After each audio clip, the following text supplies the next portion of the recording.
Chang Qing was reborn, and was reborn back to the age of 18. In Bai Yueguang's boudoir, before he could fully accept the fact of his rebirth, he was caught by his parents-in-law. Just like that, Chang Qing's rebirth began with social death. Afterwards, he relied on foresight and worked hard to make progress. He brought Bai Yueguang and Qingmei to the provincial capital, studying and starting a business. During this period, he met all kinds of people, such as genius painters and big stars, such as iceberg presidents and elite lawyers, and for example, strong women in the workplace and the eldest daughter of aristocratic families. They have different styles, but they all end up in the same place. Chapter 1: Seeing the white moonlight again. Early in the morning. In a two-story house. Chang Qing woke up slowly while lying on the bed. Just when he wanted to look around, he felt his arm numb. Looking sideways, he found that he was still holding a woman in his arms. He couldn't help but sigh. Alas! Did he lose memory again? He calmed down and looked around blankly. The room was about 20 square meters. The floor-to-ceiling windows on the entire wall carried the rising sun, and the room was bright and comfortable. It also gave him a very familiar feeling. Just when Chang Qing was trying to remember something, a lazy and sweet female voice suddenly sounded in his ears. "Husband! You're awake! What the hell?" Chang Qing was shocked when he heard this name. He habitually thought that it was the same as usual, and he was taken home by a girl after drinking too much. It was too much to call him husband for a fleeting love affair. Hurry up and get out of bed. That girl. We all come out to have fun. When it's daybreak, we'll go back to our own homes and see our own mothers. I have something to do, so I'll leave first. Chang Qing didn't care about pretending to be a gentleman. He picked out his clothes on the carpet while talking. The woman obviously didn't expect him to say such a scumbag. Her sweet and shy face suddenly turned cold. Chang Qing. What are you talking about, you bastard? Say it again if you have the guts. Chang Qing shuddered when he heard the words. He used to go out to play under a fake name. How could this woman? He turned around and looked up. When he saw the woman's cold and beautiful face, he was completely stunned. Why is she here? The woman looked at Chang Qing's face and felt even more wronged. Tears rolled down like a broken string. Yesterday, she finally made up her mind to give herself to her boyfriend, but she didn't expect it to be like this when she woke up. Mom is right, men are not good things. Once you get them, you will not cherish them. When the woman cried, Chang Qing also came back to his senses from the shock, and rushed forward to hug her anxiously. Guan Yu? Are you Guan Yu? How come you are here? Are you dreaming? Yes, it has been 18 years, and it is not the first time I have dreamed of you. It was like mumbling to herself when she said the latter part. Guan Yu's expression froze when she heard this, thinking that Chang Qing did not want to take responsibility, and she cried even harder. Why are you like this? Yesterday you said you would love me forever. I don't want to care about you anymore. She shook her shoulders and struggled, as if she was determined to draw a clear line with the scumbag in front of her. Don't, Yua, it's all my fault. I guess I drank too much yesterday. Now I have a severe headache and said some nonsense. Chang Qing apologized hurriedly, but the memory in his mind became clearer and clearer. He and Guan Yu were high school classmates and each other's first love. They both naively thought that as long as they loved each other sincerely, they could overcome everything. But reality is always cruel. Guan Yu was a rich girl, and Chang Qing was just a poor boy with nothing. Relying on love alone was really just a joke. Under pressure from Guan Yu's parents, the two eventually broke up. Afterwards, Chang Qing joined the Special Intelligence Bureau by chance, until he was in his 30s, when he was drowned in a sea of fire during a mission. When he woke up just now, he was still confused, and habitually thought that he was drunk as usual. But the current situation is too weird. Could it be? Reborn. And I went back to 18 years ago, after the college entrance examination. Oh my god. The reason why Chang Qing remembered it so clearly was because he had only been to Guan Yu's house once in his previous life. That was the time when he was caught by Guan Yu's parents. Not only was he beaten up, but he was also sent to prison for a long time, so that he didn't even finish college. Just when he thought of this, there was a sound of the courtyard door opening outside the window. Squeak! He felt a jolt in his heart. Could it be that I have to repeat the same mistakes after my rebirth? The two looked at each other, and Guan Yu panicked instantly, and hurriedly wrapped herself in the quilt to find clothes. It's over. It's over. My parents seem to be back, what should I do? She is an 18-year-old girl, how could she have experienced this? Her hands were shaking in panic. Although Chang Qing had experienced such a scene once in her previous life, the more mature she was, the more embarrassed she was to be caught by her parents-in-law. She also comforted him while looking for clothes. Don't be afraid, I'm here. If you are really caught, just say it's all my fault. But before they could find all the clothes, the sound of high heels stepping on the stairs came from outside the door. Da. Da. It was like a note urging death.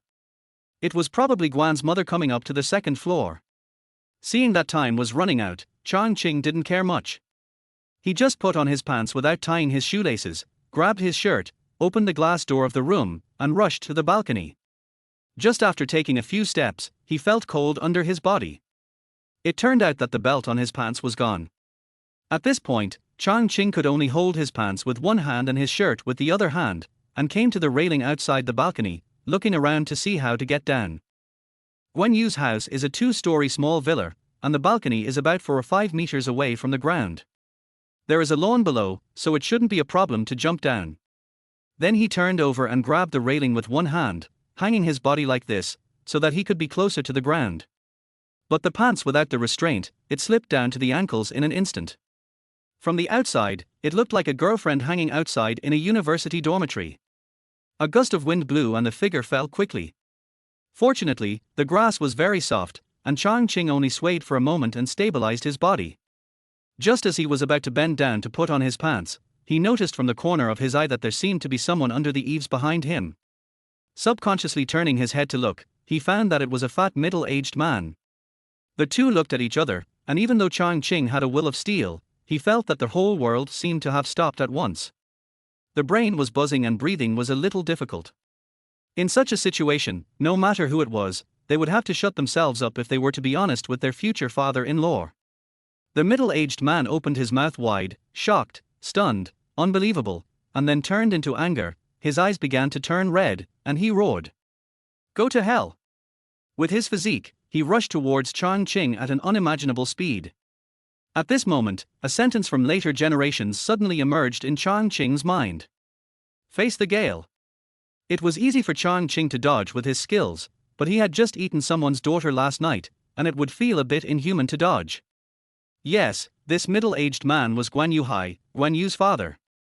At this time, riding on Chang Qing, who was not wearing pants, was a violent storm. Little bastard!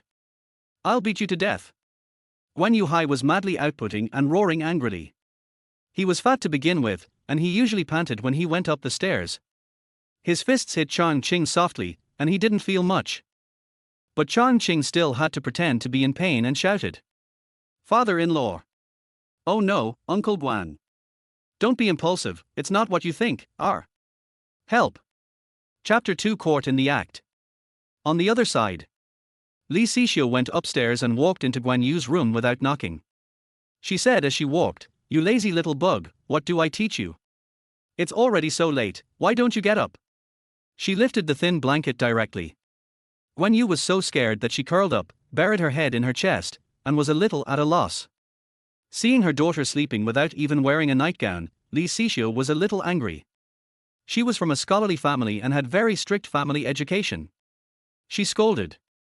Look at what you look like.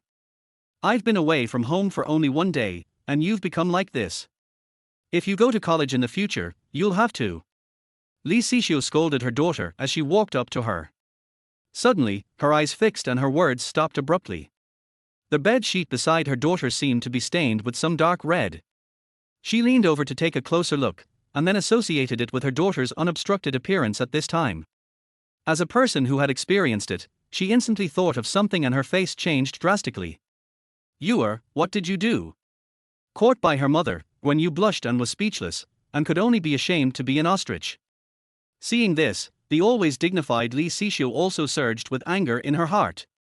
Just as she was about to ask carefully, she heard Guan Yu's roar from downstairs. If I don't beat you to death today, I won't be surnamed Guan. Then there was a young man's cry for help. No, listen to my explanation, help. Li Xixiu's heart skipped a beat, and she quickly walked to the balcony to look down. In the yard, Guan Yuhai was riding on a man, swinging his fists and beating him violently. The man was blocked by Guan Yuhai's body, and his appearance could not be seen clearly. Could he be a bad guy? Then the daughter is. Li Xixiu felt her heart was about to jump out, and she didn't know whether it was because of fear or something else. Her face turned pale. Guan Yu naturally heard the sound downstairs, and she didn't care about panic. She quickly put on the clothes in her arms and ran downstairs barefoot. Rushed to the yard, she saw her boyfriend being beaten by his father on the ground. She was in pain and anxious, and hurriedly stepped forward to pull Guan Yuhai. "Dad! Don't hit me! Don't hit me!" At this time, Li Xixiu also came out of the house, and she was relieved to see Chang Qing. However, Chang Qing's state at this time still made her blush, and she quickly looked away and said in a deep voice, "Hurry up and put on your clothes and come to their house. If the neighbors see you, what will you look like?" After Li Xixiu finished speaking, she walked into their house in high heels. Guan Yu quickly helped Chang Qing up, looked him up and down, eyes full of heartache. "Are you okay? Are you hurt?" "Nothing." Chang Qing grinned and patted the back of her hand to reassure her.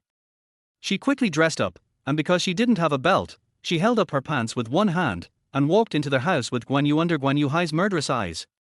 In the living room, Li Xixiu sat sideways on the sofa very dignifiedly. When she saw Chang Qing and the other person come in, she glared at them angrily, not knowing who she was glaring at. "What's going on with you two? Explain it to me." After the social death just now, Chang Qing's mind also stabilized. Not only him, but even Guan Yu also came back from the initial confusion. She is already 18 years old, and even if she has a boyfriend, it is not a sinful thing. "That, auntie. Don't think too much." Chang Qing looked at Guan Yu and said with a wry smile. "Yesterday, at the class reunion, you drank a little. I was worried about you coming back alone, so I sent her to the door of her house. But you said that her uncle and aunt were not at home and she was a little scared alone, so I stayed to accompany her and did nothing else." "Oh? Really?" This statement that deceived a 3-year-old child made the usually good-tempered Li Xixiu's face darken. "Then why are you not wearing clothes? It's not that the weather is too hot." It is said that with Chang Qing's experience in 2 lives, he would not say such outrageous words. But he is a cautious person, and still wants to use the words of his previous life to prove the fact that he was reborn. As soon as Chang Qing finished speaking, Guan Yuhai, who entered the room, could no longer suppress his anger and shouted, "Little bastard! You dare to fool me! Yuer has been well behaved and obedient since she was a child. You must have deceived Yuer with sweet words. I will kill you." Yesterday, Guan Yuhai went out of town for business entertainment, and Li Xixiu went back to her parents' home because of family matters. Just this time when both of them were away, Chang Qing, a little bastard, stole their house. How could he not be angry? He rushed to the kitchen with his fat body, took a kitchen knife, turned around and came back to chop Chang Qing. Guan Yuhai's posture scared the 2 women in the room. Guan Yu quickly opened her arms and blocked Chang Qing. "Dad. What are you going to do? If you dare to hurt him, I will die in front of you."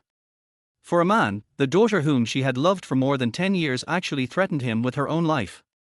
Guan Yuhai was shaken, his face turned the color of liver. You wait." He glared at Chang Qing fiercely, and then reached into his trouser pocket with trembling hands. Chang Qing thought to himself that it was not good. It was at this time in his previous life that Guan Yuhai called the police. Then he decided to take the initiative and shouted, "Enough! Don't you think that I am from a poor family and not worthy of you? If I had power, even if you disagreed, you would not dare to humiliate me like this." The people in the room were stunned by Chang Qing's sudden attack. Guan Yuhai was the first to react, and his blood pressure rose with anger. "So what? You don't even have parents, and you have to rely on others to support you to go to school. What qualifications do you have to marry my daughter?" "Dad, what nonsense are you talking about?"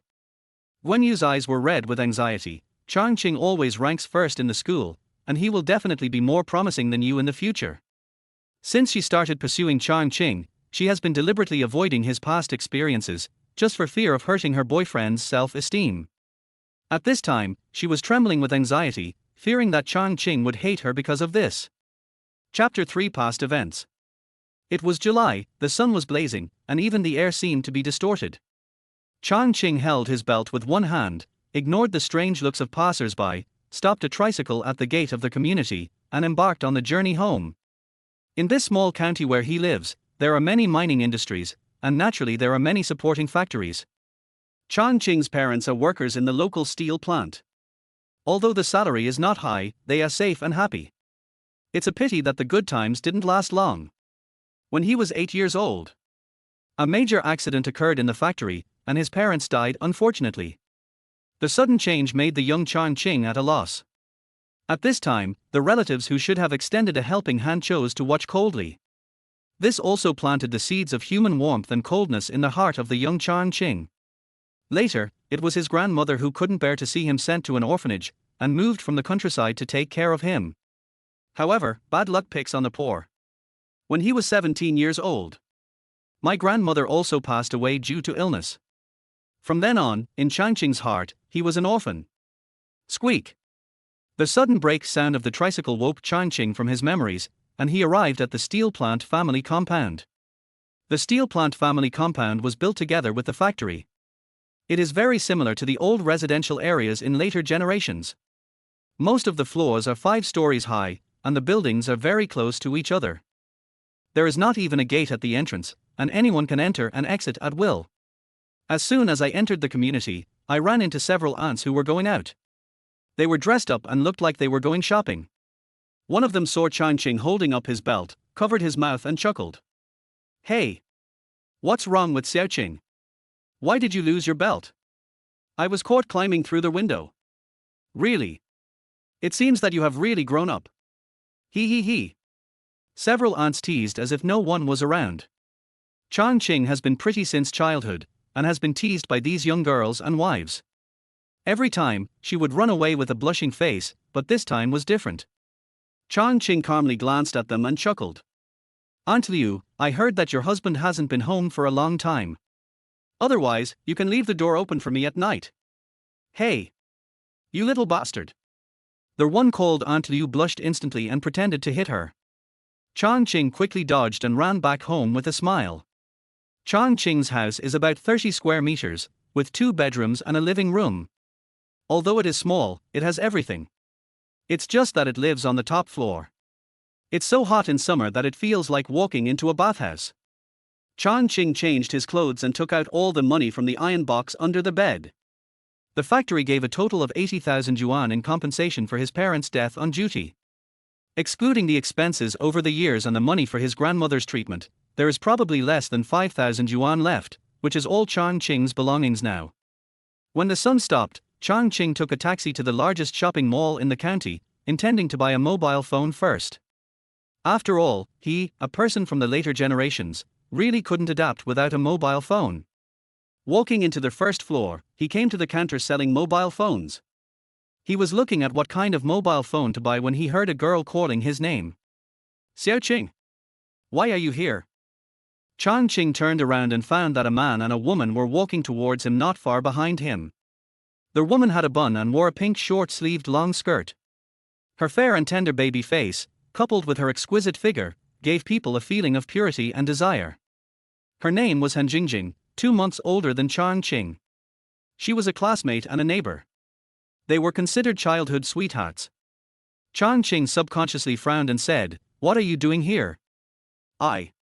Han Jingjing was obviously stunned. Obviously she didn't expect Chang Qing to say that, but soon she changed into a wronged look and said, "Why are you like this? Didn't I just reject your pursuit? After all, we are classmates, why should we be so cold when we meet?" She also winked at Chang Qing secretly, full of power. Seeing this, Chang Qing suddenly realized something, and before he had time to think about it, he heard the fat man accompanying him mocking. "You? Don't you look at your own virtue? Do you have 100 yuan on your body? You can also pursue Lily. With your loser look, it's a blasphemy to the goddess." The fat man looked to be in his 20s, but he was estimated to weigh nearly 300 yuan, and he just output magic to Chang Qing. Chang Qing was not angry, he changed his mind and said with a smile, "Yes. You are so right. It is because I figured this out that I dare not get close to Lily. Lily is the goddess of our school. There are countless people who want to pursue her, but she didn't like any of them. I didn't expect that you would be pursued by her. It is enough to show that you are a very outstanding person. The fat man saw that Chang Qing was not angry, but praised him in front of the goddess. He felt lighter and his eyes were almost invisible from laughing. Boy, I didn't see that you have a good eye. When I am free that day, I will treat you to a meal. Chang Qing resisted the urge to feel sick and nodded with a smile. Han Jingjing's eyes were full of disgust, and she was always at least 2 steps away from the fat man, but she had no choice but to wink at Chang Qing. Xiao Qing, are you planning to buy something in the mall? Chang Qing understood and turned to look at the counter selling mobile phones. I lost my mobile phone and plan to buy a new one. Oh, what price range do you plan to buy? A poor person like me can't afford the expensive ones. I plan to buy one that can make calls. I can't compare with your friend. An excellent person like your friend will definitely buy high-end products no matter what he buys. Chang Qing shook his head in self-mockery. The fat man was even more proud when he heard it, and turned to Han Jingjing with a flattering look. Lily, I see your mobile phone is also very old, why don't I buy you the latest model? Oh, that will cost you a lot of money. I will be embarrassed. Han Jingjing pretended to be shy, twisting her hands together and twisting her shoulders. This cute little look made the fat man shudder all over, and his bones felt like they were going to be soft. He never dreamed that such a goddess like a fairy would actually be willing to meet him. Let alone a mobile phone, he would not hesitate to spend all his money, and quickly said to the salesperson. Which one is the most expensive one here? It's this one, the latest model of Lola, with a touch screen. The salesperson quickly took out the latest model and began to introduce the functions. Han Jingjing didn't care about the model and function, as long as the price was expensive enough, she just picked a black one. The fat man took out his wallet and swiped his card to pay. Seeing Chang Qing's envious look, he felt even more proud. Watching the 2 people walk out of the mall, Chang Qing turned around and sighed. It was still the sales counter just now. He spent more than 1,000 yuan and bought a very ordinary Noah mobile phone. After completing the card, he called Guan Yu several times in a row, but the prompt was turned off. I had no choice but to take a taxi back to the community, bought a pancake at the door, and went home eating it. There was no internet or computer at home, only an old TV, and I didn't even want to turn it on. Lying down on the bed, thinking about how to go in the future, I suddenly heard a fierce knock on the door. Who is it? Chang Qing said as he walked to the door and saw a pretty girl through the cat's eye, banging on the door angrily. Are you crazy? It's not your door, right? Chang Qing opened the door unhappily. As a result, Han Jingjing rushed in and pushed him to stagger. Chang Qing, you bastard! Why didn't you come to save me? What do you mean? Chang Qing stabilized his body and was completely confused. When Han Jingjing saw his behavior, her eyes turned red and she burst into tears. How could you do this? Do you know that I almost couldn't come back today? As Han Jingjing cried, Chang Qing's confused eyes gradually brightened. Oh my god! No wonder they cooperated so skillfully today. Chapter for Childhood Sweethearts. Han Jingjing comes from a reconstituted family and favors boys over girls. Even though she had always had excellent grades and was admitted to the same university as Guan Yu, her family refused to pay for her tuition. Her stepmother kept persuading her to work in a garment factory, saying that it was useless for women to study and that they would have to get married sooner or later. I guess what she wanted was to let Han Jingjing help the family earn money for a few years, and then ask for a huge sum of money as a dowry to find a wife for her son. Han Jingjing naturally refused, so she went to Chang Qing to discuss what to do. As a result, Chang Qing, an unreliable person, gave her a bad idea. Let her make an appointment with netizens online to meet offline, and then take them to the mall to buy things. It was originally agreed that after the purchase, Chang Qing would help to get out of the situation and then go and return the items. But Chang Qing had just been reborn and had completely forgotten about this matter. Coincidentally, Chang Qing happened to go to the mall in the afternoon. When he saw Han Jingjing, he seemed to realize something, but he forgot it the moment he turned around. Thinking of this, Chang Qing wanted to beat himself to death, and hurriedly hugged her into his arms and comforted her. All right, Jingjing. Stop crying. This is all my fault. I was so confused today that I forgot about this. The first part sounded reasonable, but I forgot what the latter part said. Han Jingjing got annoyed when she heard that, and bit his shoulder. "R. You are born in the year of the dog." Chang Qing grimaced in pain. "You deserve it. Who told you not to keep your word?" Han Jingjing opened her mouth and looked at him hatefully. Chang Qing knew that he was in the wrong, and said with a guilty conscience, "What happened in the end? How did you get back? You still have the nerve to say that." Although the fat man has always been very well behaved and seems to be more embarrassed than her, he is a stranger after all. As a little girl, it was inevitable for her to be nervous and afraid. "Since you didn't come, I found an opportunity, threw the things I bought at him and ran away. Fortunately, the fat guy had difficulty walking and couldn't catch up with me at all." Han Jingjing felt more and more aggrieved and started crying again. "Do you know how scared I am? We had already agreed on this, so why didn't you come? Is my safety so unimportant to you? I'm sorry. I'm sorry. It's all my fault. Things have already happened, and Chang Qing can only apologize sincerely. Fortunately, no accident happened, otherwise he would really feel guilty for the rest of his life." He stood at the door and comforted her for a long time before pulling her into the living room. Han Jingjing was still wearing the same pink dress she had worn in the afternoon. She took off the rubber band and put it around her wrist, letting her long hair hang down her back. She walked to the sofa carelessly, threw off her high heels, sat cross-legged on the sofa without any image, and pouted. "Tell me. How are you going to compensate me?" If it were the Chang Qing of the past, he would definitely walk over in a servile manner, patting his legs and shoulders to please him. But Chang Qing now, although he looks only 18 years old, his mentality and thinking are those of a middle-aged man. It was not good to continue to joke with her, so I went to the kitchen, poured a bowl of boiled water, and placed it on the coffee table in front of her. "Have a drink of water first." "Oh." Han Jingjing felt that Chang Qing was strange today, but she couldn't tell exactly what was wrong. She picked up the bowl and took a few sips, then hugged her legs and rested her pretty face, which was covered with tears, on her knees. Under the light, her beautiful eyes were as pretty as stars, but the white behind her feet was so dazzling that Chang Qing quickly looked away. "Which Jingjing? I shouldn't have given you such bad advice. Don't do this again in the future." He was young before and didn't feel anything about it, but with his current experience, it seems wrong to let a delicate girl like Han Jingjing do such a thing. What a lack of virtue. "It's okay, I don't blame you."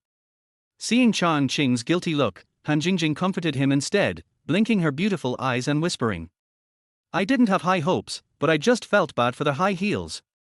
I bought them just for this occasion and used up all the money I saved from working part-time. I'm too embarrassed to wear them normally." Their high heels were silver white in color, with the upper made up of only a few thin threads. They were indeed too mature for a little girl. Chang Qing looked at her for a few seconds and wanted to tease her, but suddenly he remembered Han Jingjing's fate in her previous life.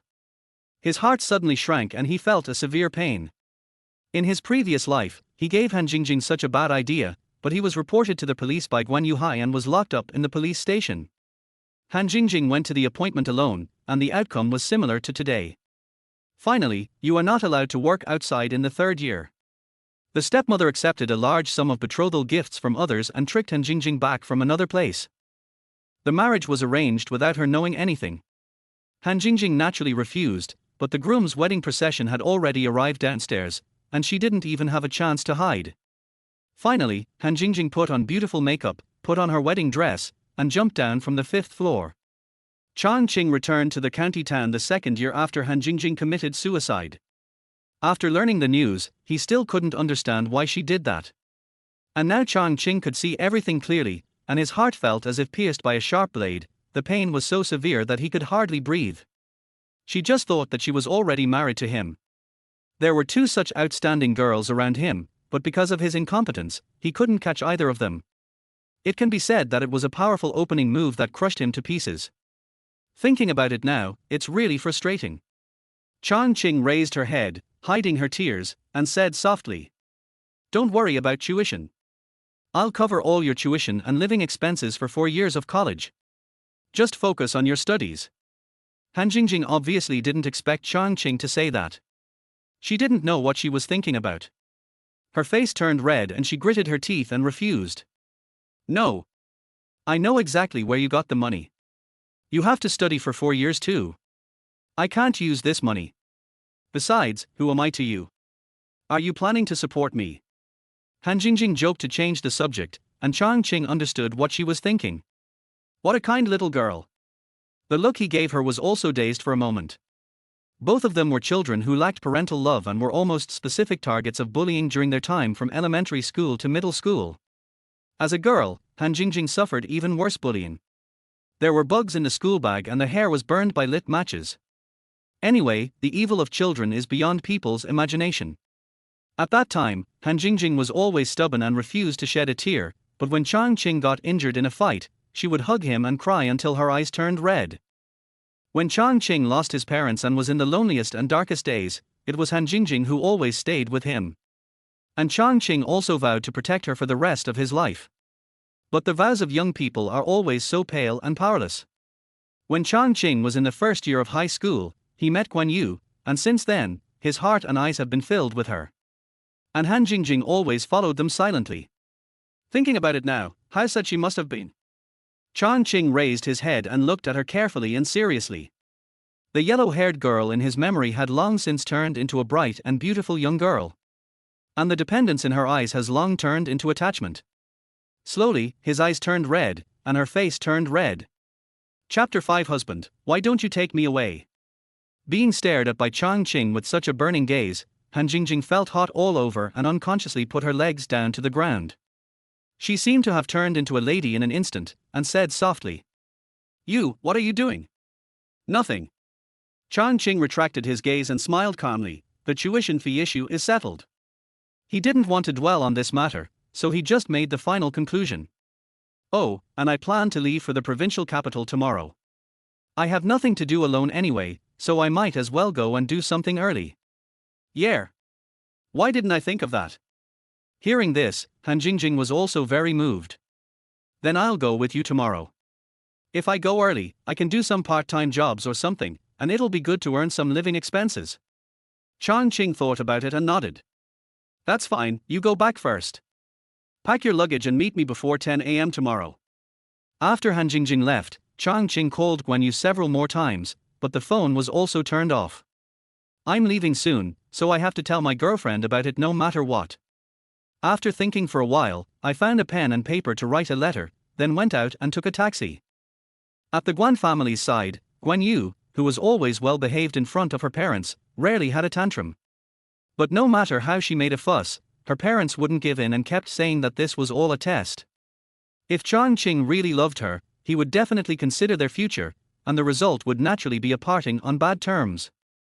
Guan Yu then locked herself in the room and played the piano for the entire afternoon as if to vent her emotions. She didn't even come out when her mother called her for dinner. It was not until after 10 o'clock in the evening that he quietly opened the door and looked around like a thief, but saw that there was no one in the corridor.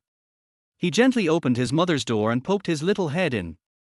Seeing that his mother was already asleep, he lowered his head, bent his waist, took small steps, and found a passbook in the bedside table. The pretty face in the darkness smiled complacently, and then slowly retreated, until she returned to her room. Then she quickly closed the door, leaned against the door and took a long breath. "Call." In just a short while, my whole body was soaked with sweat. She patted her chest and went to the air conditioner to blow the cool air. The refreshing feeling slowly calmed her mood. However, at this moment, clang! Suddenly, a strange noise was heard, and Guan Yu was so scared that she almost lost her balance. She looked around the room in doubt, and after making sure that there was nothing unusual, she thought she had heard it wrong because she was too nervous. Just as she breathed a sigh of relief, the strange noise came again. This time she saw clearly that a small stone bounced off the glass window and rolled on the balcony floor. Guan Yu walked hesitantly to the French window, opened the glass door and looked outside, then said with surprise, "Old." As soon as he shouted, Chang Qing quickly made a hushing gesture with his fingers. Guan Yu quickly covered her mouth, turned back into their house, quickly fixed her hair in front of the dressing table, and then quietly went downstairs. In the moonlight, Chang Qing stood in front of the iron gate and waited for a while, then saw a graceful figure appear in his sight. Naturally curly long hair falling to the shoulders, thick and narrow eyebrows, clear peach blossom eyes, and cold white skin. Against the backdrop of moonlight, it exudes a breathtaking beauty. She was wearing a blue suspender nightgown, and her voluptuous curves were faintly visible as she walked. As soon as she opened the gate, she rushed into his arms. "Hubby, I miss you so much." "I miss you as well." Chang Qing picked her up in the air, walked her to the shade of a tree, and then kissed her red lips. This face has haunted him for 2 lifetimes, and no matter how many times he sees it, he still finds it amazing. At this time, the moon was bright and the stars were sparse, and 2 figures were hiding in the darkness. She leaned against the tree trunk and said, "Husband, why don't you take me away?" Chang Qing felt a little guilty when he heard this. In the eyes of her parents, Guan had always been well behaved and obedient, but now they wanted to take her away by themselves. This is enough to show how much psychological pressure what happened during the day brought her. "I'm sorry, Yue. I made you suffer." "Don't say that." Guan turned her head and looked at him with blurred eyes. "Hubby, I'm already yours. No matter what happens in the future, we have to handle it together, okay?" "Okay, I'll do as you say." Chang Qing rubbed her pretty face lovingly. As the bright moon moved, it was approaching midnight. Chang Qing sat on the lawn, holding her in his arms, and said softly, "Yue, don't think too much. Just be a good boy at home and don't get into a conflict with your parents. Believe me, I can definitely handle this." "Yeah. I believe you." Guan always believed in him unconditionally, which touched Chang Qing deeply. But this is not the time to be sad. Chang Qing calmed down and talked about business. "Yue, I came here today to tell you that I plan to go to the provincial capital to find something to do tomorrow." What are you going to do?" Guan nestled in his arms, raised her head, her eyes full of worry. "Besides, it's still a long time before school starts. Where are you going to live?" "Don't worry, renting a house is not expensive." Chang Qing raised his eyebrows with a wicked smile, "And when you come, you can live here." "You're annoying, who wants to live with you?" Guan rubbed his chin with the top of her head, her tone soft, sweet and sticky, very seductive. Chang Qing suppressed his inappropriate reaction and told him about Han Jingjing. After all, Guan is his official girlfriend, so he must make this matter clear. Guan felt annoyed after hearing this. She knew very well what was going on between her boyfriend and Han Jingjing, and the relationship between childhood sweethearts could not be broken up just like that. If it is not handled properly, it is very likely to affect her relationship with her boyfriend. So Guan has always been very tolerant towards Han Jingjing. But this time it's different. In an unfamiliar environment, 2 people must rely on each other, and maybe even live together, just in case. Seeing Guan lowering her head and not speaking, Chang Qing also understood her concerns, hugged her and whispered, "Don't worry, honey. Jingjing and I grew up together. If anything really happened, we wouldn't have a chance to be together." Guan thought about it and realized that this was the truth. She said helplessly, "Okay then." Then he took out the passbook from his side pocket and handed it to him. "Here. My mother's passbook, the password is my birthday." Chang Qing took it blankly, glanced at the number on it, and his eyes twitched wildly. His parents' lives were only compensated with 80,000 yuan. Guan casually took out a passbook, which actually had more than 7 million yuan. This was 2005. You can easily buy dozens of houses. Well. Chang Qing sighed in his heart. It is true that people will die if they compare themselves to others. The scene when I first met Guan also unconsciously emerged in my mind. Chapter 6, Past Romance. It was the time for the freshmen of the first year of high school to report for registration. Guan wearing a pure white dress, got out of a Mercedes-Benz car. She has a cool and beautiful face, a graceful figure, and a noble and elegant temperament, just like the heroine in a comic book.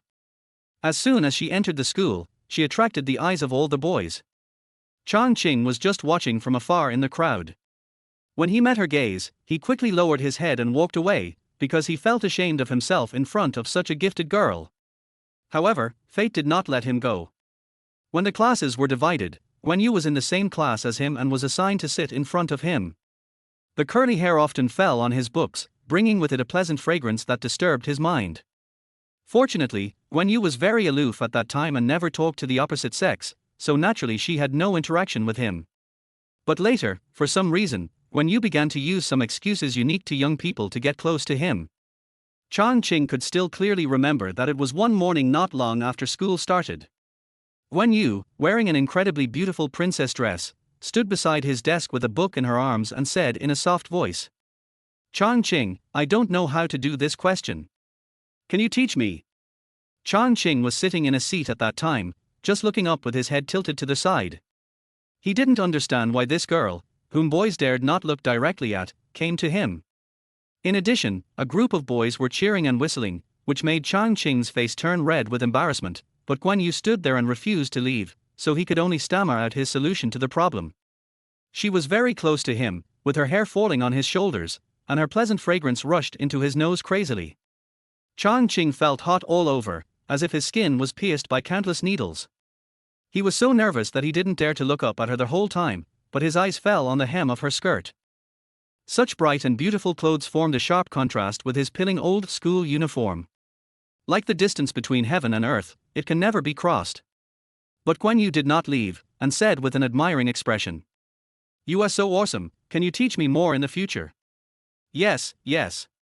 Chang Qing responded with a red face. Although he had always been the top student in the grade, this was the first time he had heard such direct praise from such a dazzling girl. It also made him feel an indescribable sense of accomplishment for the first time. In this way, the contact between the two people became more and more frequent. Guan Yu has been spoiled since she was a child. Her parents were worried that she would not be able to get used to the food in the cafeteria, so they would bring her nutritious meals at noon every day. Guan Yu would always pick out the meat and give it to Chang Qing to eat, saying that she wanted to lose weight. At that time, Chang Qing was malnourished for a long time and was very thin, while Guan Yu was carefully cared for by her parents, and her cold white skin was even whiter and reflective. Even the piece of chocolate that he casually handed to Chang Qing during evening study was enough to cover his living expenses for several days. Such a huge contrast made Chang Qing, who was already sensitive, even more inferior. For a period of time afterwards, Chang Qing intentionally kept some distance between them, but Guan Yu's offensive became even more fierce. During the sports meet, Guan Yu brought water to Chang Qing in front of all the teachers and students in the school. Although she didn't say anything, her attitude was clear. While receiving countless envious glances, Chang Qing's inner struggles also reached their peak. Chang Qing knew very well that for a poor boy like him who had no parents, the only way for him to succeed in the future was to study hard. He had neither the qualifications nor the time to fall in love. But a girl like Guan Yu who amazed the world seemed to be born with the aura of a protagonist, making it hard for people to even say no. After suffering for a long time, their relationship finally took a turn for the better. It was an afternoon in early autumn, and the school had a half-day holiday because of a mock exam for senior grades. As soon as Chang Qing walked out of the school gate, he saw a group of classmates watching the fun. He was still shouting, "Together, together." Out of young curiosity, Chang Qing also leaned over to take a look.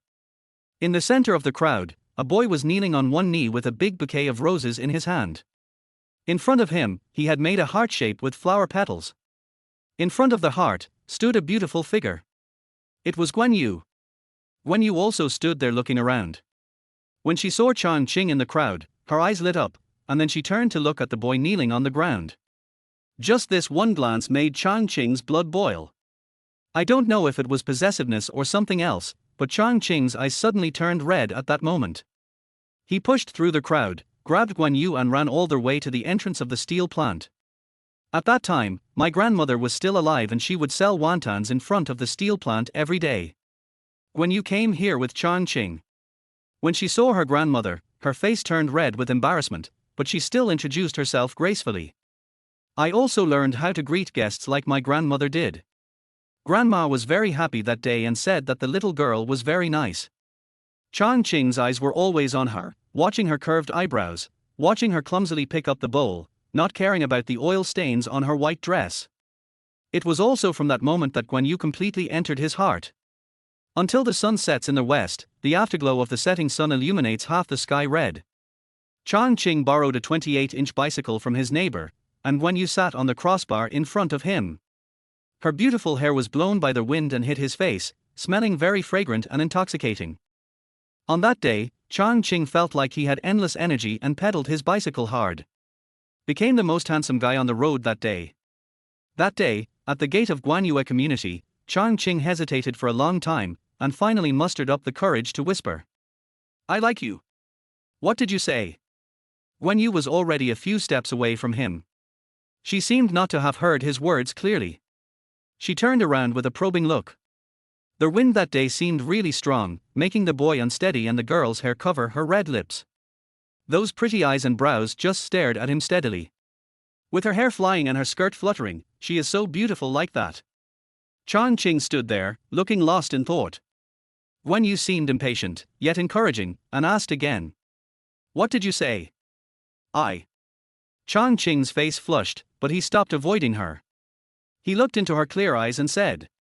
I like you, can you be my girlfriend? He said this quickly and lowered his head, feeling somewhat weak, waiting for the judgment of fate. He had thought more than once before whether Guan Yu was just acting on a whim.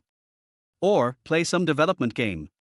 After all, the bad taste of the rich second generation is not something that ordinary people can understand. Just as he lowered his head and thought about something, a fragrant breeze blew over. Guan Yu hugged him, rested her chin on his shoulder, and said, with a hint of surprise. That day they hugged each other in the wind for a long time. Their boy was like a dream, and the girl was smiling like a flower with a hint of cunning in her eyes. It was not until many years later that Chang Qing found out that the person who confessed his love was bribed by her. Chapter 7 Departure to the provincial capital. The next morning, Chang Qing packed his luggage and found his household registration book. When he saw Chang Qing's name written in the head of household column, he couldn't help but feel a lump in his throat. Having lived 2 lives, his family is his biggest regret. Perhaps he can only make up for it by having more children in the future. When we arrived at the gate of the community, Han Jingjing had been waiting for a long time. Wearing a loose black t-shirt and a pair of washed-out jeans. There were 2 urea bags at his feet, bulging with stuff. It looked like he even brought bedding with him, and he was carrying his high school backpack, which looked a bit funny. Chang Qing quickly stepped forward and complained. Didn't I tell you not to bring so many things? The school will provide bedding, and you can buy toiletries anytime. Just bring a few clothes. You talk too much nonsense. Han Jingjing glanced at him sideways, apparently waiting to vent her anger. Chang Qing was too lazy to argue with her. He waved for a tricycle, helped carry the luggage, and headed for the station. This 3-wheeled vehicle had 2 benches inside. Han Jingjing's 2 large bags were stacked on the left side, and the 2 of them sat opposite each other on the right side, with their legs basically touching. Han Jingjing puffed her lips and stared at Chang Qing with her bright big eyes. She looked like she was still angry.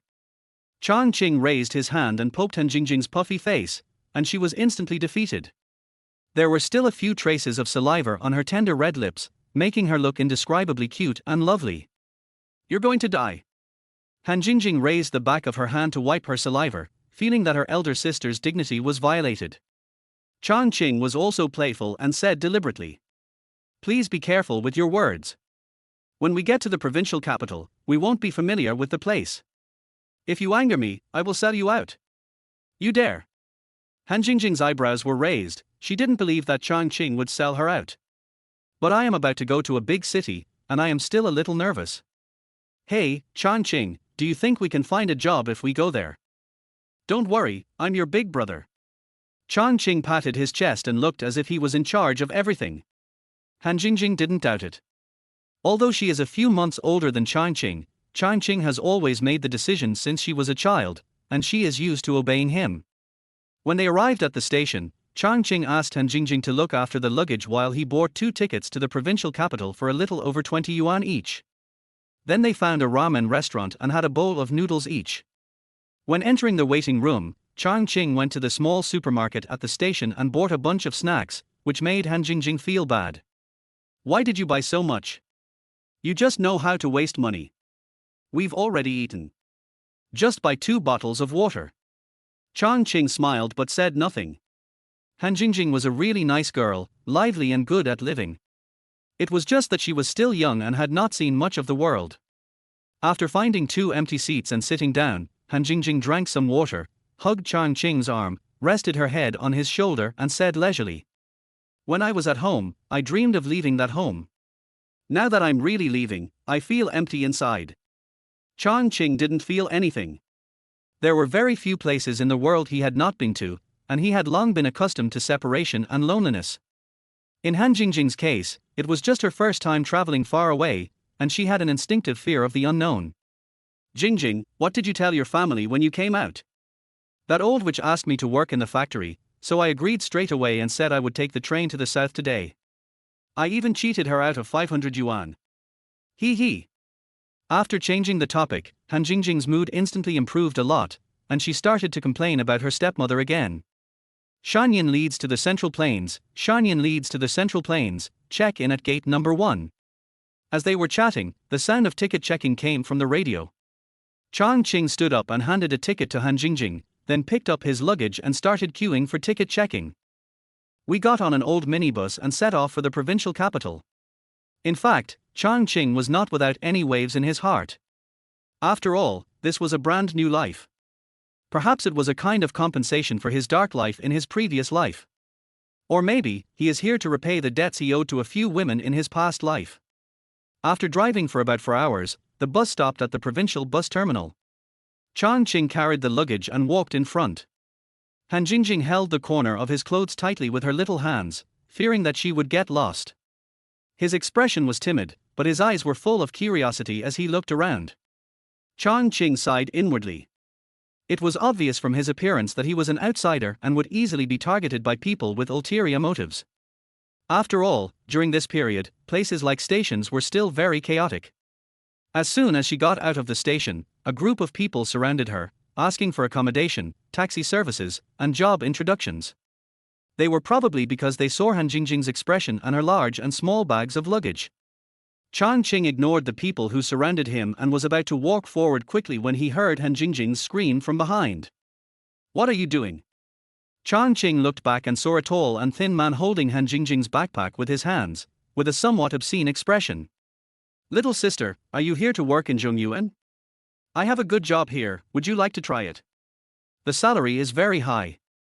It's obvious that this kind of people use high salaries as bait to trick young girls who have just arrived in the city into selling their bodies. Chang Qing was a little annoyed and glared at the tall and thin man with cold eyes. Get lost. The tall and thin man was frightened by this look, feeling as if it was a man-eating beast, and subconsciously loosened his hand. Most people would not be able to handle Chang Qing's eyes that showed he had seen blood. Not wanting to bother with this scumbag, he pulled Han Jingjing out of the station about 100 meters away and hailed a taxi. The driver was a middle-aged man in his 50s, very talkative. School hasn't started yet. You're here so early. Are you planning to work and study? Chang Qing felt a little different. These drivers had sharp eyes, but he didn't say anything. Han Jingjing was quick to speak and said with a smile. Yes. I just got admitted to Zhongyuan University, and I want to come here early to find a temporary job. The driver casually took the steering wheel and praised. You are quite ambitious, little girl. There are not many good kids like you nowadays. Of course. Han Jingjing blushed a little when she was praised. Well. Chang Qing sighed in his heart. Han Jingjing was actually quite smart, but she was still too young to know the dangers of society. She still used the integrity that she was taught in school. She revealed her true colors in just a few words. The driver smiled and said, You are still young and you are part-time worker. You can't get into a regular company. There are not many choices. You can either work as a waiter in a restaurant or hotel, which is tiring and poorly paid. The driver paused, glanced at Han Jingjing and continued. It's better to go to a KTV or a bath center. You can make money quickly, it's not tiring, and there's no time limit. In fact, many nightclubs in many places are connected with these drivers. They will give kickbacks to attract customers, and of course they will also give kickbacks to introduce employees. Chang Qing knew the driver's plan, but he still pretended to be ignorant and said, We are here to seek refuge with our relatives. We have to listen to their arrangements on what to do. When the driver heard this, he didn't continue the topic. Chapter 8 Girls' Feelings. The bus station is in the city center, and the university town is in Jinqing district. It takes about half an hour to reach the destination. The two got off the car with their luggage, and Han Jingjing muttered, Why are you lying? What a great opportunity it was. The driver is always around the city, he must know where there is a need for workers. Chang Qing glared at her, Aren't you afraid that he will sell you out? Han Jingjing shrank her head in fear and dared not say a word. In the university town, there are commercial pedestrian streets, night markets and the like. And the thing that is most in short supply is hotels. After all, teenagers have overflowing hormones that need to be released. It is said that on weekends, some hotels require reservations to get rooms, and some indigenous people even divide their houses into small rooms for rent, which shows how great the market demand is. The two walked for a while and found a hotel that looked relatively good. Chang Qing said to the girl at the front desk, "Open 2 standard rooms." After saying that, he turned around and motioned for Han Jingjing, who was a little embarrassed, to follow him and took out her ID card. When Han Jingjing heard that they wanted to book 2 rooms, she quickly waved to the girl at the front desk. "No, just open 1. After saying that, he glared at Chang Qing and complained about wasting money. The girl at the front desk looked at Han Jingjing strangely and thought to herself, "I've worked here for several years, but this is the first time I've seen such a proactive girl." But he didn't say anything, just turned and looked at Chang Qing with a questioning look. "Then let's get a twin room." After all, they had just arrived, and Chang Qing was not too sure about Han Jingjing living alone, but he couldn't just ask for a room. What Han Jingjing said was exactly what he wanted. The room was on the 3rd floor, with 2 small beds side by side, a bathroom with frosted walls, a big butt TV, and 2 chairs. That was all. Chang Qing put away his luggage, turned to look at Han Jingjing, who was standing at the door, feeling a little embarrassed, and said, "If you don't feel comfortable here, just open another one. You are the only one who has so many problems." Han Jingjing was indeed a little nervous just now. She often slept with Chang Qing when she was a child, but she has grown up now. Besides, this is a hotel room. However, when she heard that it would cost money, she immediately became like a housekeeper, raised her long legs and kicked the door behind her, and the wooden door closed. "Then I went to the bathroom and washed my face. Looking at myself in the mirror, my face was still a little red, and I waved my fists as if to cheer myself up." After leaving the bathroom, Han Jingjing sat on another bed and said softly, "I plan to find a job in a restaurant with free food and lodging tomorrow. What about you? What kind of job are you planning to look for?" "I plan to start a business." "Start a business?" Han Jingjing was stunned. "What are you doing?" "I still have a little money in my hand. I plan to buy some goods and sell them at the night market." Chang Qing has also thought carefully about this issue. If the capital for stock trading and futures is too small, the fastest way was to use his computer skills to hack into an internet company and then make a fortune by claiming to have repaired the firewall. But after all, he had a new life to live, and he didn't want to touch any dirty money again. Or if you don't want your business to expand in the future and be exposed for your not-so-glorious history, you might as well make some quick and clean money first and then start a legitimate company. Han Jingjing had no idea about starting a business, but she subconsciously thought of the things sold at the night market. "So what are you going to sell?" "Clothes." "No. I want to sell some leather goods, like wallets, belts and the like." "This. Can I make money from that?" "How do you know if you don't try?" Chang Qing smiled calmly, and the two chatted for a while. Let's go eat first." When I walked out of the hotel, the lights were already on. The streets are much busier than before. There should still be some seniors staying on campus. It's a perfect time for them to come out for dinner. Chang Qing put his hands in his pockets and Han Jingjing held his arm as they walked on the noisy street. The man is handsome and delicate, the woman is pretty and bright, the dim street lights lengthen their figures, and they attract a lot of attention. There were many snack stalls. Seeing Han Jingjing looking at a stall selling fish and tofu, Chang Qing went over and bought one. When he came back, Han Jingjing looked at him strangely.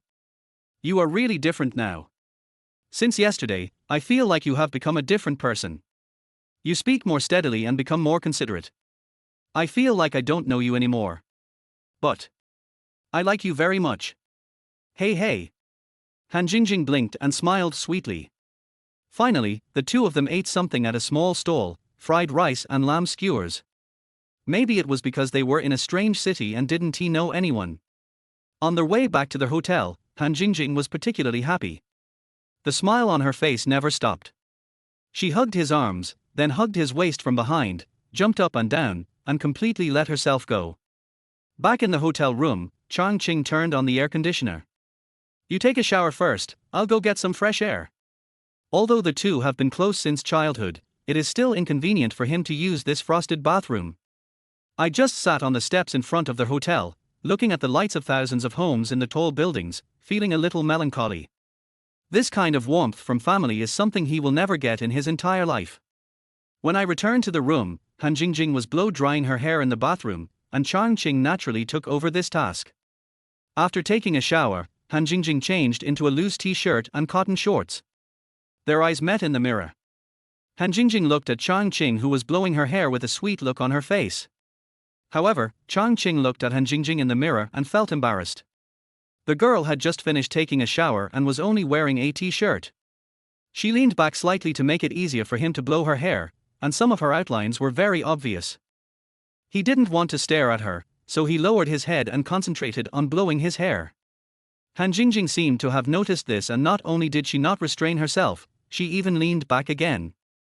The atmosphere became increasingly ambiguous, and Chang Qing felt that if things continued like this, something bad might happen. "That's almost it, clean it up yourself." Chang Qing handed the hair dryer to Han Jingjing and hurried to find his own spare clothes. Seeing Chang Qing's slightly panicked look, Han Jingjing's eyes flashed with a hint of cunning, and the thoughts in her heart couldn't help but become heavier. This time I can spend 2 months alone with Chang Qing. If I can seize the opportunity, maybe I don't have to wait for them to break up. At night, each of them had a bed. Han Jingjing turned her head and said, "Chang Qing, have you really decided?" Chang Qing understood what she meant. "Don't worry. I believe I can do it." Han Jingjing was still very worried. After all, in her opinion, how much money could one make from setting up a stall? It's better to just go to work. But since Chang Qing has made up her mind, she can only choose to support. Evergreen. How are you and you are doing? What? That is. Han Jingjing covered her face with the quilt, leaving only her eyes exposed, and said sullenly, "Have you slept together?" "None of your business." Chang Qing said unhappily, but on second thought, he told her what happened at Guan Yu's house that day. Sometimes, being too beautiful is a sin. No matter whether it is Guan Yu or Han Jingjing, if he does not have strong strength, he will not be able to keep either of them in the end. This has little to do with whether a woman is loyal or not. The main reason is that beautiful women are coveted by too many people. Even if she is willing to suffer with you, the trivialities of daily life can wear away her love. And didn't he break up with Guan Yu in his previous life? Although he didn't believe that Guan Yu would go abroad with someone else in his previous life, the fact that they were never together in their entire lives was the result, wasn't it? Now that he has a second chance to live his life, he will never allow anyone to control his fate again. His story was undoubtedly a bolt from the blue for Han Jingjing, but Guan Yu's parents' attitude made her ecstatic. 20 million. Most people can't earn this much in their lifetime. What is the difference between disagreeing and not agreeing? But he still added fuel to the fire. They are simply playing a trick on you. You or might know about it. I think you'd better be more careful. As she spoke, she could no longer suppress her excitement, so she stood up and went to Chang Qing's bed, crawled into his arms, and pretended to comfort him, intending to do something inappropriate. "Don't be so depressed. You are so capable. Maybe you can really do it in the future." Chang Qing was too lazy to expose her little thoughts. He had been running around all day and couldn't sleep in the car. Now he felt a little tired. "You've been tired all day, go to bed early." Seeing that Chang Qing had no interest in talking, Han Jingjing thought he was just a little discouraged. She pursed her red lips and closed her eyes contentedly. Chapter 9: The first day of starting a business. The next morning, Chang Qing came back after buying breakfast and Han Jingjing had just woken up. She was obviously a little grumpy. She sat cross-legged on the bed and pouted for a while. The next step was to prepare for starting a business. The two of them didn't have any decent clothes, just evergreen t-shirts, trousers, and sneakers. Han Jingjing was similar, wearing a white t-shirt, denim shorts, and sneakers. At first glance, he looks like a student and is not convincing at all. But Chang Qing only had about 3,000 yuan on him, so it was impossible for him to package the two of them in a high-end way. I could only go to a street stall and buy 2 cheap business suits. Chang Qing wore a shirt and trousers, with a pair of leather shoes that cost about 100 yuan.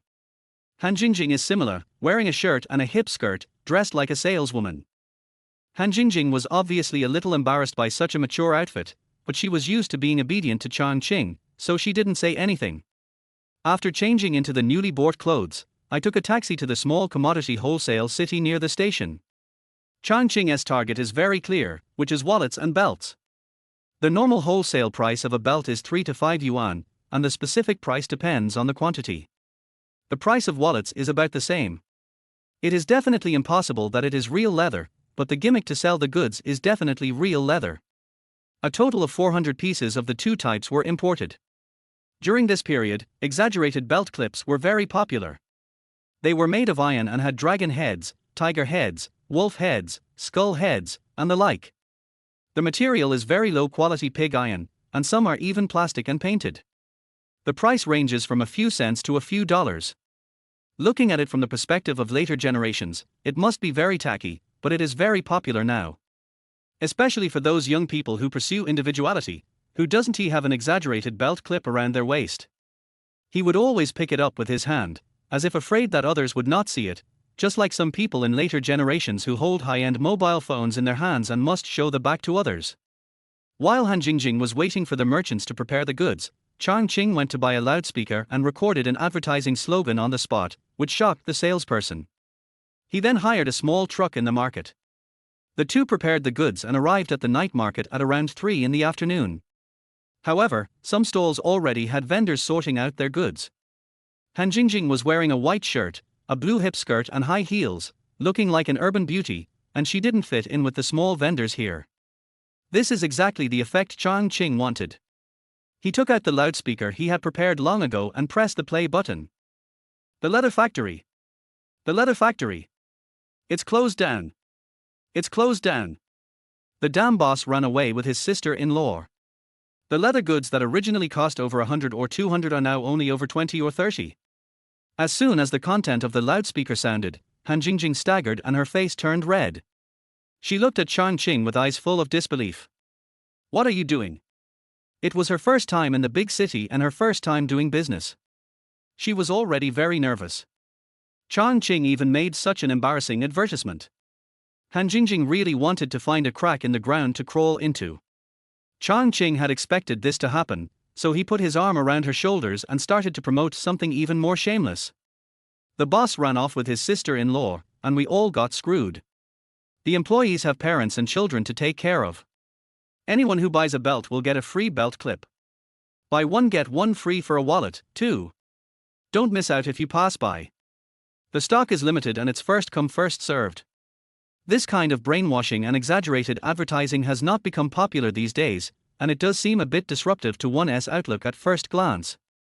As Chang Qing expected, when the pedestrians heard the content of the loudspeaker, they first stopped and watched. After confirming that it was Chang Qing who made the noise, they slowly gathered around. After all, it is human nature to join in the fun. In an era when online shopping was not yet popular, this novel promotion model was very attractive. Coupled with Han Jing and Chang Qing's outfits, it is easy for people to connect with the content of the advertisement, giving people a basic sense of trust. Just like live streaming sales in later generations, before selling the goods, all kinds of rhetoric are used to exaggerate how expensive the goods are. After the audience has the most basic trust, a big contrast is made by showing how much the price has dropped today, and those excited audiences will naturally place an order. What's more, Chang Qing is face to face and gives away such a beautiful belt clip for free. And there was a small truck carrying leather goods behind the two of them, which really gave the feeling that it had just been pulled out of a factory. How much is this? As a big brother came over to pick, more and more came. I'll have one too. Show me this. When someone bought something, Han Jing no longer cared about being shy and started to give change to the customers. Chang Qing, on the other hand, held a loudspeaker and continued to talk about the miserable situation that had occurred after their factory went bankrupt. They said they worked hard for the factory for a year, but in the end the boss ran off with his sister-in-law and didn't pay them a penny. Those who have elderly parents and young children to support can barely make ends meet, so they asked young people like them to come out and sell goods. When talking about the exciting things, tears welled up in the corners of their eyes, as if they couldn't even make ends meet. Behind every successful marketing campaign, there must be a touching story. Chang Qing is telling the story with passion and emotion, while Han Jing is busy collecting money. Before 7 o'clock in the evening, the 400 leather goods that Chang Qing brought from the wholesale market were sold out. Customers who didn't buy any were still asking the factory if they had any more. Chang Qing said that there were some more, and they would have to wait until tomorrow to get them over. The quantity was limited, so if you wanted them, come earlier tomorrow. After another round of hunger marketing, the two packed up and left. Chang Qing originally planned to eat at the night market before going back, but Han Jingjing refused to agree no matter what. She held the purse containing money tightly and insisted on going back to their hotel first. Chang Qing had no choice but to follow her back to their hotel. As soon as he entered the room, Han Jingjing threw herself on the bed and started counting money. I'm rich. I'm rich. After Han Jingjing finished counting the money, her face flushed with excitement, and she jumped up and down while holding Chang Qing. Do you know how much money we made? How many? Chang Qing asked calmly. More than 3,000. More than 3,000. Han Jingjing was so excited that she pouted and gave Chang Qing a bite. You are so smart. You can make so much money just by setting up a stall. If we set up stalls every day in the future, we can become millionaires. Han Jingjing was immersed in the fantasy of getting rich quickly, but Chang Qing was not so optimistic. The reason why it went so smoothly today was mainly because the advertising was novel enough. Many people come here with a curiosity-seeking mentality, and the combination of handsome man and beautiful woman Chang Qing and Han Jingjing is already very eye-catching, which is the result of the influence of multiple factors. Not to mention that business will get worse and worse in the future. Even if it gets better and better, he won't be able to do it for long. Chapter 10. The second venture begins. The next day, the sky was cloudless and the sun was shining brightly. The two men went in the scorching sun to purchase 1,000 pieces of leather goods. We arrived near the night market just after noon, and the loudspeaker continued to play. Tanneries, tanneries. Han Jingjing was not as shy as yesterday and she took the money and gave the change skillfully. She was wearing a shirt and a hip skirt, with her hair tied into a bun. Her pretty face was a little red from the sun, and there were a few strands of hair stuck to her neck. Her back was wet, and Chang Qing felt a little distressed when he saw it. Jingjing. Thank you for your hard work. What's the point of working so hard? I make so much money every day that I can wake up with a smile even when I fall asleep. Han Jingjing didn't care at all. Instead, she was full of energy. If she went to work in a restaurant according to her idea, she probably wouldn't earn as much as she did in one day in a year. Chang Qing didn't say anything more. He went to the milk tea shop across the street, bought 2 cold drinks, inserted a straw into Han Jingjing's cup, and then took out a tissue to wipe the sweat off the girl's forehead. Thanks. Han Jingjing took the cold drink with a gentle smile, and she felt the sweetness in her heart before she even drank it. If only it could stay like this forever. But before she could be moved for long, she saw Chang Qing turned around and went to chat with the owner of the milk tea shop, and she was so angry that she kept stamping her feet on the spot. The milk tea shop has a very square storefront, with a glass wall and glass door at the front. There are 3 sets of long tables and chairs at the entrance, and a long counter half a person's height on the left. Milk tea is made at the back. The proprietress looked to be about 27 or 28 years old. She had a lot of charm as a young woman and was very talkative. She smiled and said, "You two are really good at business. You must make a lot of money every day, right?" Chang Qing was setting up a stall at the night market across from her, so naturally she had noticed it. After all, it was hard not to attract attention with that kind of slogan. Since you think so highly of it, why don't we change it? Chang Qing leaned his hands on the counter and smiled harmlessly. Forget it. The proprietress smiled and hooked the hair behind her ear. I can't bear this hardship, but your wife is a good girl. She is willing to accompany you to set up a stall on such a hot day. She is so beautiful, so don't let her down. Women are like this, no matter what they talk about, they can always bring up feelings. Chang Qing didn't care that the boss lady misunderstood their relationship and said directly, I just think it's too hard for her to follow me, so I want to open a milk tea shop and let her be the boss lady like you. I advise you to give up this idea. The proprietress was an open-minded person. She was not angry at all. Instead, she advised softly. Milk tea costs only a few yuan a cup, and business is average, barely enough to make a living. It's better for me to earn more than you do. At least I don't have to worry about labor, water, electricity, etc. What she said was true. There were 2 employees in the store, including her. After deducting all expenses, they only made about 6,000 to 7,000 yuan a month, which was better than working as a part-time worker, but not a lot of money either. Seeing that the other party was a straightforward person, Chang Qing did not hide anything and said directly, "I want to discuss cooperation with you." "Cooperation on what?" Although the young man in front of her looked young, he had a calm and restrained temperament. The proprietress did not look down on him and her expression became more serious. Chang Qing did not answer, but asked, "Your investment in this store should be less than 50,000, right?"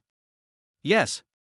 The proprietress did not hide the fact that at that time, there was no such thing as franchising in milk tea shops, and everyone rented a storefront and bought their own equipment to run the business. The rent is also very cheap, only 12,000 yuan a year, plus simple decoration and equipment. The total cost is less than 30,000 yuan. But Chang Qing currently has limited funds and cannot take out the money, so he can only borrow chickens and eggs first. "What I mean is, I'll buy your store and give you 100,000 yuan. I'll give you 10,000 yuan first, and you have 1 month to pay the rest. If you can't pay within 1 month, both the money and the store are still yours, and you can just pretend that I've never been here. What do you think?" This.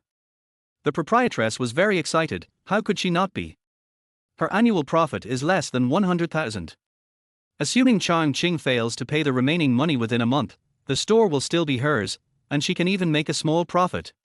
If she is paid enough within a month, she can take the money and open a new one somewhere else, and make tens of thousands of dollars in an instant. The proprietress leaned on the counter with both hands, thought for a moment and said hesitantly, "Young man, you have to think carefully. My store can't make back 100,000 yuan a year, and doing business is risky. If the business is not good, it's okay."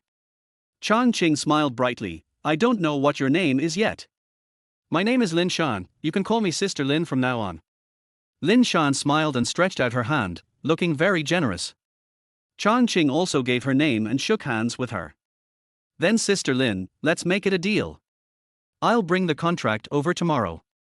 Also, can you bear with me for a month and help me be the store manager? The salary will be 3,000, and there will be a bonus at the end of the month."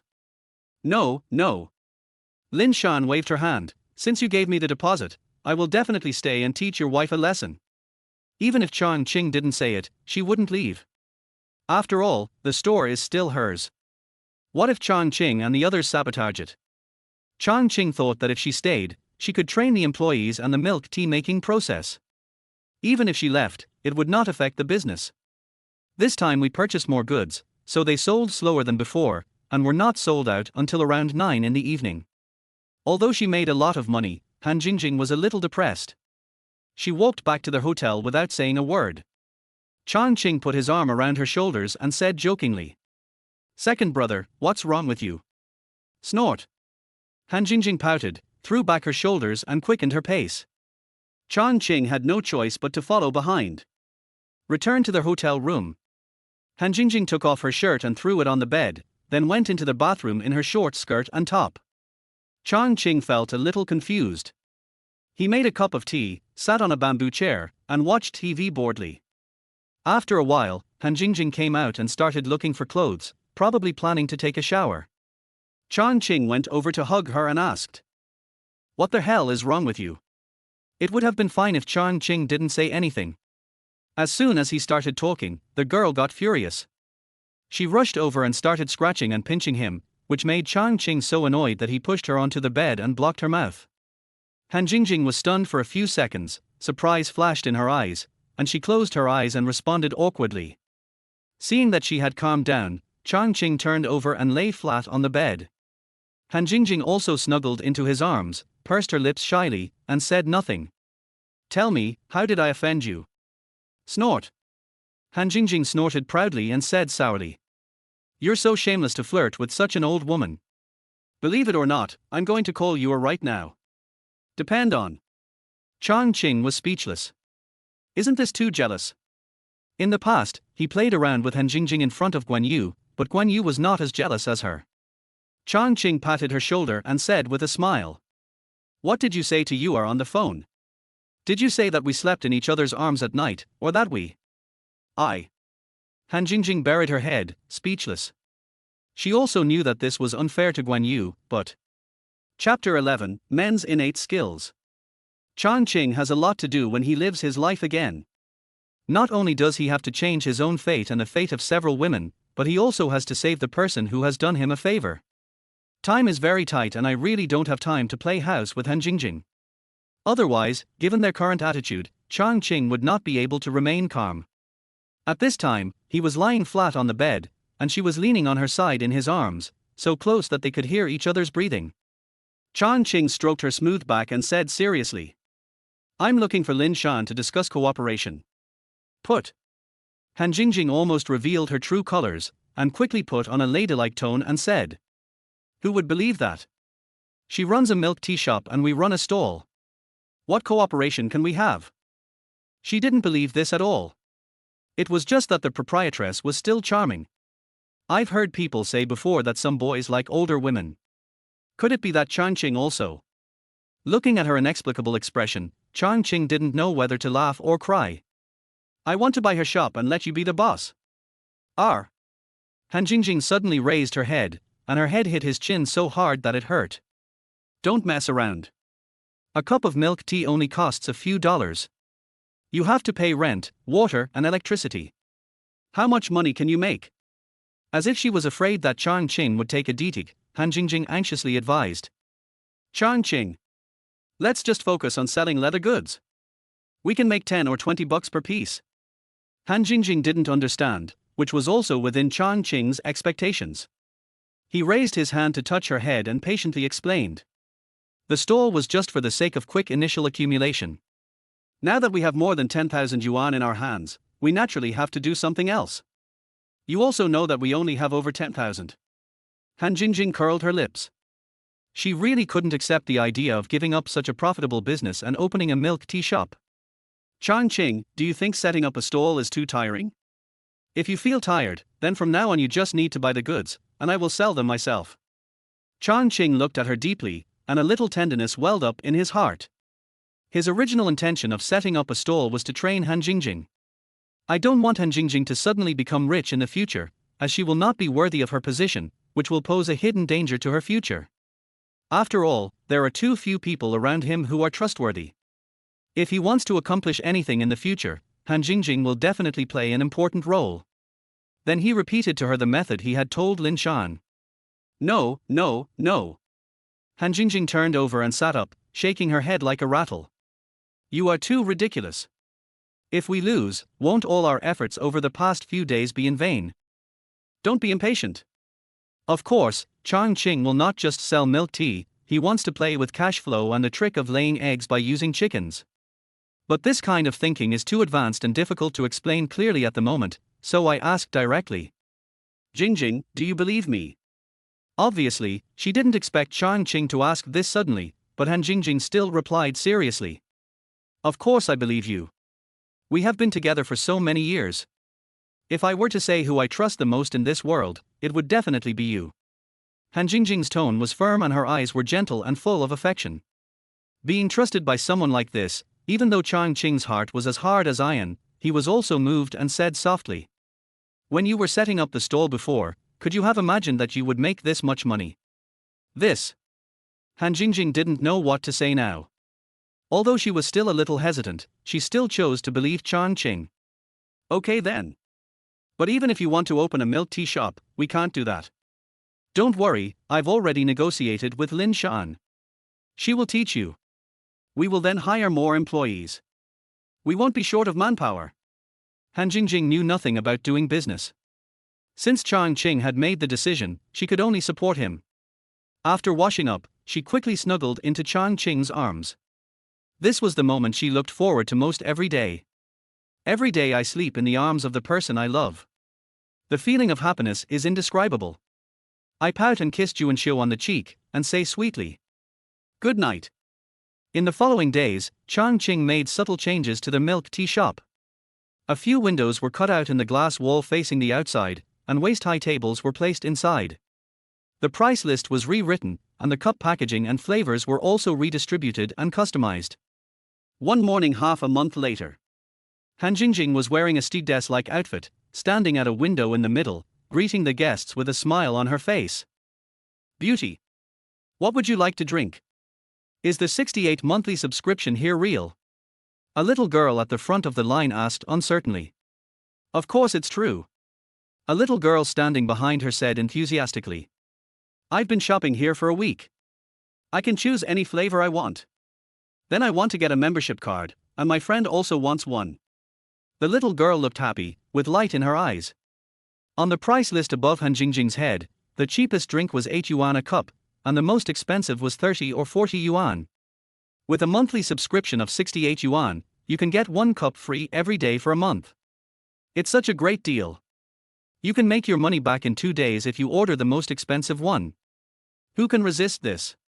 Not only does it allow people who buy membership to drink milk tea freely, but it is also like opening a blind box. When you take it, you have to take a look at the text on the cup first. It is very interesting. For those who like to drink milk tea, the card purchase rate is almost over 90%, and various love-related texts are printed on the cups. For example, when people feel happy, they will not be bound by the past. People will only think of memories when they feel lonely. When she returned to their hotel at night, Han Jingjing took off her clothes, fell directly onto the bed, and muttered. I'm so tired. I feel like my legs aren't my own anymore. Chang Qing was also busy helping out, but as he was strong and healthy he didn't feel anything, so he walked over to help with the massage to relax. Han Jingjing is 169 centimeters tall. Although she has a delicate baby face that makes her look a little young, she has a well-proportioned figure and is still very attractive. She is not shy in front of Chang Qing all the time, and they sleep in each other's arms all the time. It is unrealistic to say that she has no feelings at all. Moreover, men like to explore dangerous peaks, especially climbing mountains with bare hands in their sleep, which is a natural skill. Every morning, Han Jingjing would bite her lips with a red face, which gave Chang Qing a headache. Every time when the idea of sleeping separately came up, Han Jingjing pretended to have tears in her eyes, and Chang Qing couldn't bear to say anything more. Han Jingjing lay on the bed, enjoying Chang Qing's gentle service, and said lazily. Chang Qing. We sold over 500 membership cards today. If we continue like this, we will be out of business soon, right? Chang Qing pressed his thigh casually, not applying enough pressure. Be gentle. Han Jingjing complained that Chang Qing's massage was not very comfortable, but she liked the feeling of being pampered. She endured the messy feeling and said. Although our costs are not high, with the staff and various expenses, a cup costs almost $3. If we drink 68 a month, that's more than $100. Wouldn't we lose half of our money? It's not like I'll lose half of it. Logically, the company would lose half of its profit, but in order to delay its closure, Chang Qing launched special-priced lemon tea and sour plum juice at 3 yuan a cup. One cup costs less than $1, and the weather is so hot that people passing by just drink it as if it were a bottle of water, so sales are also very high. But even so, bankruptcy is only a matter of time. Chapter 12, 3 Businesses in 20 Days. Chang Qing's main purpose for opening a milk tea shop. I just want to use this low-price monthly subscription method to quickly gather a sum of money, and then use this money to start a company. After the company is profitable, I will use the company's money to make up for the deficit of the milk tea shop. It's a trick of trying to lay the chicken and the egg while walking on a tightrope. If the company cannot generate enough profit within a month, then not only will the milk tea shop go bankrupt, but he will also owe a debt of at least hundreds of thousands. In the hotel room at this time, the air conditioner was turned on to 26 degrees. Han Jingjing was lying on the bed with her arms and legs spread out, while Chang Qing was kneeling beside her, massaging her vigorously. Speaking of massage, it is really tiring, even for a beautiful woman. Chang Qing rubbed his sore hands, sat aside and said.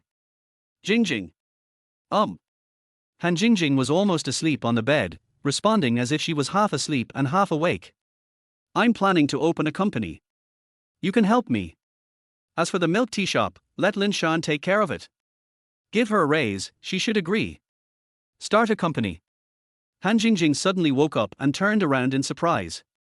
We are doing well selling milk tea, why do we need to open a company? Don't spend money recklessly. I plan to start a software company. Chang Qing didn't beat around the bush and spoke directly about what he was thinking. If he wanted to make money quickly, he had to start from the internet. How much does that cost? Is this enough for us? Although she felt that the hundreds of thousands of dollars in her hand was already a lot, Han Jingjing still felt that starting a company was a bit far-fetched. Also, I've only been in the provincial capital for about 20 days, but I'm already starting my third business. I feel like I can't adapt to such a fast pace. It has to be said that the original family has a huge impact on a person's cognition.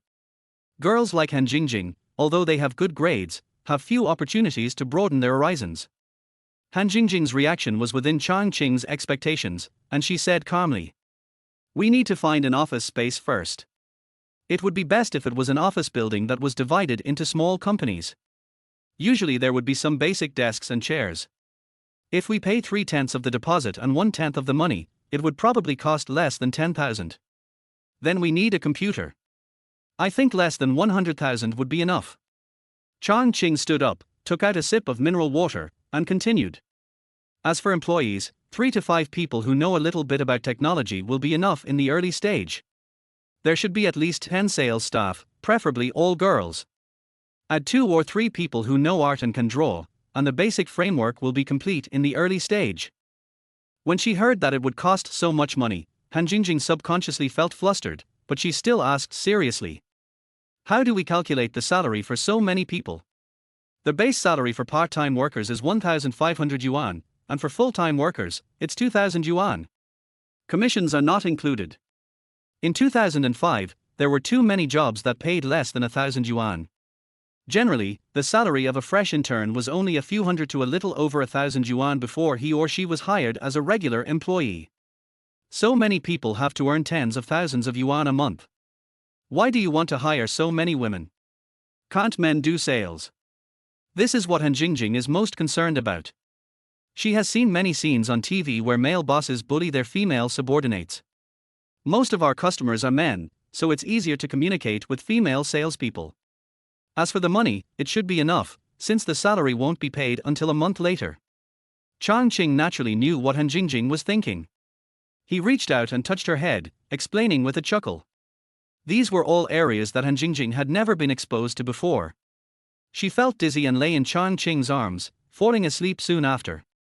The next morning, Chang Qing discussed the matter of the milk tea shop with Lin Shan, and took Han Jingjing to find a clothing mall nearby. Han Jingjing blinked her big eyes and looked around. The two of them had been in the provincial capital for some time, but had never been to such luxurious places as these.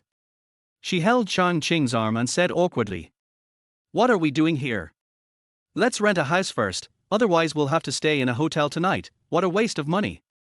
I have already planned what to do, just follow me." Chang Qing didn't explain much and pulled her into the mall. "I found a store selling business attire." Maybe it was because the store had just opened. There was a female salesperson there, still tidying up the counter. She looked up at the two people, and probably thought that they didn't look like the kind of people who would make purchases, so she lowered her head and continued to busy herself with her own business. Although Han Jingjing felt a little embarrassed, beautiful clothes have an alluring effect on women of all ages. She looked at a few items with sparkling eyes, and after seeing the price tag clearly, she was obviously a little uncomfortable, and whispered in his ear, "It's so expensive. The cheapest ones are 200 or 300. Should we go somewhere else?" Chang Qing thought it was very cheap and wondered what color would suit Han Jingjing. For Han Jingjing's age, black was too dark and a brighter color would be better. Chang Qing didn't care about the salesperson's neglect. He wouldn't waste time on such a person. He called the salesperson over, pointed at a few colors of suits and said, "These are the types. Find the right size for her." Then he pointed at Han Jingjing. The salesperson looked at Chang Qing with an expression that said, "Are you serious? Go find them quickly. As long as they fit her, I'll take all of them. Don't worry about whether I can afford them or not. I don't have time to joke with you." Chang Qing's expression was slightly cold, and his tone was unquestionable. Han Jingjing was about to speak, but Chang Qing raised his hand to stop her, as if he had anticipated what she was going to say. "Give her a few more shirts. Don't give her black ones. Any other color that matches will do." "Okay." The salesperson also realized that she had made a mistake, and took Han Jingjing to change clothes with a warm smile. Han Jingjing was used to being obedient, so when Chang Qing asked her to change, she had no choice but to follow him into the fitting room. Taking advantage of this opportunity, Chang Qing selected a few trousers and shirts in the men's clothing area. In his previous life, all his clothes were black, and he still had a special liking for black. Han Jingjing was in the fitting room for a long time before coming out, her face slightly red, and she looked at Chang Qing with some anticipation. "How is it? Does it look good?" Chang Qing turned around and his eyes lit up. Han Jingjing was wearing a light pink suit, a small suit jacket on the upper body and a round neck white shirt with floral patterns on the inner side. The slim design made her curves look more graceful. The skirt is a hip skirt that reaches mid-thigh, which is neither too long nor too short, and is considered to be average. Also, the flat shoes are a bit lacking, a pair of high heels would have been perfect. Han Jingjing has delicate facial features, bright almond eyes, small cherry lips, and delicate and fair skin. Now that she is wearing a uniform, she is less immature and more charming. If she were to wear stockings. Seeing Chang Qing staring at her with his eyes wide open, Han Jingjing pursed her red lips slightly with some pride.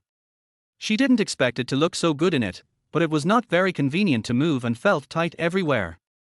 "You don't need to try on anything else, as long as the size fits." Chang Qing was very satisfied with Han Jingjing's outfit, and pointed to the men's clothing area and said, "Pack up these men's clothes as well." "Yes, sir." The salesperson was so happy that his eyes were almost smiling. He didn't expect to meet a big customer right after opening the store. Thinking of the commission, his attitude became even better and he called the customer "sir" and "miss" all the time. Chapter 13 Qin Wenjing appears. After going out, Chang Qing bought her a few sets of clothes and shoes for daily wear. Although it is a very ordinary small shopping mall, it still cost me nearly 10,000 to buy so many things. Han Jingjing was completely numb. It was the first time in her life that she bought such expensive clothes, and bought so many. She couldn't help but persuade him. "Chang Qing, I know you love me, but you are going to start a company. How can you spend money like this?" "Well." Looking at the little girl with a happy and sweet face, Chang Qing was speechless. Women have very strange ways of thinking. As long as you spend money on them, they will get involved in emotional matters. The two walked out of the mall, and Chang Qing asked her face to face. "Jingjing, what do you think is the most important thing when dealing with people?" "Well, it's sincerity." Han Jingjing said without thinking, "To make friends, you need to be sincere. The business world is full of intrigue and deception, and is known as a battlefield without the smoke of gunpowder." "Oh. Sincerity?" Chang Qing smiled bitterly. "You are still too young, learn from me slowly." "TSK, you sound like you're older than me. Your birthday is 2 months younger than mine. Please call me sister from now on." Han Jingjing rolled her eyes proudly. But a relationship between an older woman and a younger man sounded very exciting. As I thought about it, my face turned red all the way to my neck. Forehead. Chang Qing was so embarrassed by the question about age that he even forgot that he was younger than Han Jingjing. "Listen to me," Chang Qing said with a serious face. "When doing business, the first impression is the most important. When people don't know each other, they can only judge the basic trust level through appearance, temperament, clothing, and other external things, such as watches, cars, and bags. Although you can't judge a book by its cover, the clothes people wear are actually the most important when they first see each other. Especially when you are at the bottom of society. You can't dress casually like those successful people. They have been in high positions for a long time and have developed enough aura that they don't need any external things to set off. It's like some people who look ordinary but give people a strong sense of oppression." Chang Qing put his hands on her shoulders and said seriously, "Jingjing. Remember, from now on, I am no longer the person I used to be, and you are no longer the person you used to be.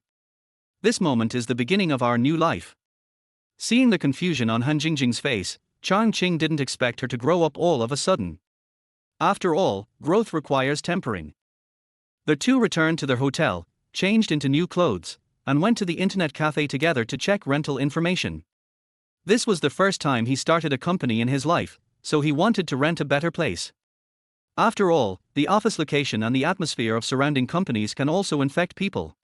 After browsing for a while, he found an information that interested him very much. It was a law firm looking for someone to share a rental with. Chang Qing was about to start a company, and the other party ran a law firm, so it was a good opportunity for him to consult. After writing down the contact information, he took out his cell phone and made a call. Hello. Who is this?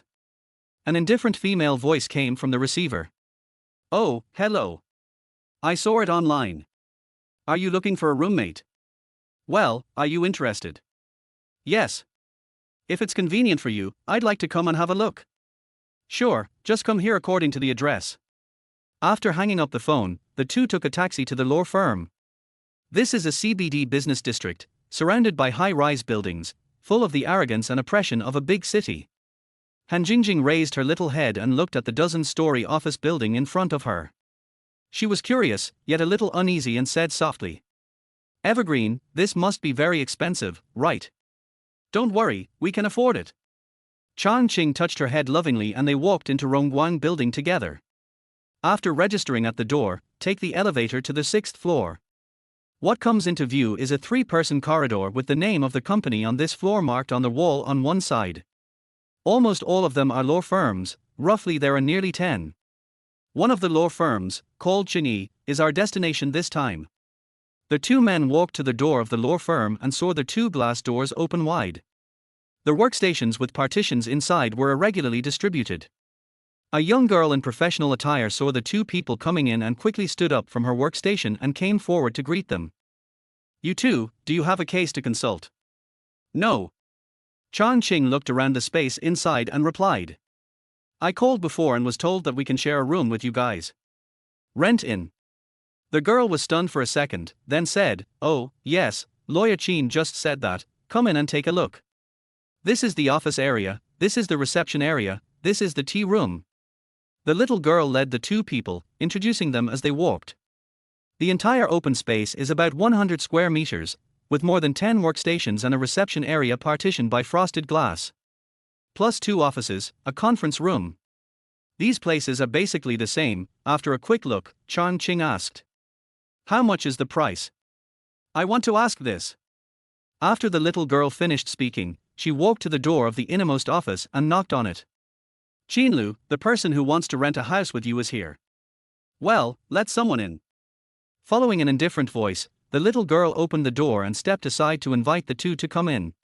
The office is about 20 square meters, with a circular black leather sofa and floor-to-ceiling windows covering an entire wall. It is simple and bright. At this time, behind the dark red desk, sat a woman in her 30s, with her hair tied up behind her head and a pair of gold-rimmed glasses on her high-nose bridge. He raised his eyes slightly and said calmly, "You guys sit down first." Chang Qing didn't care about her neglect and pulled Han Jingjing to sit on the black leather sofa. From his current perspective, he was facing that perfect profile face, with lips that were bright red and extremely gorgeous.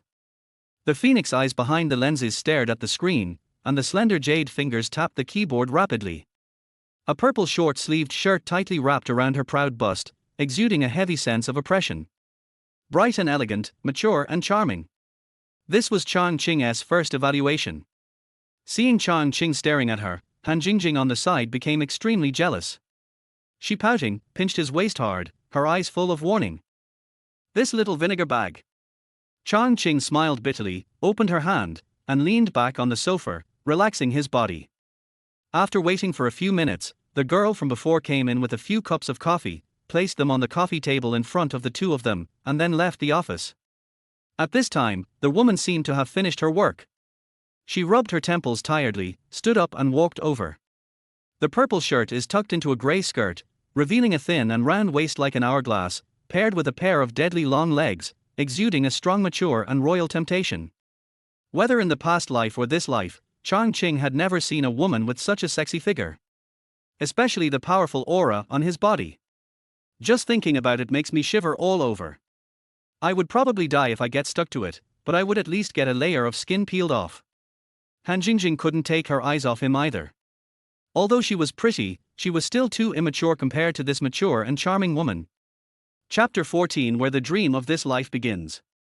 The woman sat on the sofa not far from the 2 of them, her slender white legs crossed, her pointed high heels dangling casually in the air, her red lips slightly parted, and she said lightly, "Which law firm are you from?" "We are not lawyers." Chang Qing took a sip of coffee, calmed himself down and said, "We plan to rent this place and start a software company." "Oh." The woman was obviously a little surprised, her voice was stretched out a little, she frowned and thought for a moment, then said, I have 14 workstations, 2 offices, and a conference room, a total of 160 square meters, with an annual rent of 180,000. Except for this office, all other spaces can be sublet. If you can't take it all at once, there's no need to discuss further. That's no problem. Chang Qing also cuts straight to the point, how to share the rent. Based on the square area, my office is 22 square meters, and the annual yuan. The other area is 138 square meters in total, 155,250 yuan. It's too expensive. Han Jingjing blurted out anxiously. They only have a little over 130,000 yuan in their hands now, and they need to buy computer equipment and the like, so they can't afford to rent here. Such a price was within Chang Qing's expectations. Although it was 2005, the price in the commercial district was like this. He patted the back of her hand, indicating that she was relieved, then turned to look at the woman and said, What's your name? Qin Wenjing. Sister Jing, right? Chang Qing called out in a familiar voice, and then said, Sister Jing, since we came here in person, we naturally came with good intentions. Although it is reasonable to calculate it by square meter, you are using the best office, so I'm afraid it is not reasonable to calculate it this way. As a tenant, I spent a lot of time in the initial stage of selecting a location and signing a contract. It makes sense for me to give priority to this place. Apparently, calling her sister had no effect. Qin Wenjing's expression remained indifferent, and the look she gave him was even aggressive. Such a look made people feel uncomfortable. Chang Qing immediately stopped smiling and spoke in a lower tone. You want to share a house so you can kill 2 birds with 1 stone, right? Oh? How do you mean? As if these words touched a nerve, Qin Wenjing raised the corners of her lips and leaned forward unconsciously. Looking at the button in front of her that was struggling to hold on, Chang Qing couldn't help but sigh, this woman is such a monster. It seems that just a casual glance from her eyes can make people's adrenaline rush and arouse their inner instinctive desires. Even Chang Qing was aroused with a desire to conquer, and then he said mercilessly, For you who run a law firm, appearance is more important than anything else, but here you only have 2 people, which means you are on the verge of bankruptcy. So you came up with the idea of sharing a house, which can not only ease the financial pressure, but also make people feel that there are many people and it is busy, giving the illusion that the business is doing well, right? After saying that, he looked at her with burning eyes. But he didn't see the expression he wanted. Qin Wenjing's expression remained indifferent. She just picked up the coffee and took a sip, her posture elegant and calm. She is indeed a strong woman. Even though her thoughts were exposed so bluntly, her face remained flawless, if it weren't for her high heels that were dangling and dropped to the ground. Chang Qing really thought that he had guessed wrong, and continued to add. I run a software company, and my clients are basically connected online, so no clients come to my store, and naturally I don't need a signboard. This time, Qin Wenjing's eyes were obviously brighter, and she said with her red lips slightly opened. How low do you want it? Chang Qing was not in a hurry to talk about money, and added fuel to the fire. The little girl just now should be your assistant. I can reserve a seat for her at the door. As long as there are customers, she can receive them immediately. I can also ensure that my employees will not say a word more, and even assume that they are all your employees. Interesting. Qin Wenjing looked at him deeply, raised the corners of her lips, and her indifferent eyes softened a little. 120,000. 80,000. 100,000. Make a deal. Annual payment. Pay 3 and bet 1. Qin Wenjing lowered her head and pondered for a moment. Okay, deal. After the discussion, Chang Qing said shamelessly. Sister Jing, I see that the office equipment at your workstation is still there. Do you mind if I use it for a while? Sure. But you have to pay for all other expenses. It is reasonable for Chang Qing to cover all the expenses of water, electricity, property and so on. After all, there is only one computer in Qin Wenjing's office, which really doesn't use much electricity. After signing the contract, it was almost noon. The assistant asked for a box lunch and they all ate together. Chang Qing took Han Jingjing out of the building. As soon as she left the building, the little girl went crazy. You are so tasteless. What's so good about an old aunt? Han Jingjing pouted, obviously jealous again. Qin Wenjing looked about 30 years old, and Han Jingjing was only 18, so calling her auntie was not too much, but Chang Qing was not happy with the title and complained. You know nothing. Mature women are more attractive. They are not comparable to a little girl like you. Besides, my girlfriend doesn't control me like this. Huh? Am I not your girlfriend now? Han Jingjing was really unhappy now, and she stretched out her hand and began to pinch the soft flesh on Chang Qing's waist. Oh, luckily your girlfriend is temporary. If she was permanent, I would be annoyed to death by you. Chang Qing regretted what he said as soon as he said it. Before the little girl could get angry, he quickly put his arm around her shoulders and walked out with a flattering look on his face. What can I say about Han Jingjing? She is really beautiful, with a lowly face, a mature woman's body, thin and sexy. But she looks too young, like a high school student, so I really can't bring myself to do anything about her. In the afternoon, the two of them went their separate ways. Han Jingjing rented a house nearby, while Chang Qing went to the computer city to buy equipment. Wenjing has 14 sets of office equipment with quite high configurations. Chang Qing only needs to add some assembled computers for the sales staff to use. Think about it, I made a lot of money today. Not only did I save tens of thousands of dollars in rent, but I also got a batch of equipment for free. I went to a computer city and found a store that sold assembled computers. I bought 10 at a time, each costing about 2,000 yuan. I also bought a laptop for Han Jingjing, and then bought some office desks and chairs on the underground first floor. After coordinating the door-to-door delivery, I went to the business hall to set up a dedicated line. At around 5 o'clock, Han Jingjing called and said that she had found a house and asked if we wanted to move. Chang Qing thought about it and decided to give up. The things I bought would be delivered later, and I couldn't get away, so I asked Han Jingjing to clean up the place briefly before going back to the company. At around 6 o'clock, the tables, chairs and computers were delivered, and the accompanying workers arranged them according to Chang Qing's requirements. When the power was being turned on and debugged, Han Jingjing also came back. She was wearing a white sleeveless dress with a very long hem that only revealed a small part of her calves, and her pure and elegant temperament instantly came out. It turns out that no matter how good-looking a person is, they still need to dress up. Now she doesn't look like she did when she first came from the county town. The few guys who came to deliver the computers were all young men around 17 or 18 years old. They had never seen such a beautiful girl before. They wanted to look but didn't dare to, and their posture was very shy. Chang Qing also sighed a little. He used to be such a simple boy. It's a pity that everything can't go back. After everyone left, Han Jingjing quietly went to the office to take a look, then turned around and asked softly, "Isn't that Jing here?" Sure enough, there is hostility among beautiful women. Chang Qing chuckled and shook his head. They are elites, working from 9 to 5. When Han Jingjing heard that no one was there, she immediately turned into a butterfly among the flowers, looking here and touching there, her face flushed with excitement. This place is ours from now on. Yes. Chang Qing looked at the place in front of him where his dream of this life began, and a sense of pride rose in his heart. Chapter 15, Jealousy. Han Jingjing walked around inside and outside. Except for Qin Wenjing's office, which they were not allowed to enter, the rest of the place was their territory. Suddenly I regretted renting the house and ran over to grab his hand.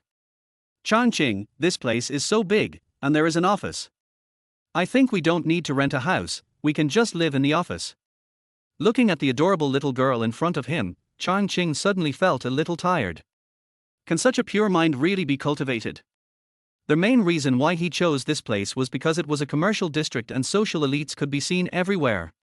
I thought that Han Jingjing would be influenced by the environment and the people around her slowly, and that she would be his right-hand man in the future.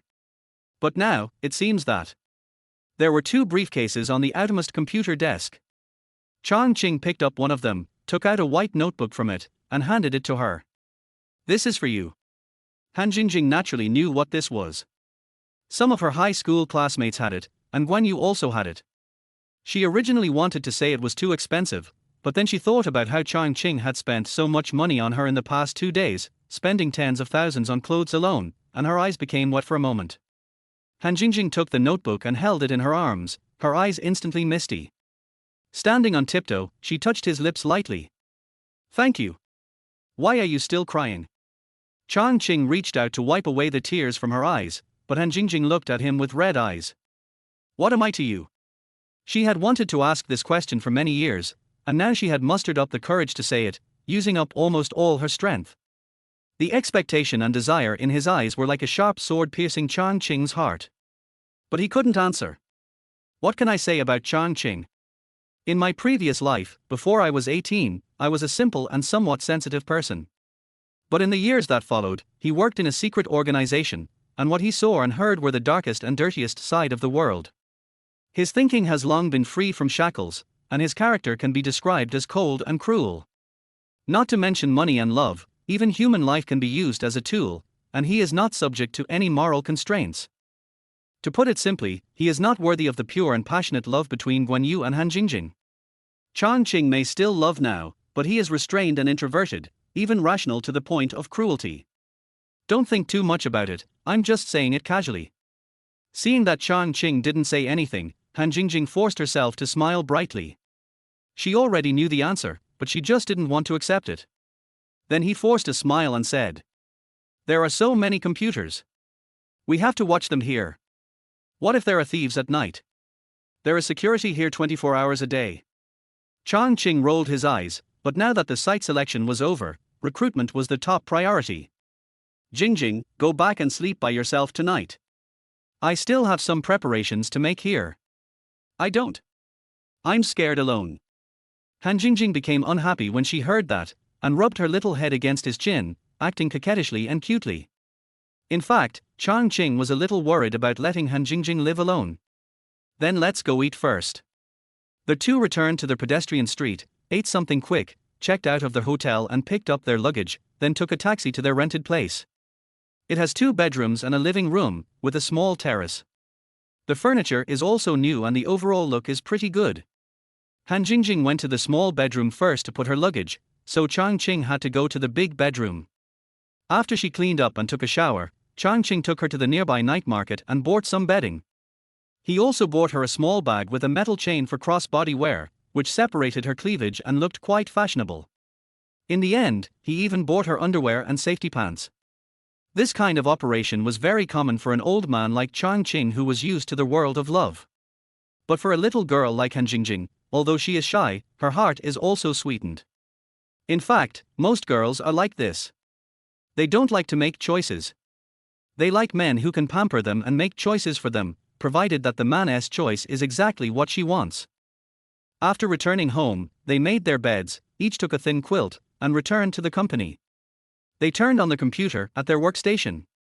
It was not difficult to access the internet in a small county town before, but it was impossible to have fun. The two of them usually made some money, but it was gone within a few hours. Guan Yu is rich and always wants to give money to Chang Qing, but can a grown man like Chang Qing take money from a woman? Even when Guan Yu insisted on giving Chang Qing her mother's 7 million before leaving, Chang Qing firmly refused. A strong man must work hard on his own to have a sense of accomplishment. He asked Han Jingjing to post recruitment messages online while he made planning reports. After all, with cognition and technology that are 18 years ahead, it is not an exaggeration to say that it is a dimensionality reduction attack during this period. Not only have we made plans for the present, but we have also roughly sorted out the future investment direction. Han Jingjing finished it quickly, downloaded Penguin, and logged in to look through her friend list. Chang Qing saw it from the corner of his eye, turned around and asked, "Is you online?" "No." Han Jingjing pouted in annoyance. Chang Qing also downloaded one for himself. His friend list was very clean, with only 3 people, Guan Yu, Han Jingjing and himself. Guan Yu was not online, so Chang Qing opened a window and left a message for Guan Yu. Han Jingjing was watching from the side, and Chang Qing did not shy away from it. "What about I miss you and love you?" There were a lot of cheesy love words, which made Han Jingjing roll her eyes. Shameless. Han Jingjing gave a comment and turned around to play her own game. The next day, it was a bit cloudy. Chang Qing took Han Jingjing to the relevant department to register the company, and Han Jingjing held 3% of the shares as the legal representative. Han Jingjing didn't understand either, but when she saw Chang Qing wanted to give her shares, she wanted to refuse. However, under Chang Qing's stern gaze, she still signed obediently. At this time, Han Jingjing had no idea how huge a fortune this 3% would become in the future. At the beginning, there were so many things to do that the two had to act separately. Han Jingjing went to install an internet cable at home and buy some daily necessities. Chang Qing went to contact the rental server when he returned to the company. Qin Wenjing's assistant was already at the side of the door, setting up an independent desk like a receptionist. When she saw Chang Qing coming in, she greeted him. "Evergreen. I'm planning on ordering a box lunch, do you want one?" "Well, from now on you can order them all together, and the money will be mine." This assistant is called Yarnlu, and she is very easy to get along with. "No, it's just a matter of convenience." Yarnlu politely declined. It was just the meal money. Chang Qing didn't care. He was mainly thinking that Yarnlu was a lawyer herself and must be very familiar with legal affairs. In the future, you can also consult her about the company's legal affairs. It is very necessary to establish a good relationship with her. "Sister Lulu, we are colleagues from now on." It would be too polite to say that. Oh well. Maybe it was because she felt comfortable being called sister. She pursed her lips, smiled and started to call to order food. Chapter 16, Zhou Man appears. After lunch, Chang Qing opened his mailbox and found dozens of job application emails. This is why the salary is so high. There is no problem recruiting, the conditions are relaxed, and it can be full-time or part-time. I estimate that there will be more people in the next 2 days, so I can choose the right one. At about 1 o'clock, Han Jingjing came back. She was wearing a white round-necked shirt and skinny trousers, looking very capable, with a bit of the air of an urban beauty. The only flaw was that her delicate baby face made her seem too young. Fortunately, Yarnlu was very enthusiastic and helped as an interviewer, so the three of them looked much more formal. 9 people came for the interview in one afternoon. Among those who are engaged in technology, Chang Qing took a fancy to one named Zhang Kai. He was very introverted and didn't ask questions or talk. He only showed some confidence when talking about technology. He is a senior from the same school as Chang Qing. He is a senior this year. When he was looking for an internship, he failed the interview because of his personality. The interviewer was afraid that he had depression. The other two, a man and a woman, work in sales positions. The man is called Liu Yuhua and the woman is called Li Lingling. Both of them have good eloquence. Including Chang Qing and 2 others, there are a total of 5 people in the company. At night, the 2 of them were lying on the sofa in the reception area, and Chang Qing asked, "Jingjing. They will officially start work tomorrow, so let's clarify the division of labor between the 2 of us. Why don't you just tell me what to do and I'll do it?" Han Jingjing looked at him sideways, speaking in a casual tone. "Since we have registered a company, we naturally need to formalize everything. From now on, you will be responsible for administrative management, and I will be responsible for technical management." "What do you mean? You want me to be the deputy manager?" "No, you are the general manager and I am only the technical director." Han Jingjing sat up directly from the sofa and said in surprise, "How can this be possible? The company is yours, how can you let me be the general manager? Besides, I don't know how to manage it." "Don't be impatient. Just listen to me." Chang Qing encouraged him. "The real reason I opened this company is to pave the way for the future. You won't understand even if I tell you now. You just need to know that starting tomorrow, you are the boss of this company and all employees will listen to you." Pushing Han Jingjing out is nothing more than a figurehead to facilitate Chang Qing's operations behind the scenes. As for whether she has the ability or not, it is not important for the time being. "Well, let me try it then." Han Jingjing was still very nervous, but also a little excited. She was going to be the general manager already? "When you have time, take a look at the management plan I wrote. I've sent it to your email. Also, I plan to train Zhang Kai today and make him the head of the technical department first. You can choose one of the 2 salesmen to be the sales team leader. When running a business, the most important thing is to cultivate helpers. If you rely on yourself, you will be exhausted." Han Jingjing felt a lot of pressure. "Why don't you just choose directly? Why do you want me to choose? I just said that you are in charge of management and I am in charge of technology. Except for the technical department, everything else is under your charge." "Well, okay." Han Jingjing's words sounded a little unconfident. There is also the issue of eating. A small company like ours has low cohesion. Let's order lunch boxes together for lunch. It doesn't cost much more. If we eat together, the atmosphere will be more harmonious. Listening to Chang Qing's words, Han Jingjing felt that it wasn't that difficult anymore.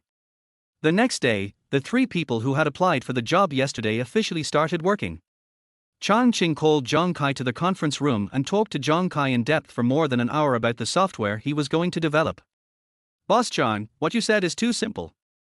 Zhang Kai is full of confidence. "I can do it myself in 2 months."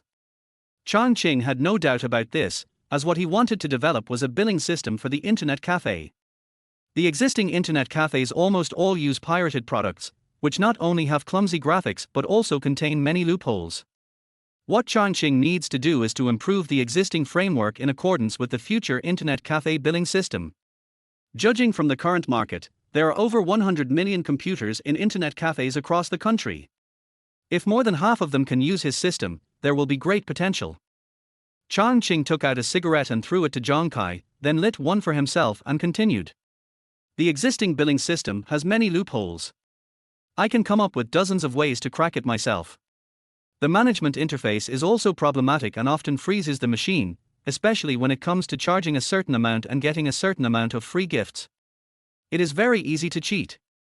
Many people who have worked as cashiers know that as long as they know the background password and change the recharge rebate ratio, they can embezzle the set amount."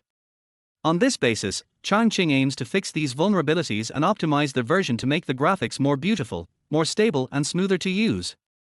More importantly, the interface of each computer managed by the background can be modified by the internet cafe owner himself, and any activities can be directly displayed on the client. You can also tell the front desk what you need, such as asking for a bottle of Coke for machine number 2. After hearing this, Zhang Kai had a rough idea in his mind. The job was not difficult, but it was a bit time-consuming. "Boss Chang, if you give me 3 people, I can definitely get it done in a month." Zhang Kai is very confident. Chang Qing is also very clear about this point. This is actually not a technical job. It is nothing more than applying some business logic. If he adds his own efforts, the progress will be much faster. In the morning, Han Jingjing replied to many job seekers. In the afternoon, more than 20 people came. It was easier to recruit salespeople. Although there were many technical personnel applying, people in the technical field are afraid of comparing products carefully. In Chang Qing's eyes, Zhang Kai is considered an entry-level player, but the way he applied for the job doesn't even make the grade. Finally, Chang Qing thought about it and decided that it wasn't a big job, so he decided to find a few helpers first to finish the preliminary work. Once you understand this, the speed of recruiting people will be much faster. The recruitment was conducted in the conference room. Near the end, a girl came in, sat on a chair with her head down, looking a little timid. At first, Chang Qing didn't take it seriously, thinking that he was just like Zhang Kai, an introvert and quiet person. According to his resume, he is only 18 years old, just like Chang Qing now. His name is Zhou Man. He was admitted to the Academy of Fine Arts this year to study painting. It wasn't until Chang Qing asked her if she had any part-time experience that Xiao Yaman looked up. In an instant, Chang Qing felt his eyes brighten. She has a perfectly defined oval face, distinct facial features, a thin upper lip and a thick lower lip, and warm white skin, which makes her look very pretty and charming. But her temperament makes people feel very gentle, very pure, very quiet, and even very kind. Her eyes are so clear that they seem to reflect people's hearts. Wearing 2 pigtails, a white t-shirt, and overalls. The strong contrast between appearance and temperament made Chang Qing, an old man, feel a little excited. Facing Chang Qing's gaze, Zhou Man was so nervous that he stuttered. No. Han Jingjing, who was standing next to her, was already a little unhappy when she saw Chang Qing staring at her. Xiao Yaman was still so nervous, so she was about to take the opportunity to ask her to go back and wait for news, but Chang Qing spoke first. "Zhou Man, right? Don't be nervous. I see from your profile that you studied painting. We are in need of talents like you. Go back and prepare yourself and come to work officially tomorrow." Han Jingjing was so angry that her mouth was about to twist. What does that mean by talent? Just as big as yourself. It's obvious that he just wanted to flirt with his subordinates like a boss because he saw that she was pretty. The more she thought about it, the more she felt that this was the case. She lifted her high heels and stepped hard on Chang Qing's feet a few times. Feeling the pain in his feet, Chang Qing remained calm and smiled. Chapter 17. I get angry just looking at myself. It's not that Chang Qing was attracted by Zhou Man's beauty, but Zhou Man's temperament and appearance made him have some other plans in mind. After Bai Yueguang left, Han Jingjing asked angrily, "Are you attracted to her? Your mouth is watering." "Nothing," Chang Qing explained with a righteous look. "We plan to recruit 3 people who know how to draw, but only one has come so far, which means it may be difficult to recruit. Now is the time to hire people. Let her do it first. If she doesn't work out, we can just hire her later, right?" "Real. Of course it's true. It's all for work." Seeing Chang Qing's serious look, Han Jingjing believed it a little and didn't bother to argue. "There are 7 people in the technical department, 9 in the sales department, and 18 in total, including the 2 of us. Are you still hiring? We will definitely recruit, but the requirements will be higher. So how do you plan your work next?" Having recruited so many people, Han Jingjing also had the urge to do something big. The company's basic framework has been completed, and Chang Qing is also preparing to provide simple training for employees, so that sales can have a brief understanding of the products they are about to sell, so as to avoid being clueless when customers ask questions. In the next few days, Chang Qing led the technical department to work day and night. Han Jingjing directed the sales department to collect information. Only Joyman is a little special. She studied painting. Chang Qing recruited her to let her use aesthetics to correct the overall beauty of the software interface. After all, the operations are diverse and the interface is naturally not single. Evergreen, who comes from later generations, knows best how important the appearance of a product is. But it was just the beginning and she had nothing to do, so Han Jingjing pulled her over to work part-time as an assistant. One morning, Chang Qing was typing code diligently when Yarnlu ran over and said that Qin Wenjing's computer was stuck and asked if he could fix it. Such a small matter was naturally not difficult for him, so he followed him into the office. This was Chang Qing's second time entering this office since they started sharing the apartment. Qin Wenjing was wearing a brown shirt, her long wavy hair tied up behind her head, and she was sitting in an office chair with her eyes closed. Hearing the noise, he said politely, "Thank you for your help. Hey. We are partners after all, we should help each other." Chang Qing walked around to her with a warm smile, his eyes stayed on her for a moment and then quickly looked away. With such a voluptuous and explosive figure, she must be getting angry just looking at herself. Chang Qing calmed himself and fixed his eyes on the computer screen. There was a bug in the pirated system, which was a very common occurrence. A repair patch was made and the rest of the time is just waiting for recovery. At this time, Qin Wen was sitting quietly in the office chair, leaning back slightly, while Chang Qing was standing beside her, supporting himself on the armrest of the chair with one hand, and fiddling with the computer with his head down. You can clearly feel her breath from the side of her face, with a warm fragrance. Chang Qing lowered his head slightly uncomfortably, and then his eyes were attracted by the beautiful legs under the black skirt, and he could even see the fine lines on them. Fortunately, his skills were excellent and the problem was quickly solved, and the computer screen returned to its original state. It was an electronic document. Chang Qing took a look at it subconsciously and found that it was a document for divorce. He stood up and said, "Sister Jing, are you still filing for divorce?" Although the two had little contact, he had heard some things from Yarnlu these days. Qin Wenjing specializes in economic cases, which are completely different from divorce cases. "It was a friend who introduced me to this. I guess it's a favor." Qin Wenjing took off her glasses, rubbed her eyebrows, and looked very tired. It is said that the two of them did not have much in common, let alone friendship, but when they shared the apartment, Chang Qing still got a great deal, so after thinking about it, he decided to help her. "Sister Jing, I think you're planning to start with domestic violence, right?" "Well, the man cheated on his wife and committed domestic violence. I asked the client to undergo an injury assessment. The chances of winning the case are still very high." "Then have you ever thought that this is too easy for him?" "What do you mean?" Qin Wenjing leaned back in her office chair and just looked up at him. There seemed to be a hint of interest in her indifferent eyes. "Think about it, the appraisal done by your client only showed some bruises on his body. Even if it is confirmed that the man did it, it can hardly be used as a basis for a larger share of the property. You still understand this?" "I don't really understand." Chang Qing moved the chair opposite the desk over, sat next to her and said, First, the man cheated on you during the marriage, then abused you and forced you to leave the house. Your client couldn't stand it anymore, so she asked you to represent her in the lawsuit, right? Qin Wenjing nodded. This was a job introduced by a good friend, and she would not have accepted it if she was not really short of money. Think about it, even if you win, you can only get half of the property at most. But if you get solid evidence that the man cheated on you and find evidence that he transferred the property, wouldn't it be possible to make him leave the house with nothing? That way, you can get an extra share of the money. Her client is a housewife, and the company has always been managed by the man. While forcing her to leave the house, he must be trying to transfer the property. Although Chang Qing didn't understand these legal provisions as well as Qin Wenjing, he knew human nature better than anyone else. I know all that.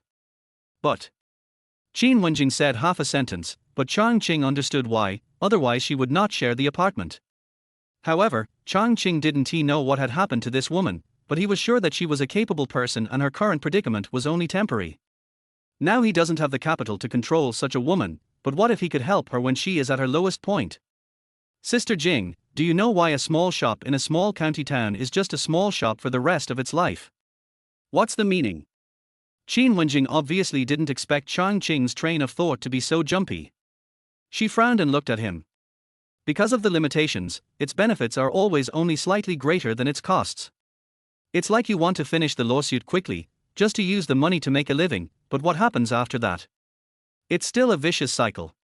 She knew all this, of course, and just looked at him, waiting for what to say next.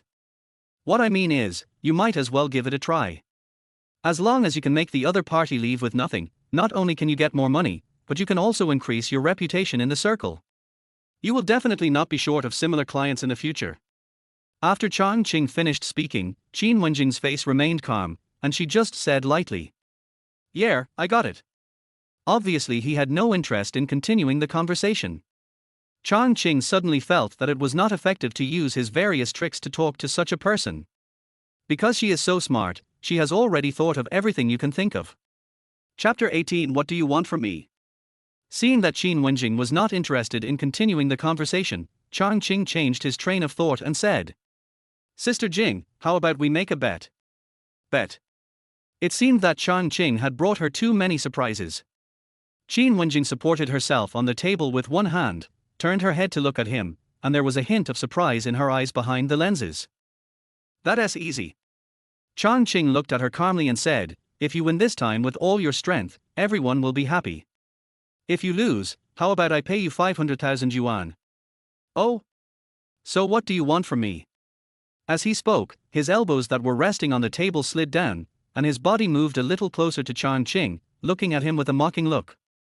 Chang Qing knew that she had misunderstood and thought that he was up to no good, so he smiled harmlessly and said, "You are beautiful." "Aha!" Qin Wenjing raised her eyebrows, with an expression that said she had seen through you a long time ago, but Chang Qing's next words made her exude a dangerous aura. "In terms of looks, the girl with me is not half as good as you, and the same is true for the new employee I just hired. And I can get her anytime I want. So what? So that's it." Chang Qing restrained his smile and leaned forward, looking at his reflection in her mirror, and said leisurely, "Your appearance is not attractive to me." As soon as the words fell, the air around them suddenly became a little colder. Although Qin Wenjing still had no expression on her face, her faintly twitching eyes clearly revealed her anger. This is naked fun. It's like she's being sentimental. Before she could get angry, Chang Qing smiled faintly and stood up. When he reached the door, he turned around and said, "I think you and I are the same kind of people." After a brief contact over the past few days, Chang Qing saw many characteristics in Qin Wenjing, including strength, dominance, confidence, indifference, and extreme calmness in her eyes. People like this are more competitive than anyone else. Chang Qing was sure that she would give it a try. A week later, the basic version of the billing system came out, and Chang Qing called everyone to a meeting in the conference room. Chang Qing stood in front of the background board and began to talk about the next plan. "First of all, our customers are internet cafes across the country, and our software is an internet cafe management and billing system. Sales staff should explain our strengths. It is impossible for the owner of an internet cafe to stay in the cafe all the time. Chang Qing's main focus is security, so we first tell them about the existing startup vulnerabilities. For example, in internet cafes during this period, when you turned on the computer, you would see a red login screen. You could also click on the running screen in the lower left corner and enter commands and delete the cache to easily break into the screen. As for the recharge loophole, the client can use virus software to directly recharge his membership card. The bar's management interface can also modify the cashback ratio to swallow up the extra money and then delete the records. It is difficult to detect unless you are particularly knowledgeable. Chang Qing Company's optimized software not only perfectly solves these problems. Additional client service functionality has been added. For example, when guests are surfing the internet, they can send messages to the bar directly on the screen. Internet cafe owners can also add promotional slogans in the background, such as the interface display when the computer is turned on, promotional activities, etc. After Chang Qing finished his introduction, sales team leader Li Lingling asked, "Mr. Chang, how much is the price of our billing software?" "The initial pricing is $1 per computer per month, and it will be free later." As soon as these words were spoken, there was an uproar in the conference room. "What do you mean? Why is it only $1? Yeah. How can you make money from this? It's even free in the later stages." Several salesmen raised questions, and Han Jingjing also wanted to ask, but she finally held back. She believed that Chang Qing would have a follow-up. Free things are the most expensive, and few people understand this at this time. However, Chang Qing would not explain too much, but simply briefly explained the current interests. "When you hear $1, does it sound cheap? Then we are halfway to success. $1 per computer. If there are 100 computers in an internet cafe, that is $100. Have you ever calculated how many internet cafes and computers there are in the country?" At the beginning, Chang Qing not only had to be cheap but also had to launch a trial version, so that it would be more acceptable to customers. After they tried it for 3 days, they could pay for it themselves in the background and switch to the membership version. As long as you install the trial version, you're basically done. Once the member information is stored in the database, can you change it at will? We will build our own website for downloading software. For example, if someone in another city wants to be our agent, they can register an agent account on our website. Every time they install our software with their account and pay for it, they will get a 30% commission. What our sales staff have to do is to post promotion tasks on forums and websites in various cities. Anyone who is willing, whether they are a member of the public or a student, can become an agent. For example, if an internet cafe has 100 computers and the annual payment is 1,200 yuan, then the agents and field staff can get a commission of more than 300 yuan for each order, and the daily income can easily reach 1,000 yuan. When they heard that they could make so much money, all the employees were extremely envious and wished they could become agents too. Chang Qing naturally understood their thoughts and said with a smile, "You don't have to be envious. Although the agents get high commissions, they only get regional commissions, while you can get national commissions. Every time a sale is made, the company will take out 5% as your bonus. Par par par." Amid the warm applause of the employees, Chang Qing shouted again, "Brothers and sisters, as long as we work hard, earning tens of thousands a month is not a dream." Chang Qing spoke passionately on the stage, and the employees below were also excited. Even Joamin's face turned red with excitement. At their age, most of them have never earned any money. How could they remain calm when they heard a figure of tens of thousands? In late August, the complete version of the software was finally released. Chang Qing found a pretty good restaurant nearby and treated everyone to a big meal. Although the boss and Jingjing was also there, they were all young people and the atmosphere became lively after a few drinks. "Mr. Han, thank you for your cultivation. I will drink first to show my respect." Li Lingling was the first to raise her glass to toast. She was sweet-talking and smooth-talking. Now she was the team leader of the sales department. There were many vacancies in the company's management level, so there would definitely be a place for her in the future. Following Li Lingling's lead, other employees also toasted. Only Zhou Man kept his head down, looking very embarrassed. People like him would never make it in the workplace. However, Chang Qing really likes this timid character. It would be nice to be a vase for the company in the future. After all, she is really pretty and easy to control. Chapter 19, Love that supports each other. Since the sales department was going to face a tough battle the next day, the party ended at around 9 o'clock. Their software development came to an end, and there was no need for Chang Qing to live in the company anymore, so he returned to the rental house with Han Jingjing. Since renting this house, Chang Qing has never lived here. After washing up, I took out the penguin on my notebook and looked at it. Guan Yu didn't reply to the message. It seemed that not only the mobile phone was confiscated, but also the laptop. What to say about Guan Yu?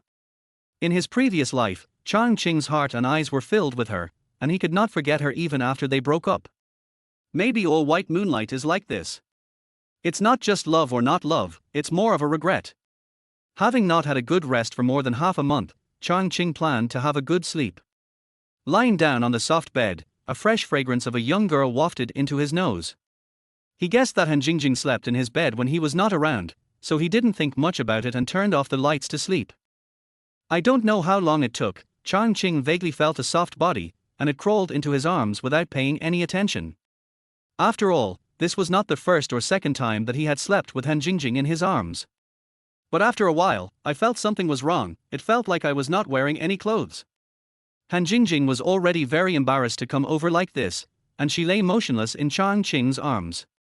After a while, seeing that Chang Qing didn't move, she couldn't hold back any longer, so she pecked him on the face with her pouting lips, and then quickly pulled her lips back. Seeing that Chang Qing still didn't respond, Han Jingjing, a little annoyed, mustered up the courage to mess around with his face and neck, and groped everywhere with her little hands. Now Chang Qing couldn't pretend to be asleep anymore.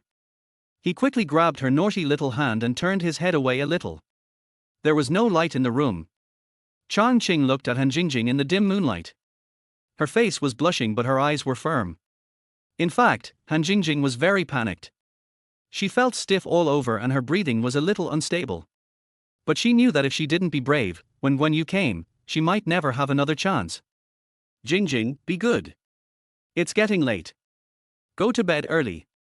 Chang Qing put his arm around the little girl's shoulders, trying to calm her impulsive emotions.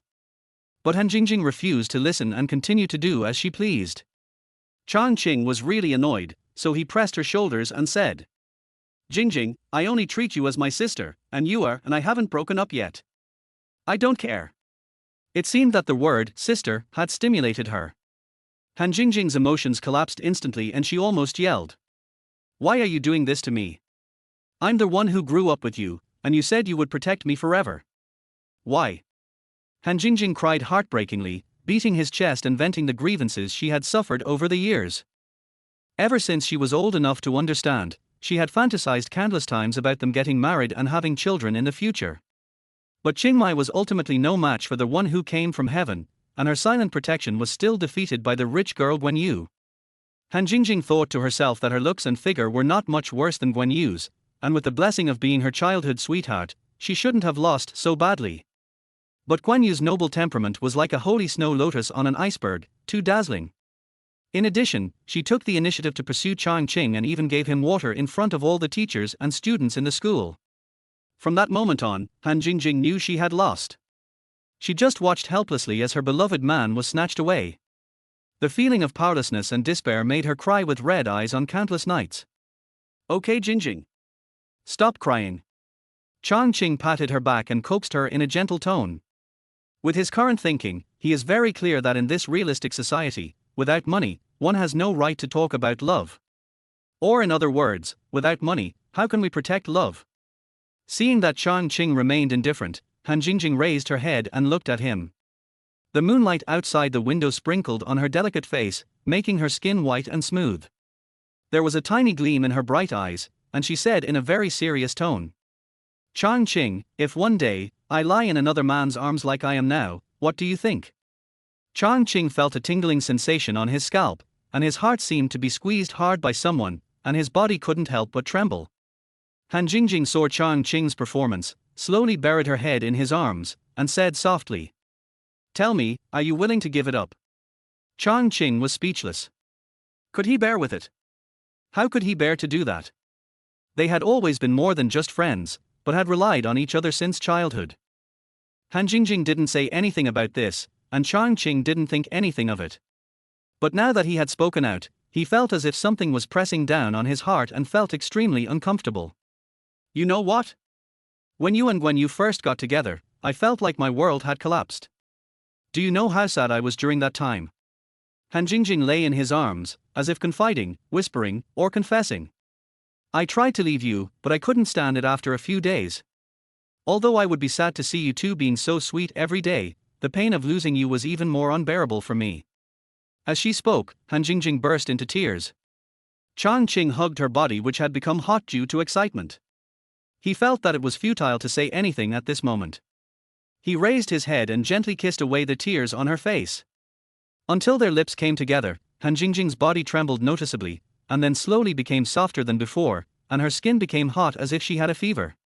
After a while, Chang Qing hugged her and whispered, "It's getting late. Go to bed early. You have to work tomorrow." Forehead. Han Jingjing's blushing cheeks showed confusion. "Why did you go to sleep? It's already like this, shouldn't the next thing be that?" Han Jingjing was a little annoyed, punched his chest, and said coquettishly, "You're still not a man." Chang Qing pretended to be confused. "Nonsense, of course I am a man." "Then, shouldn't men and women be intimate when sleeping together?" Han Jingjing nudged his chin with her head, looking shy. "Yeah. Didn't we just make out?" Chang Qing answered seriously. "Damn it. You think I'm a 3-year-old kid, right?" Han Jingjing couldn't hold it anymore. She stood up and tore him apart. All the disguise she had maintained for this period of time was exposed at this moment. At this point, Chang Qing grabbed her wrist and said helplessly, "Jingjing, calm down, you will regret it in the future." "No. I could never regret it." Han Jingjing shook her head frantically, tears welling up in her eyes again. "You have no idea how much I love you. Ever since I was old enough to understand, every step I took was to get closer to you and to be with you forever. I also know that this road is difficult to walk, but fortunately, life is long, and I have enough patience to wait for you to love me too." She was not a person with a strong opinion. When she was with Chang Qing, she would basically do whatever Chang Qing said. She had never been so decisive as she was at this moment. At this moment, Han Jingjing's pretty face was flushed, beads of sweat appeared on her forehead, her eyes were blurred, and she looked extremely pretty and charming. This boy and girl went from being neighbors, classmates, and friends to brothers. They relied on each other and the relationship evolved into a sibling relationship. When Han Jingjing scratched the skin on his back and groaned in pain, it was completely transformed into love. Chapter 20 Software Promotion begins. Midnight. Under the moonlit night sky with sparse stars, a light drizzle began to fall. A cool breeze blew into their house, reducing the scorching heat a lot. Looking at the pretty face so close to him, Chang Qing's expression was extremely complicated. Han Jingjing has a very delicate baby face, which looks better when she has her hair tied into a bun. But now that his hair is long and flowing, his face looks even smaller, and he still looks like a high school student, which makes him feel very guilty. And if we just talk about love, Chang Qing definitely loves Guan Yu the most, but the relationship between him and Han Jingjing is too complicated. There is family affection, love, and mutual support in times of trouble. After all, this is a woman who can fight with him, endure hardships with him, set up stalls with him, and do anything without regrets. However, Han Jingjing had no time to pay attention to his complicated expression at this moment. She just frowned with red cheeks. "Apparently, my first experience with the game wasn't as good as I had imagined. Warm tears rolled down my eyes, but the satisfaction I felt in my heart surpassed everything." At this moment, she finally became an evergreen woman. She had been looking forward to this moment for so long that even she herself didn't know exactly from which day to start. Anyway, it will definitely be longer than Guan Yu, Han Jingjing thought stubbornly in her heart.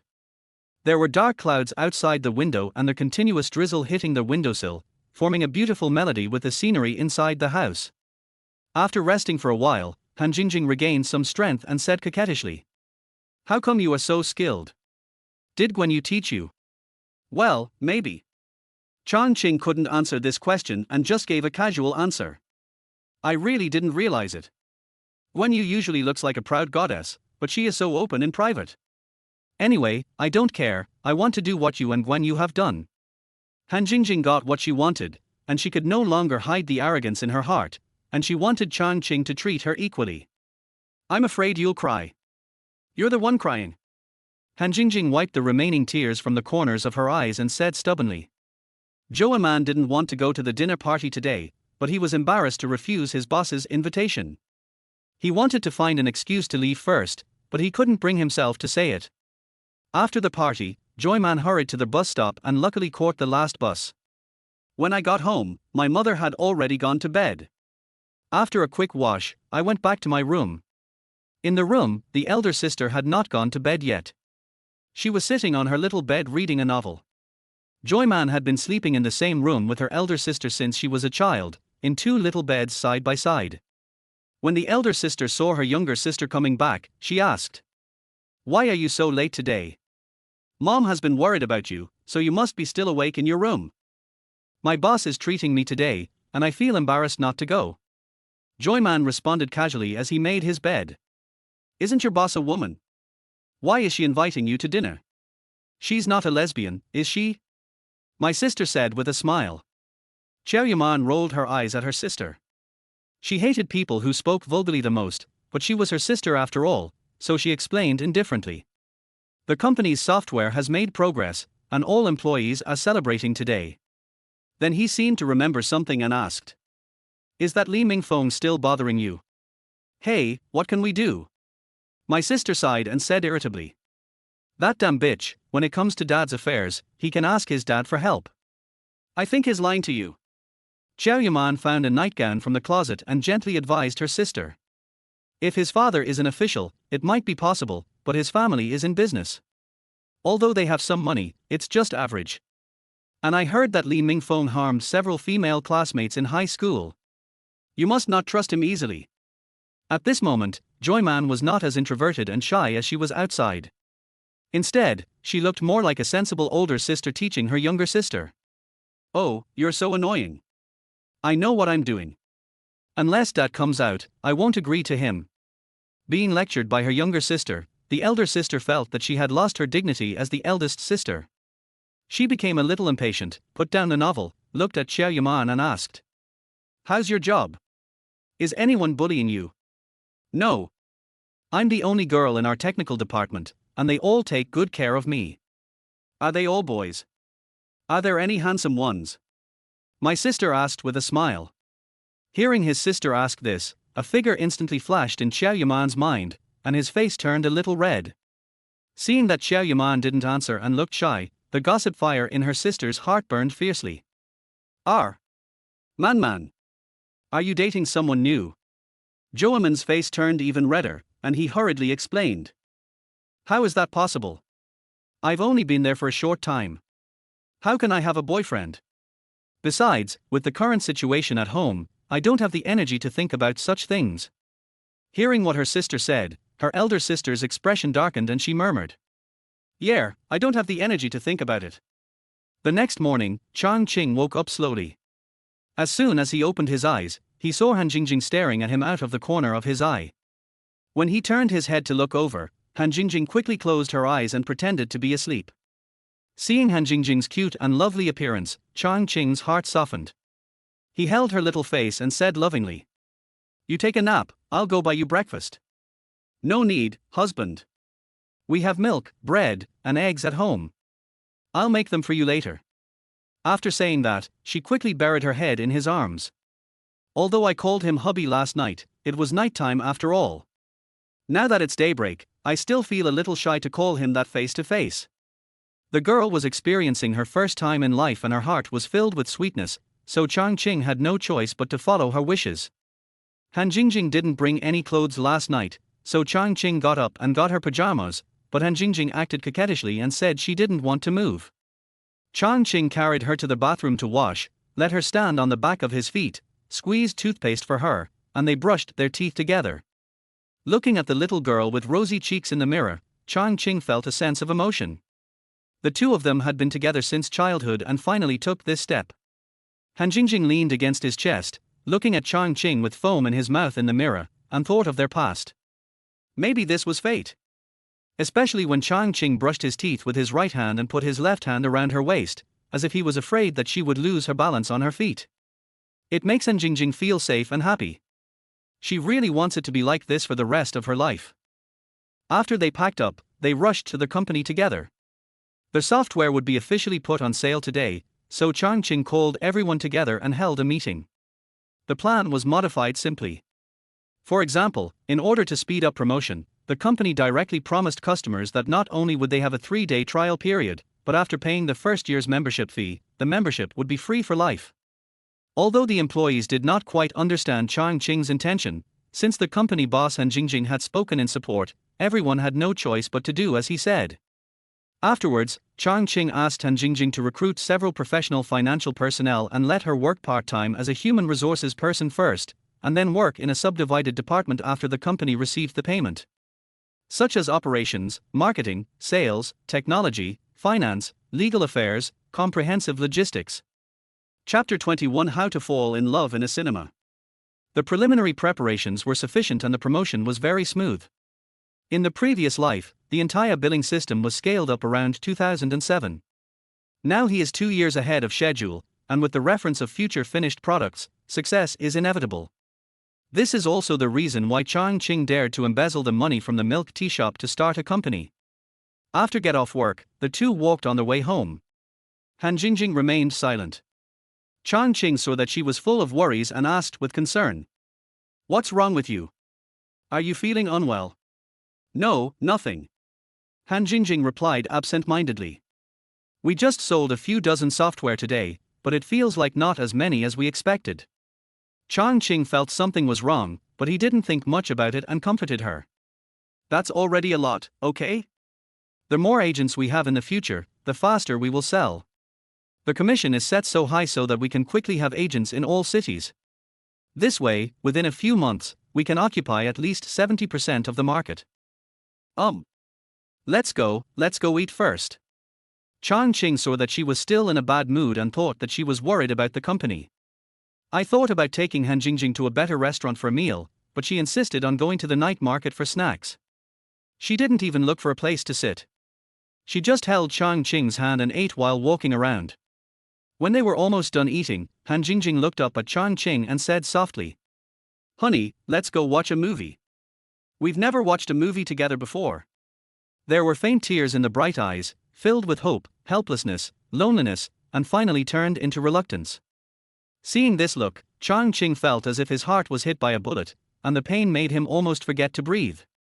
At this moment, Chang Qing finally understood why Han Jingjing was like this. "School is about to start, when you will naturally come, and then." Chang Qing held her in his arms with pity and said seriously, "Although I can't promise you too much now, there is one thing I can guarantee, that is, I will never abandon you. Remember, I said forever. Give me some time, okay?" "Aha!" Han Jingjing cried and nodded vigorously. "I have always believed in you, but I don't want to embarrass you. As long as you don't abandon me and let me stay with you, I will be very happy." All right. Chang Qing patted her back and said, "Don't cry. You won't be pretty if you keep crying." "Well, let's go to the movies, hubby." Han Jingjing wiped her tears with the back of her hand and forced a smile that was like the sun coming out after the rain.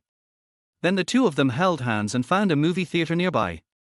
Han Jingjing was in charge, so naturally they chose a romance movie.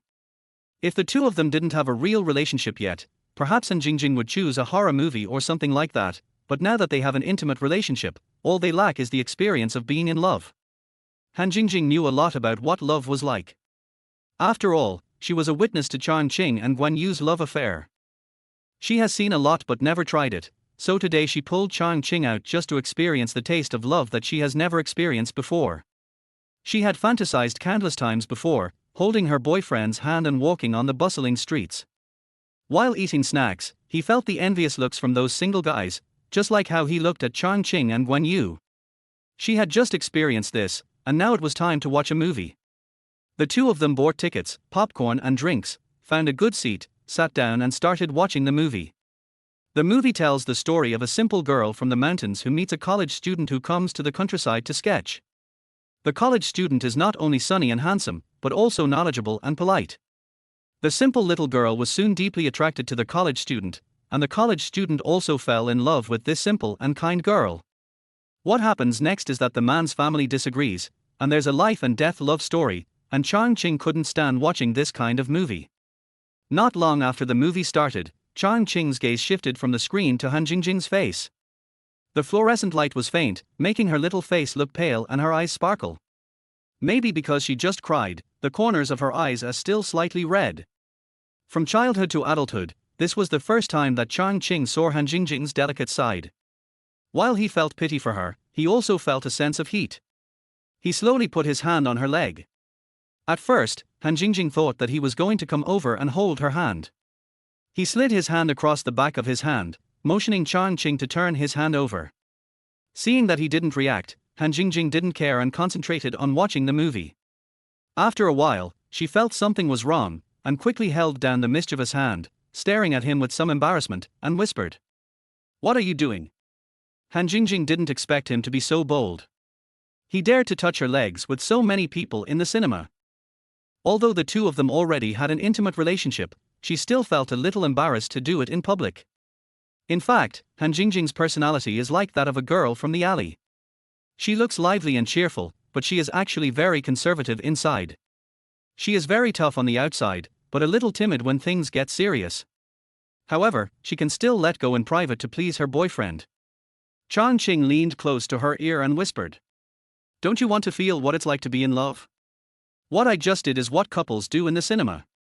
Stop lying to me. Of course we come to the cinema to watch movies." Han Jingjing didn't believe it at all and thought Chang Qing was deliberately making trouble for her. "You are such a fool. I came home after watching a movie and you still bullied me." Chang Qing was speechless for a while, pointed to the back seat and motioned Han Jingjing to look over there. Han Jingjing looked in the direction Chang Qing pointed and almost screamed, and quickly covered her mouth with her hands. There was a couple sitting against the wall in the back row. The girl was sitting sideways on the boy's lap. The two of them were hugging each other and kissing passionately. Han Jingjing didn't dare to look any further. As soon as she moved her eyes, she saw another couple who were even more excited. The boy seemed to have put his hands. Han Jingjing quickly turned around and sat down, covering her blushing face with her hands, and muttered softly, "Shameless." Chang Qing put his arm around her waist and said teasingly, "Now you know how couples come to the cinema to fall in love." Han Jingjing didn't answer, but just nodded with her head buried in his arms. She seemed to suddenly think of something, looked up at him and asked, "Hubby, did you watch movies like this when you came to the cinema with Guan Yu before?" Chang Qing didn't lie and nodded. "Real." Thinking of Guan Yu and Chang Qing in the cinema, Han Jingjing suddenly felt a little excited, as if she had discovered some big secret. "I really didn't expect that Guan Yu, who usually looks like a proud goddess, could be so open-minded. You can't judge a person by his appearance. What era is this?" Chang Qing shrugged helplessly, thinking that Han Jingjing was making a big deal out of nothing. Of course it's okay in private, but it's so embarrassing in public. Maybe he felt that he had neglected Chang Qing. As soon as they returned home after watching the movie, Han Jingjing enthusiastically hooked her arms around his neck. She was like a goddess walking out of the scorching sun, as if she wanted to melt him into her body, again and again, as if she wanted to finish everything she had to do in her life in one day. Chapter 22 Husband, Why Don't I Drop Out of School? In the following days, the sales department was extremely busy. There were so many people who wanted to be agents, and the consultation alone took up a lot of the sales staff's time. Chang Qing had no choice but to lead the technical department to work overtime to present a detailed basic introduction in a prominent place on the web page so that customers could register on the page themselves. If the agent really doesn't understand, he can transfer to the sales department through their web customer service, which can reduce most of the sales staff's work. That afternoon, Chang Qing was taking Brother Kai and the others to optimize the website. Xiao Yaman walked up to him and whispered, "Director Chang, President Han wants you to go to his office." She kept her head down while talking, which looked quite cute. Chang Qing wanted to tease her, but then he thought that Han Jingjing might have called him for something urgent. He gave up the idea and followed Joy Man to the office. Today, Joy Man was wearing a white shirt with a bachelor collar, a jacket and a long dress with suspenders. With her tall figure of over 1.7 meters, she was youthful, beautiful and graceful. But her temperament gives people a feeling of being gentle, weak and quiet. As if he is detached from the world and does not conflict with the world. It formed a sharp contrast with her delicate and bright face, which always made Chang Qing feel unreal. "What's wrong, Jingjing? What happened?" Chang Qing walked into the office and sat down in the chair opposite Han Jingjing's desk. "Honey, those part-time employees came to me today to settle their wages. After all, school is about to start. I should have thought of it earlier. I was too busy these days and forgot such an important thing. Han Jingjing said a little tiredly. Yes, sales have been booming these days, and even Chang Qing has been so busy that he has forgotten about his part-time job. Since I've promised to let you work part-time, I can't go back on my word. Besides, their work is not complicated, so I'll just let the old employees show me around. Chang Qing thought for a moment and said, those who leave should settle their wages and sign a confidentiality agreement. After recruiting new people to the company and completing the handover, the bonus will be paid in full. Okay then. I'll ask the finance department to handle the formalities for them tomorrow. Han Jingjing looked at him with a distressed look on her face. Hubby, you haven't been home for several days. You've been staying up late, and your body can't take it. Go home and have a good rest today, okay? Listening to Han Jingjing's concerned words, Chang Qing felt warm in his heart and sighed softly. The early stages of starting a business are the most difficult. There are too many things to do, but it will be fine once things stabilize after a while. The part-time job is actually not a big deal. The most important thing is that they both have to go back to school. Now is the early stage of entrepreneurship, the busiest and most difficult time. If both of them are not here, what will happen to the company? Han Jingjing obviously understood his worries. She walked around the desk, came behind him, hugged him, and said softly, Hubby, why don't I drop out of school? After all, the purpose of studying is to make money. Now that I have started a company, it doesn't matter whether I study or not. No. Chang Qing flatly refused. The business empire he was going to build in the future would be so huge that it was unimaginable, and Han Jingjing would definitely be an important part of it. It would be absolutely impossible not to study hard. He patted the back of her hand and whispered, Jingjing, you have to be obedient. Not only do you have to study hard, but when you have nothing to do, you should also learn to drive, take an accounting certificate, etc. As for the company, I have my own plans. You've thought of everything for me, so I'm just a vase. I can also find ways to deal with these things. To Han Jingjing, Chang Qing's words turned into care and love. While she felt happy and sweet, she also secretly reminded herself to keep going. This is how it is for men and women in love. No matter which one of them is outstanding, the other one will feel grateful for his or her luck but also have a strong sense of crisis. After chatting with Han Jingjing about other trivial matters, Chang Qing walked out of the office and met Bai Yueguang standing at the door. The little girl hurriedly lowered her head and stepped aside. But Chang Qing's eyes were so sharp that he almost instantly captured the emotions in her eyes, which seemed to be surprise and loss. But he didn't think about it. Assistant Qiao, come with me, I have something to talk to you about.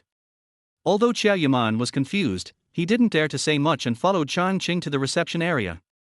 After Chang Qing sat down, he pointed to the sofa opposite and said, You sit down too.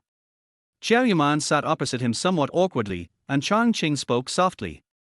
You have been in President Han's office the whole time, so you must know that school is about to start and part-time employees are going to resign. Yes, I know. So what do you think? Joyman was a little nervous and stammered. Everyone is very nice to me, and I don't want to leave the company, but. Her pretty face turned red with anxiety. But you're worried that it will affect your studies, right? This time Joyman's answer was more straightforward. You are studying painting, which offers more freedom than other majors. If I convince Mr. Han to let you continue working part-time without affecting your studies, would you be willing? To be honest, it's not that Chang Qing has any feelings for her, he just feels that this girl is too innocent and so pretty. It would be nice to use her as a vase when he gets involved in other industries in the future. Yes. Bai Yueguang was a little excited. She really needed this job. Other part-time employees had gone to see Mr. Han, but she had never spoken up because she was reluctant to give up this job. Also, there was a figure that appeared in the dream. Thinking of this, Bai Yueguang quickly lowered her head, afraid that Chang Qing would see her red and hot cheeks. The two men faced each other, and Chang Qing saw all the changes in Joyman's expression, but he was a little confused. I didn't say anything excessive, did I? Why did you blush suddenly?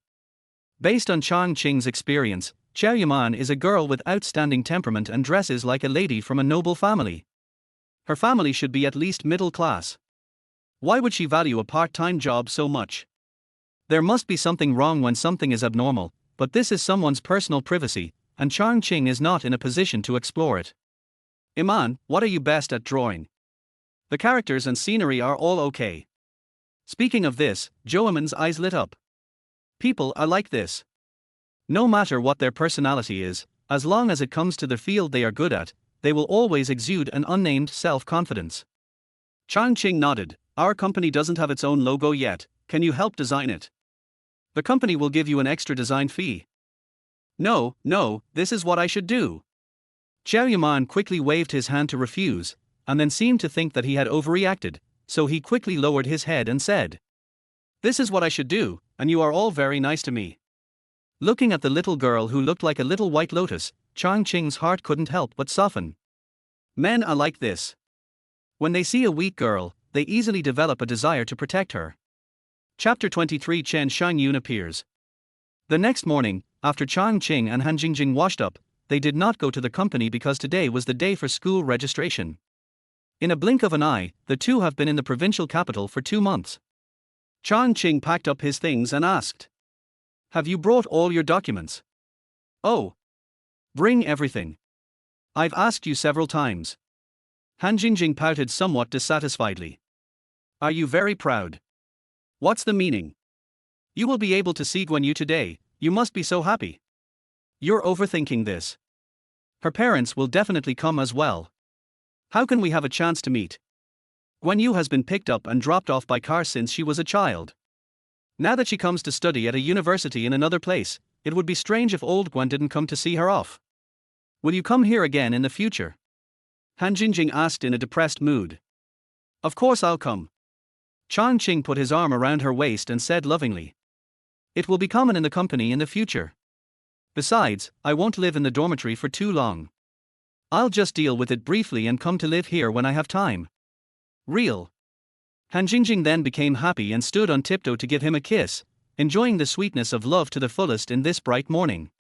At around 10 o'clock in the morning, Chang Qing sent Han Jingjing to the gate of Yuandar University, and he walked towards the University of Science and Technology of China.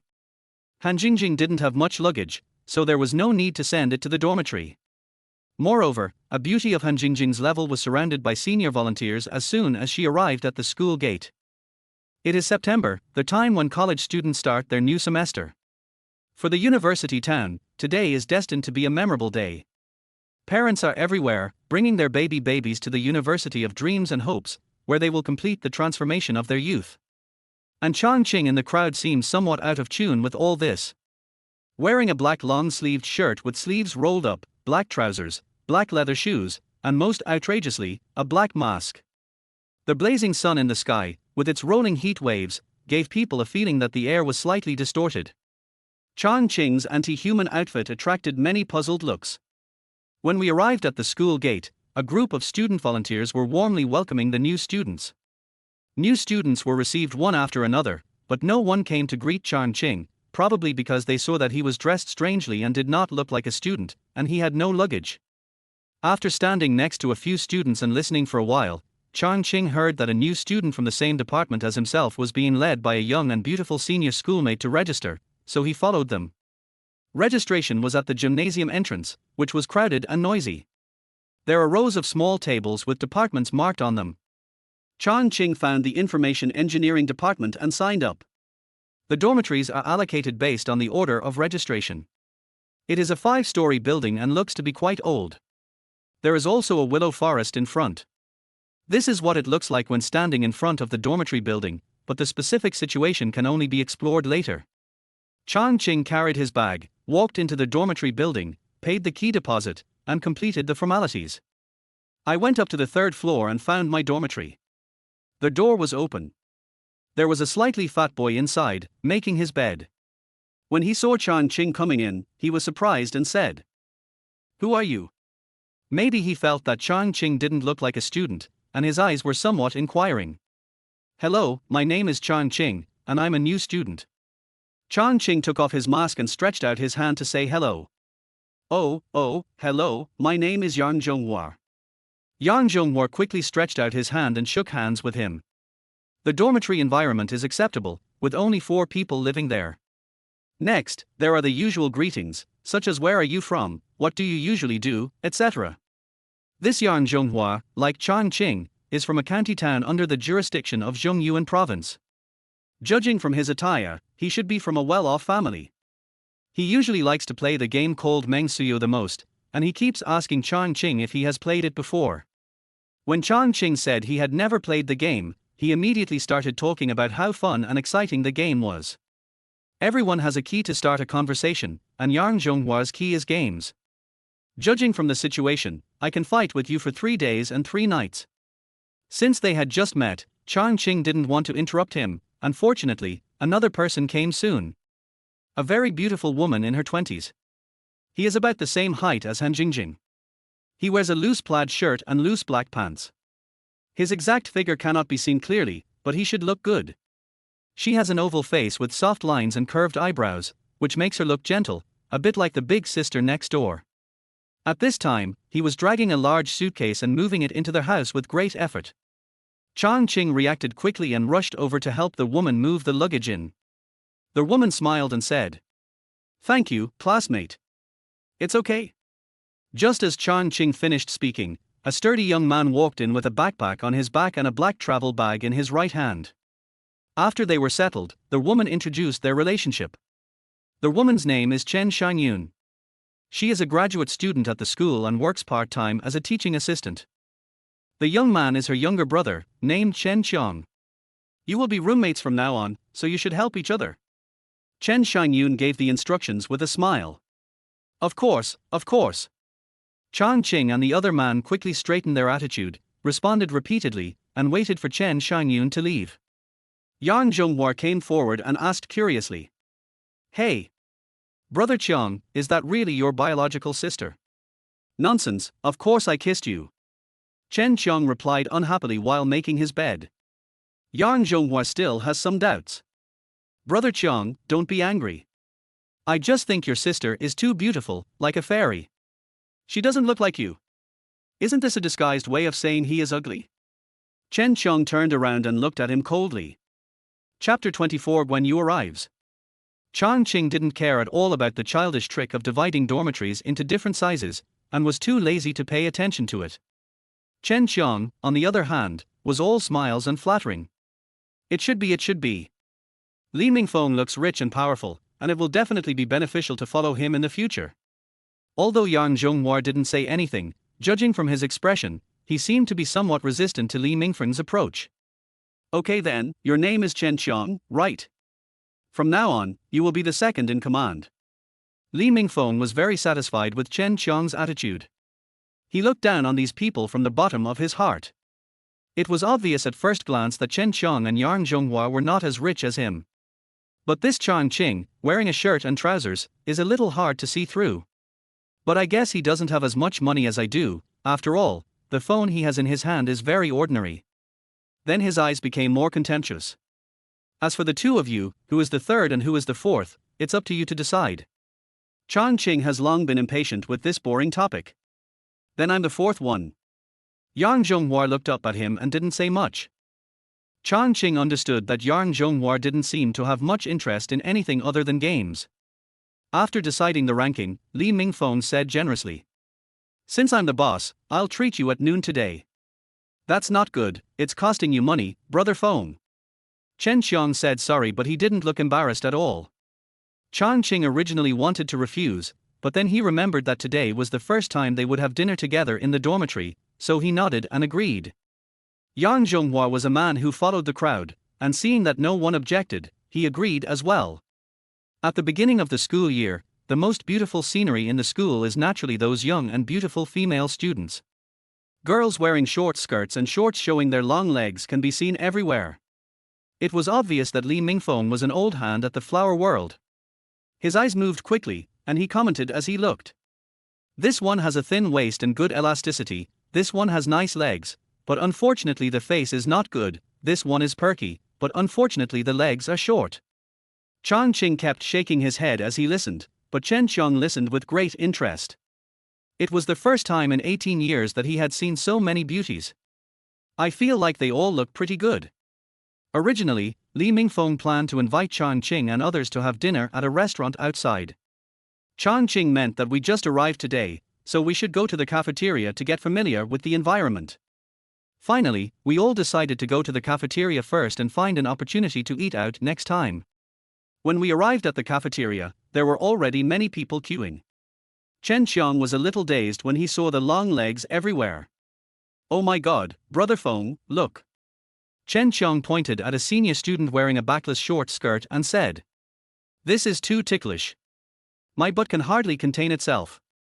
The senior student was wearing a super short skirt that revealed half of her back and the back straps of her bra, which was indeed too hot for a freshman. Li Mingfeng looked down on him, noticing that he looked like an inexperienced person. "Damn it. Can't you keep your voice down? It would be embarrassing for me if others heard it." Even though he stared with his eyes wide open, he still had to keep up appearances in front of his younger brother. Only then did Chen Qiang realize that his voice was a little loud. The senior schoolmate he had pointed at turned around and glared at him. Chen Qiang blushed and scratched his head in embarrassment. There were many new students in the cafeteria, and progress was very slow as we looked around. Before he even got his turn to order food, Chang Qing's cell phone rang. He picked up the phone and was excited.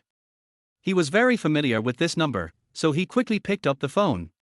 "Hey. Are you here?" The voice he had been thinking about came from the other end of the phone, but the expression was obviously very restrained, probably because there was someone around. "Chang Qing, my parents sent me here to sign up, and I want to invite you to have a meal and meet me."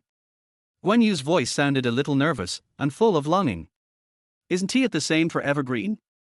After all, I haven't seen each other for 2 months, and it's unrealistic to say that I don't miss you." After asking for the address, I hung up the phone in a hurry. "I'm sorry, guys," Chang Qing said with guilt.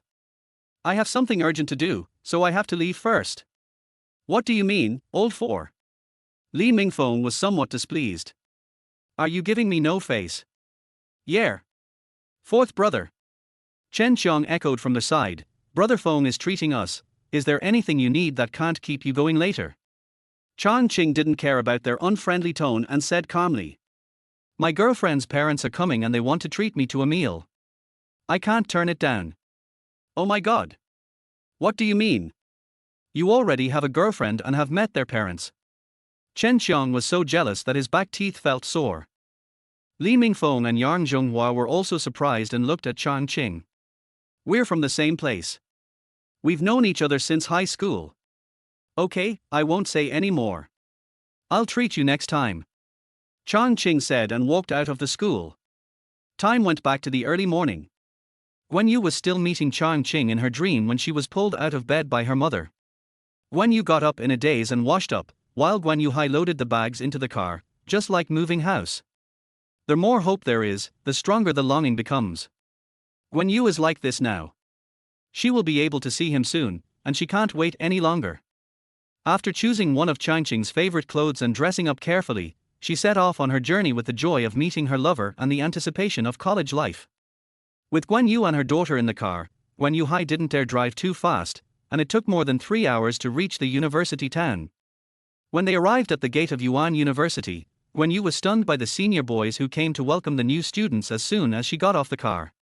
She wore a shawl with long, slightly naturally curly hair, a light blue princess dress, and a cute bow tied around her waist.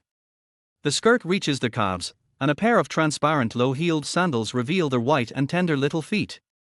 She is tall and has a cool face, just like a fairy. These senior boys have been hanging out in the university town for several years and have seen many beautiful campus girls. But this is the first time I've seen someone so beautiful.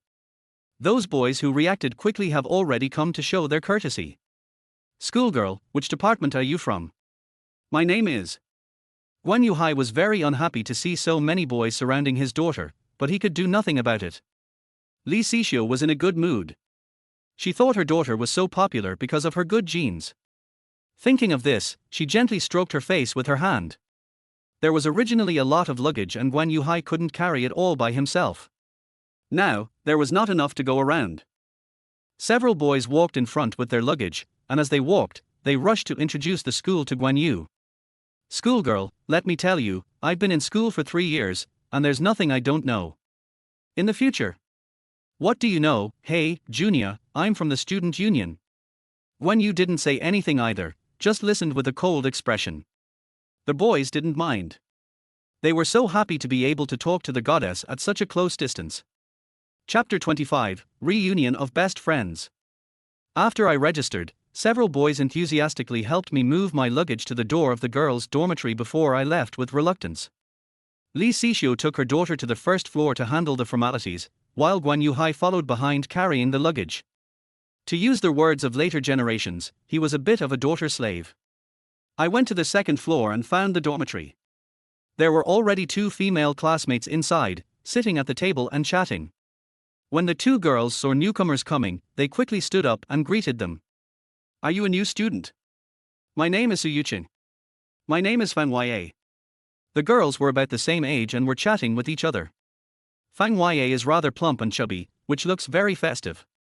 Su Yuqing is stunningly beautiful, with waist-length hair, plump cheeks, and a kind of classical beauty. Her height is about the same as Guan Yu's, but her figure is much fuller than hers, which is very eye-catching. And she has a very good temperament.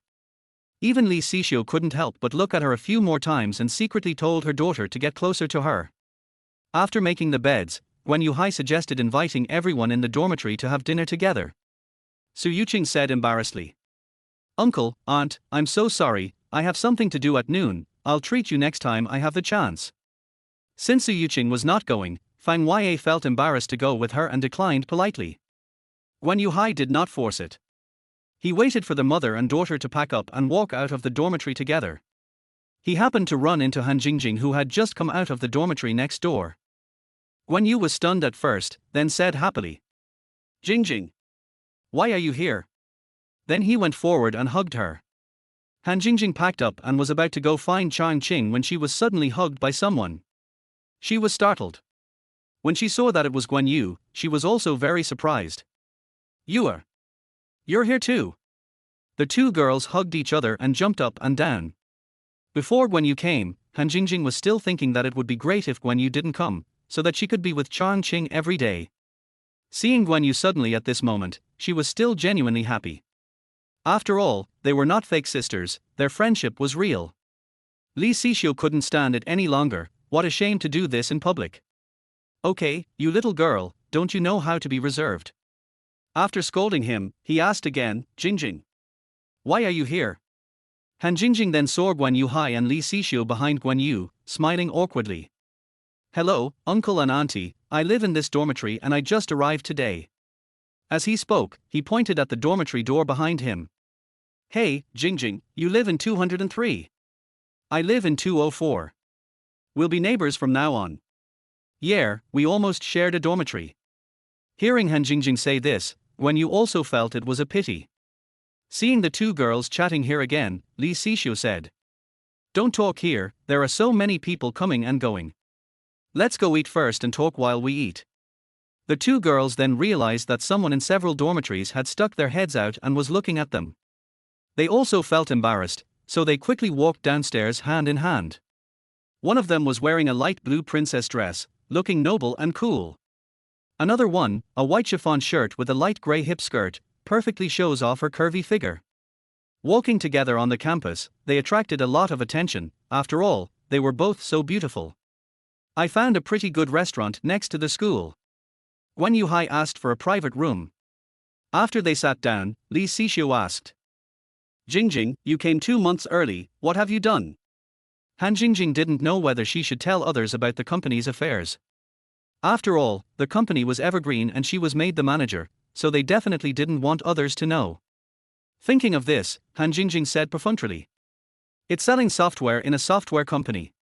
Oh, you're in sales, that's not bad, it's quite rewarding. Li Sixio continued to ask, What about Chang Qing? Guan Yu also pricked up her ears. She also wanted to know about her boyfriend's recent situation. Chang Qing is also in the same company as me. Although he said this, he was actually complaining in his heart. If you knew that Chang Qing had started his own company and had made millions, would you still look down on him? Thinking of this, Han Jingjing didn't want to talk about the company anymore. Guan Yuhai looked disdainful when he heard this, but Li Sixio's expression did not change at all. She said, Young man, it's good to exercise. Wen Yu didn't think much about it, but just kept asking Han Jingjing whether Chang Qing was tired from work, whether he ate well, etc. Wen Yuhai called the waiter to order food, and Li Sixio seemed to remember something and said, "Yuer, give Chang Qing a call and ask him to come over for dinner." Wen Yu was very happy to hear her mother say this, and quickly took out her phone to call Chang Qing. Wen Yuhai said unhappily, "Why did you call that boy here? After all, she is my daughter's classmate. As elders, we should at least give her some advice." Wen Yuhai nodded, thinking, it would be good to give that kid a beating. Then he handed the menu to the two girls and asked them to order. Wen Yu had no time to care about what to eat. Ever since she finished the phone call, she had been restless and her eyes had been fixed on the door of the box. She didn't know how long she waited, but the door opened and the figure she had been thinking about day and night finally appeared before her. Wen Yu couldn't bear it any longer and threw herself into Chang Qing's arms like a bird flying into the forest. She missed Chang Qing so much. All young girls in love might be like this, not to mention that she had given her body to Chang Qing. She always wonders, what if Chang Qing doesn't want her anymore in the future? Sometimes it's sweet, sometimes it's sad. These 2 months are really hard to endure. The two of them just hugged each other as if no one was around. Wen Yuhai couldn't stand it anymore and coughed a few times. Cough cough. Hearing the cough, Wen Yu quickly got out of Chang Qing's arms, her face a little red.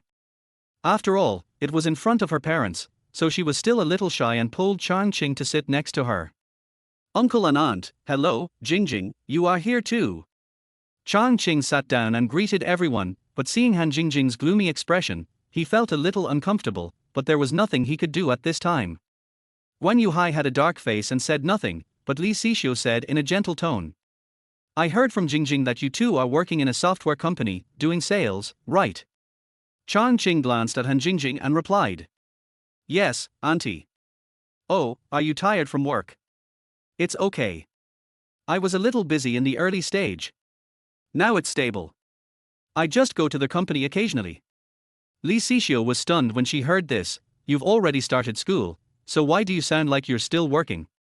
"Yes, I work in technology. My boss appreciates me very much and allows me to work part-time. Besides, a lot of work can be done on the computer, so I don't have to stay in the company all the time." Hearing this, Wen Yu looked at Chang Qing, her eyes full of stars. Her boyfriend was really amazing and was valued wherever he went. Chapter 26: The Hit from Mother-in-Law. Hearing the word reuse, Wen Yuhai showed disdain and muttered, "Reuse me? You are just a little brat, what's so special about you?" The murmur was quite loud and everyone in the room could hear it clearly. Wen Yu immediately stopped working and frowned. "Dad, you're going too far. When you were 18, you were still farming. You're far worse than my boyfriend. You..." Wen Yuhai was so angry that he gasped for breath, and his eyes turned even more gloomy when he looked at Chang Qing. "In the past, my daughter was so well behaved in front of them, but since she met Chang Qing, she has become like a completely different person. She will make a fuss if anyone says something bad about Chang Qing." Seeing that the father and daughter were about to argue again, Chang Qing quickly pulled her hand, indicating that it was okay, and then replied with a smile, "Uncle is right, I am indeed too young and need experience. As the saying goes, don't hit a smiling person." Wen Yuhai glared at him hatefully and said nothing more. Li Sixio has always been gentle, but Guan Yu is her beloved, and she has higher expectations for Chang Qing. When she heard the word reuse, she frowned and continued, "Chang Qing, the boss thinks highly of you, your monthly salary must be 2,000 to 3,000, right?" This was a strong warning. After all, the average salary during this period was less than 1,000 yuan, not to mention that he was still a student. However, Chang Qing did not care and replied with a smile, "My monthly salary is 30,000 now, and there should still be room for growth in the future." "How much?" When Li Sixio heard that the monthly salary was 30,000, her hands trembled and she almost couldn't hold the chopstick steady. She thought she had heard it wrongly. "You mean, your boss pays you 30,000 a month?" Not to mention Li Sixio, even Guan Yuhai was a little surprised and felt that Chang Qing was bragging. "Yes, auntie, I know a little bit about computer technology, so the boss of the company hired me as the technical director. You can ask Jingjing about this." Everyone turned their eyes to Han Jingjing again, and Han Jingjing nodded calmly.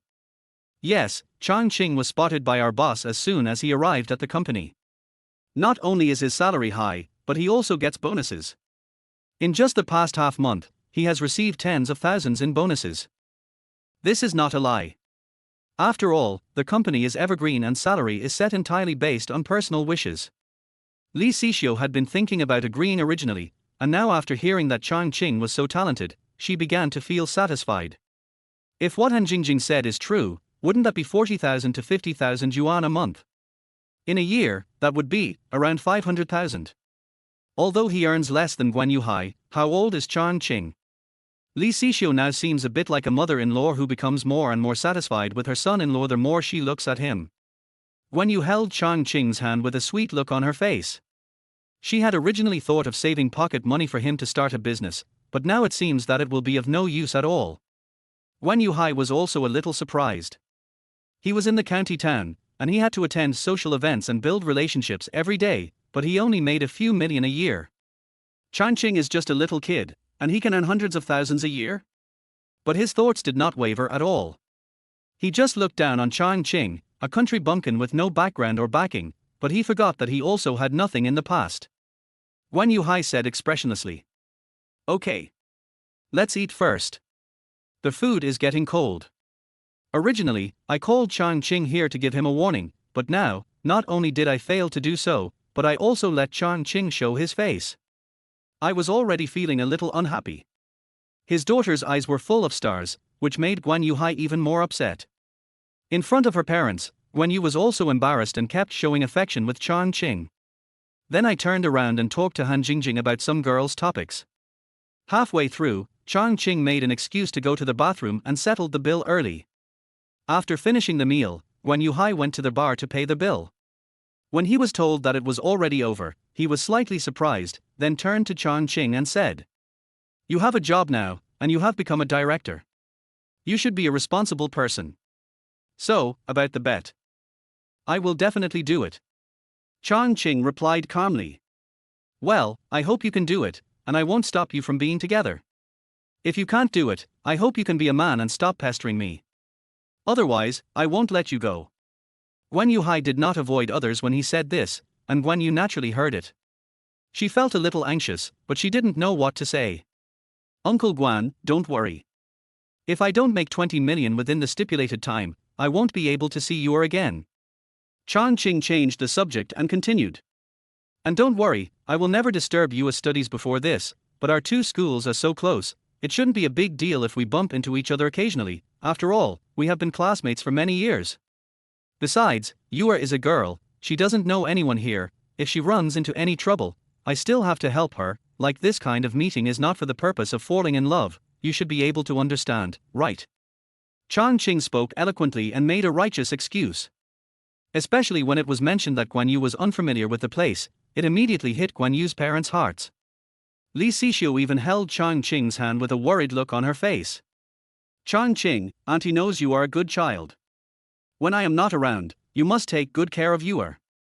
Guan Yuhai stood aside and opened his mouth, but couldn't say a word. This made Guan Yu very happy. Her boyfriend was so smart. Why didn't she think of it? Han Jingjing pouted and turned to look at Guan Yu. "Yuer, did you bring bedding?" "I brought it, what's wrong?" "Oh, it's that bad guy Chang Qing. He lied to me and said the school would give me blankets and told me I didn't need to bring anything. He. Guan Yu couldn't help laughing out loud. "Okay, this isn't the first time he's played a trick on you. I'll go buy it with you later."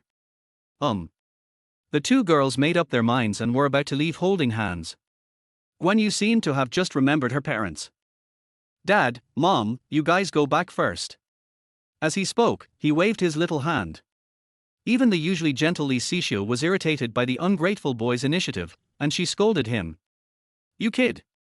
Your dad has been driving for so long, it's so unsafe for you to go back now. His love for you is in vain." Guan Yu blushed and stuck out her tongue. In fact, Li Xixiu was mainly reluctant to leave her daughter. After all, she had never left her sight since she was a child. Now that she is in college, Li Xixiu always feels empty inside. He turned to look at Guan Yuhai and said, "Lao Guan, please find a place to rest for a while. I'll take the two children for a walk and see if the moon is still missing something. That's fine too. Guan Yuhai nodded and walked ahead, glancing at Chang Qing before leaving. Chang Qing understood and said to the three women, "Then go shopping. I have something else to do at the company, so I won't accompany you." Before leaving, he said to Guan Yu seriously, "Yue, if you need any help in the future, feel free to call me. I promise to be there whenever you call." Guan Yu naturally knew what Chang Qing meant. If she needed help, she would have plenty of excuses. For example, "I couldn't open the bottle cap, I felt unwell, and I was afraid of meeting bad people when I went shopping." Thinking about it, Guan Yu even laughed. Chapter 27. It's all your boyfriend's fault. After parting with Guan Yu and the others, Chang Qing went to the company. Although the company is very busy now, the general direction has been decided and everyone just needs to follow the steps. I walked around but didn't see Joe Man. I guess he went to register. After thinking about it, I went back to school. When I returned to the dormitory, several roommates were there. Yang Zhonghua was playing games, Li Mingfeng was lying on the bed playing with his mobile phone, and Chen Qiang was handing Li Mingfeng some water. As a little brother, maybe he can really achieve something in the future. Li Mingfeng was lying on the bed, playing with his phone, and asked jokingly, "Hey, the fourth brother is back. How does mother-in-law feel about him?" "It's okay." Chang Qing said casually, walking to his bed and sitting down. Chen Qiang came over with a gossipy look on his face. "Hey, fourth brother. What does your girlfriend look like?" "It's okay." Chen Qiang thought that Chang Qing's girlfriend was too ugly and was embarrassed to say it, and then he said excitedly, "If we're talking about a woman, it has to be my eldest sister-in-law. She has fair skin, beautiful long legs, a slender waist, a sweet voice, and a good temperament. She is so beautiful that she can topple a country." Chen Qiang said this with a beaming look on his face, as if he himself had a girlfriend like this. Seeing that Chang Qing didn't say anything, Chen Qiang didn't care and continued. "Hey, Lao Sai, don't you know who the sister-in-law I'm talking about is?" Li Mingfeng, who was lying on the bed playing with his phone, said with a slightly smug tone. "Second brother, keep a low profile." How can this tone mean that we should be low-key? Chen Qiang understood what he meant and continued. "I call her sister-in-law, so she must be Brother Feng's girlfriend. With her looks and temperament, she is definitely the most beautiful girl in our university town." As he said this, he gave a thumbs-up gesture. "Oh? Prettier than your sister?" After hearing what Chen Qiang said, Chang Qing also became interested. "That's much prettier than my sister." Chen Qiang said this without any hesitation. Li Mingfeng, who was lying on the bed, didn't care too much. He thought that Chen Qiang was just a country bumpkin, so how good-looking could his sister be? This fourth brother, although he seemed to be well-dressed, he was also a man who had never seen the world, so I looked down on him even more. Chang Qing doesn't think so. After all, in a sister-brother relationship, even if the sister looks like a fairy, the brother will still think she is ordinary. But if she is really more beautiful than Chen Xianyun, then wouldn't she be close to Guan Yu's level? After all, Chang Qing had seen Chen Xianyun before. Although he was not sure about her exact figure, her face was over 95 points. However, Chang Qing thought it was impossible, so he got up and went to the balcony to smoke. At this moment, the phone suddenly rang a few times. It was a message from Guan Yu. "Hubby, where have you been?" "I'm back to the dormitory." "Honey, I miss you so much. My parents are leaving tomorrow, but I want to see you today. What should I do?" Chang Qing hesitated for a moment and replied. "Your parents will definitely have dinner with you tonight. It will probably be around 8 or 9 o'clock. There's still some time before the dormitory closes. We'll meet at your school then." "Yeah, I love you, husband. I'll text you when I get back to school tonight." After it was over, Chang Qing thought of Han Jingjing and guessed that she must be in a bad mood. How to comfort her? Chang Qing thought to himself, picked up his phone and typed a text message. "Tomorrow night, we will go home together." If you want to comfort a heartbroken girl, nothing is more direct and effective than a storm. At this time, Han Jingjing and Guan Yu were in the fitting room, studying whether their newly bought underwear looked good or not. Guan Yu had just finished texting with her boyfriend and was in a good mood. Seeing Han Jingjing trying on underwear, she teased. "Jingjing, Why do I feel like you've grown again? You're almost catching up with me. When Han Jingjing heard this, she rolled her eyes at her and thought. It's all thanks to your boyfriend. Just as she was thinking about it, a text message alert sound suddenly came from her mobile phone.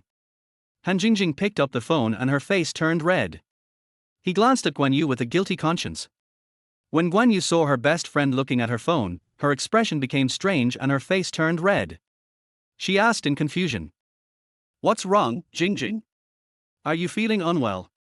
Oh, no, nothing, just sales text messages, so annoying. After saying that, he quickly deleted the message. Guan Yu didn't think much about it. She tried on the clothes and continued shopping. The sky began to darken slowly. Several people from Chang Qing dormitory walked on the playground, watching people coming and going. The difference between new students and old students is clear at a glance. The freshmen are full of vigor, their feet are full of energy, their eyes are full of curiosity, and they look around. The old student is sloppy and lazy, but the senior student's outfit is much more sexy than the junior student's, so I give the old student a point for this. A few of them went to the cafeteria to eat something and then rushed to the class. We are going to have a class meeting today. Actually it's just a meeting and a brief acquaintance. The four of them are not in the same class. Chang Qing and Chen Qiang are in class 1, and Li Mingfeng and Yang Zhonghua are in class 2. The two walked into the classroom one after the other. There were already many people inside. Chen Qiang was not tall and had a slightly dark skin, so he did not attract much attention. Chang Qing, who was following behind, was different. He was handsome, delicate and tall.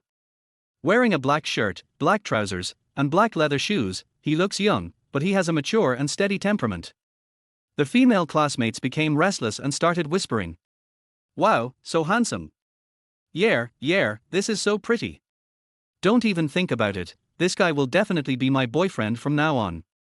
Several female classmates in the class started to talk to each other in a crazy way. Having just entered college from high school, the boys look relatively immature and most of them have not yet started to pay attention to their appearance. It's different for girls. Girls mature earlier than boys, and when they go to college, they pay more attention to dressing up. The girls looked at Chang Qing, and Chang Qing naturally looked at them casually as well.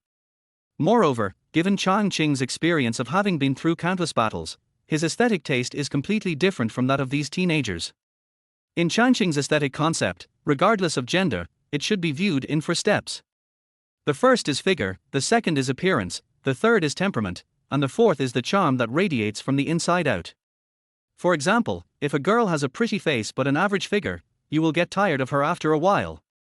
If a girl has an average face but a very hot body, such as long legs. For example, a girl may have average looks and an average figure, but she exudes alluring charm from the inside out. When you look at her eyes, your heart will beat wildly inadvertently. Then there is the temperament, cold, noble, dignified, sexy, charming, enchanting, and amorous. And the blessing of identity can double the happiness, which cannot be experienced by simply looking good. Chapter 28, Beautiful Class Monitor. Chang Qing and Chen Qiang found a seat in the last row and sat down. Those female classmates kept looking at him. But after all, it was just the beginning of the school year, so the girls didn't feel comfortable approaching him directly. After a while, most people had arrived. A woman walked into the classroom door. She was wearing a loose plaid shirt and black women's trousers, with the hem of her shirt tucked into her trousers. She was wearing women's sandals with double straps on the feet and a pair of black framed glasses. As soon as the woman entered the classroom, Chang Qing was stunned and turned to Chen Qiang and said, "Isn't this your sister? Why is she here?" "You forgot, my sister is a teaching assistant." "Oh." Chang Qing just remembered this and became more curious about Chen Xiangyun. After all, she is a graduate student and a teaching assistant. Isn't it too tacky to dress like this?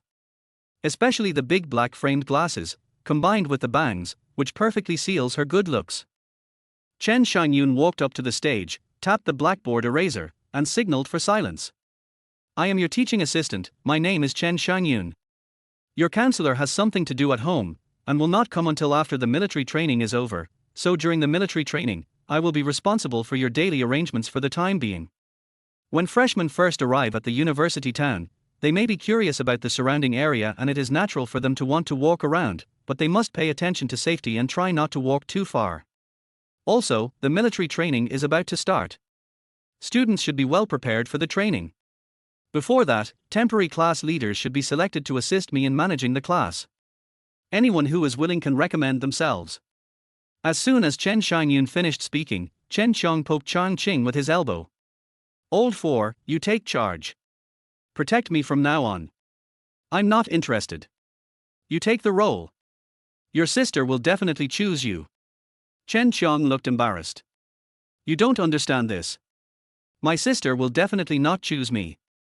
At this time, a boy stood up. Teacher, let me be the class monitor. I was the class monitor in high school. I have experience. This is a male classmate who is over 1.7 meters tall. He is good looking and has a fair complexion. Well, what's your name? Teacher Chen, my name is Yin Shuhan. Yin Shuhan was neither humble nor arrogant, and actually looked a bit like a class leader. Oh, okay, is there anyone willing to be the monitor? Chen Xiangyun asked again. Although it is temporary, according to convention, one can be converted to a regular employee after the military training is completed. Teacher, I also want to be the class monitor. At this time, a girl stood up. She had a bun on her head, a pink t-shirt, and blue denim shorts with thin tassels. Her thighs were white and very beautiful. In Chang Qing's eyes, her appearance level was about 80 points, which made Chen Qiang's eyes go straight. Chen Xiangyun asked the girl's name again. Her name was Minute Ru, and she said she could dance. This kind of science and technology university has more men than women. There are about 40 people in the evergreen class, and only about 10 of them are women. With Minute Ru's looks, she is definitely the most beautiful girl in the class, maybe even the most beautiful girl in the department. As for people with Chen Xiangyun's looks, it is estimated that there are only a handful of them in the computer science department even after decades. Seeing that both of them wanted to be class monitor, Chen Xiangyun originally planned to vote. Before he could even open his mouth, Yin Shuhan spoke first. Teacher, why don't you let Minute Ru be the teacher? He wanted to leave a good impression on Minute Ru, maybe he would have a chance to win her over. When Minute Ru heard Yin Shuhan say this, she smiled sweetly at him, making Yin Shuhan feel a little lighter. I also feel that my choice is right. Chen Xiangyun had no objection and asked other classmates, but no one objected. So he announced that Minute Ru would be the temporary monitor, but he was afraid that a girl might encounter difficulties when doing things. It was also announced that Yin Shuhan would be the deputy monitor to assist Minute Ru in her work, and Yin Shuhan looked surprised. He really didn't expect there would be such an unexpected surprise. This way, the two of them had a legitimate reason to contact each other. As time goes by, it is very possible that you will fall in love. The look he gave Chen Xiangyun was full of gratitude. Then came the self-introduction session. When it was Chang Qing's turn, he just said his name and walked off the stage. After the meeting, Chen Xiangyun left first, and other students also left one after another. Before I even walked out of the classroom, someone tapped me on the shoulder, and then a girl's voice came.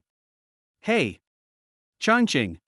Chang Qing turned around and saw that it was the squad leader Minute Ru. Let me introduce myself. My name is Minute Ru. Then he stretched out his hand. Although Chang Qing had no interest in her, they were classmates after all. Since she took the initiative to talk to him, he couldn't ignore her and reached out his hand to shake her hand. Have you eaten yet? If not, let's go together. We are all classmates and we can get to know each other better. Minute Ru invited enthusiastically. Chen Qiang, who was standing by, was also a little jealous. This was a beautiful squad leader, and she actually came over and chatted with him. I'm sorry, I've already eaten. Let's go next time. I'll treat you next time. Minute Ru also noticed that Chang Qing was being perfunctory, so she simply asked directly. Do you have a girlfriend? Minute Ru noticed Chang Qing as soon as he entered the classroom. It was the first time she had seen such a handsome boy.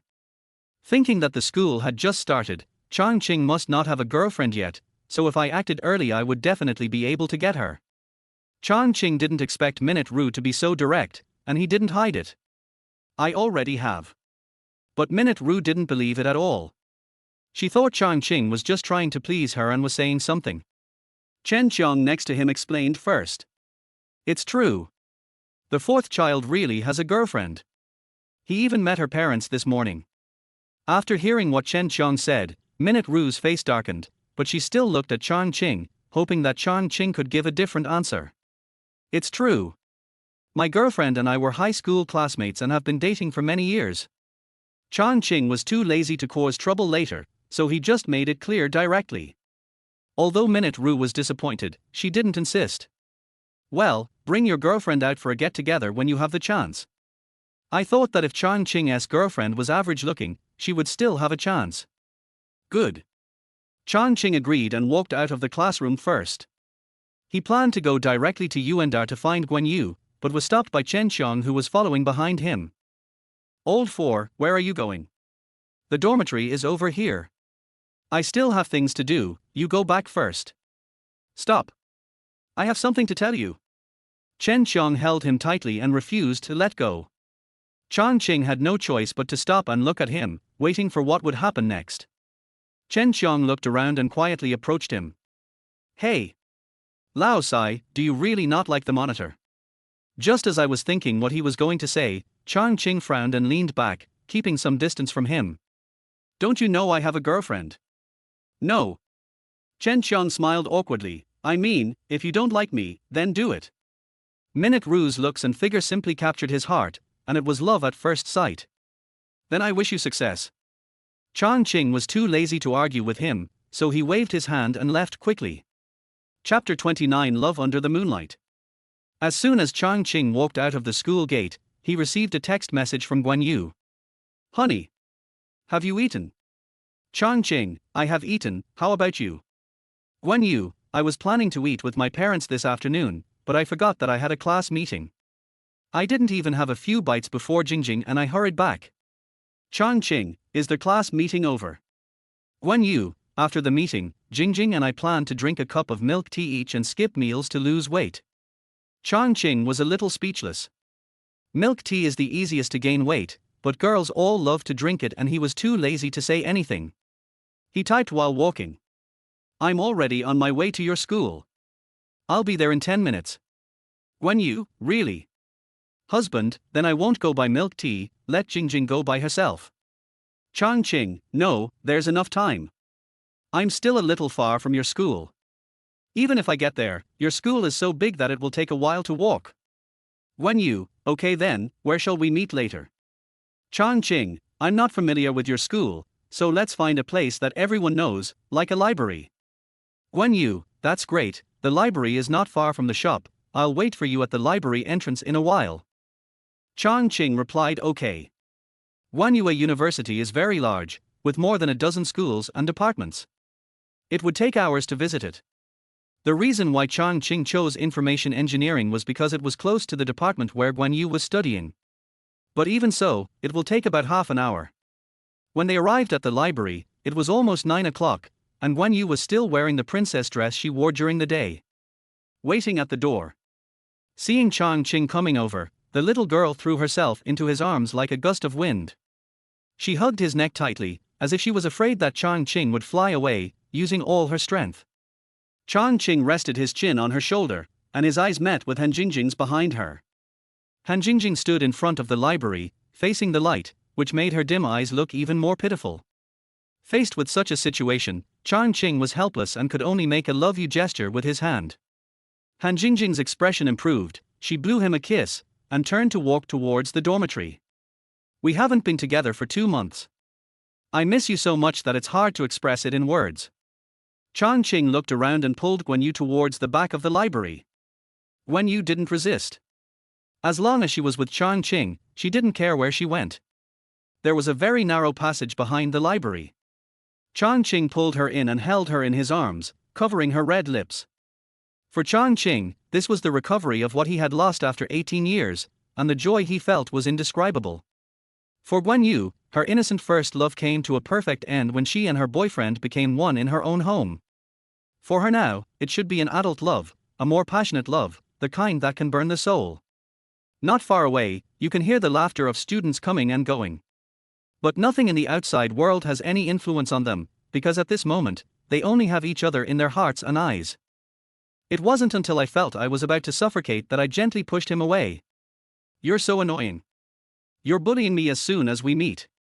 Guan Yu leaned in his arms and acted coquettishly, her lips more colorful than any lip gloss in the world. Chang Qing couldn't help but recall the scene of their first touch. With his current experience, how could he not understand that he had always been led by Guan Yu? It was a rainy afternoon. Chang Qing took off his clothes and covered Guan Yu's head with them to help block the rain.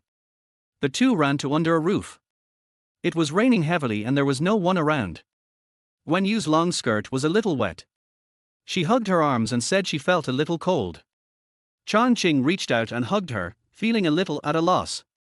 The girl's soft body felt like touching a cloud when I first touched it, so warm, cool and soft so incredibly.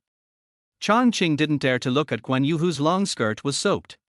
He just stared stiffly at the street under the rain. After standing there for an unknown amount of time, Guan Yu suddenly said that she seemed to have a bubble in her mouth and asked Chang Qing to help her take a look. Chang Qing had no doubts and gently pinched Guan Yu's lips to check.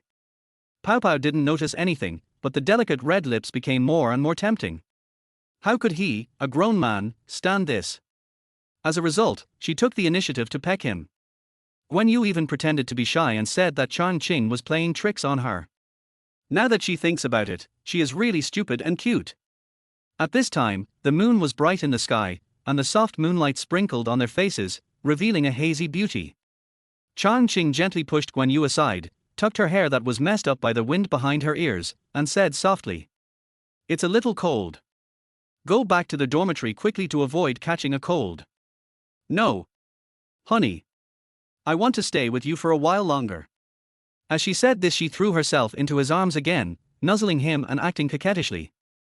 Chang Qing also felt a little emotional about this. Guan Yu had a naturally cold and beautiful goddess face, always giving people a feeling of being cold and noble. In fact, her inner character was very simple and clingy. Acting coquettishly is her special skill. Her voice is soft and gentle, and she will move around in your arms and act coquettishly. The former Chang Qing could not resist it at all. But the current Chang Qing is no longer a weakling.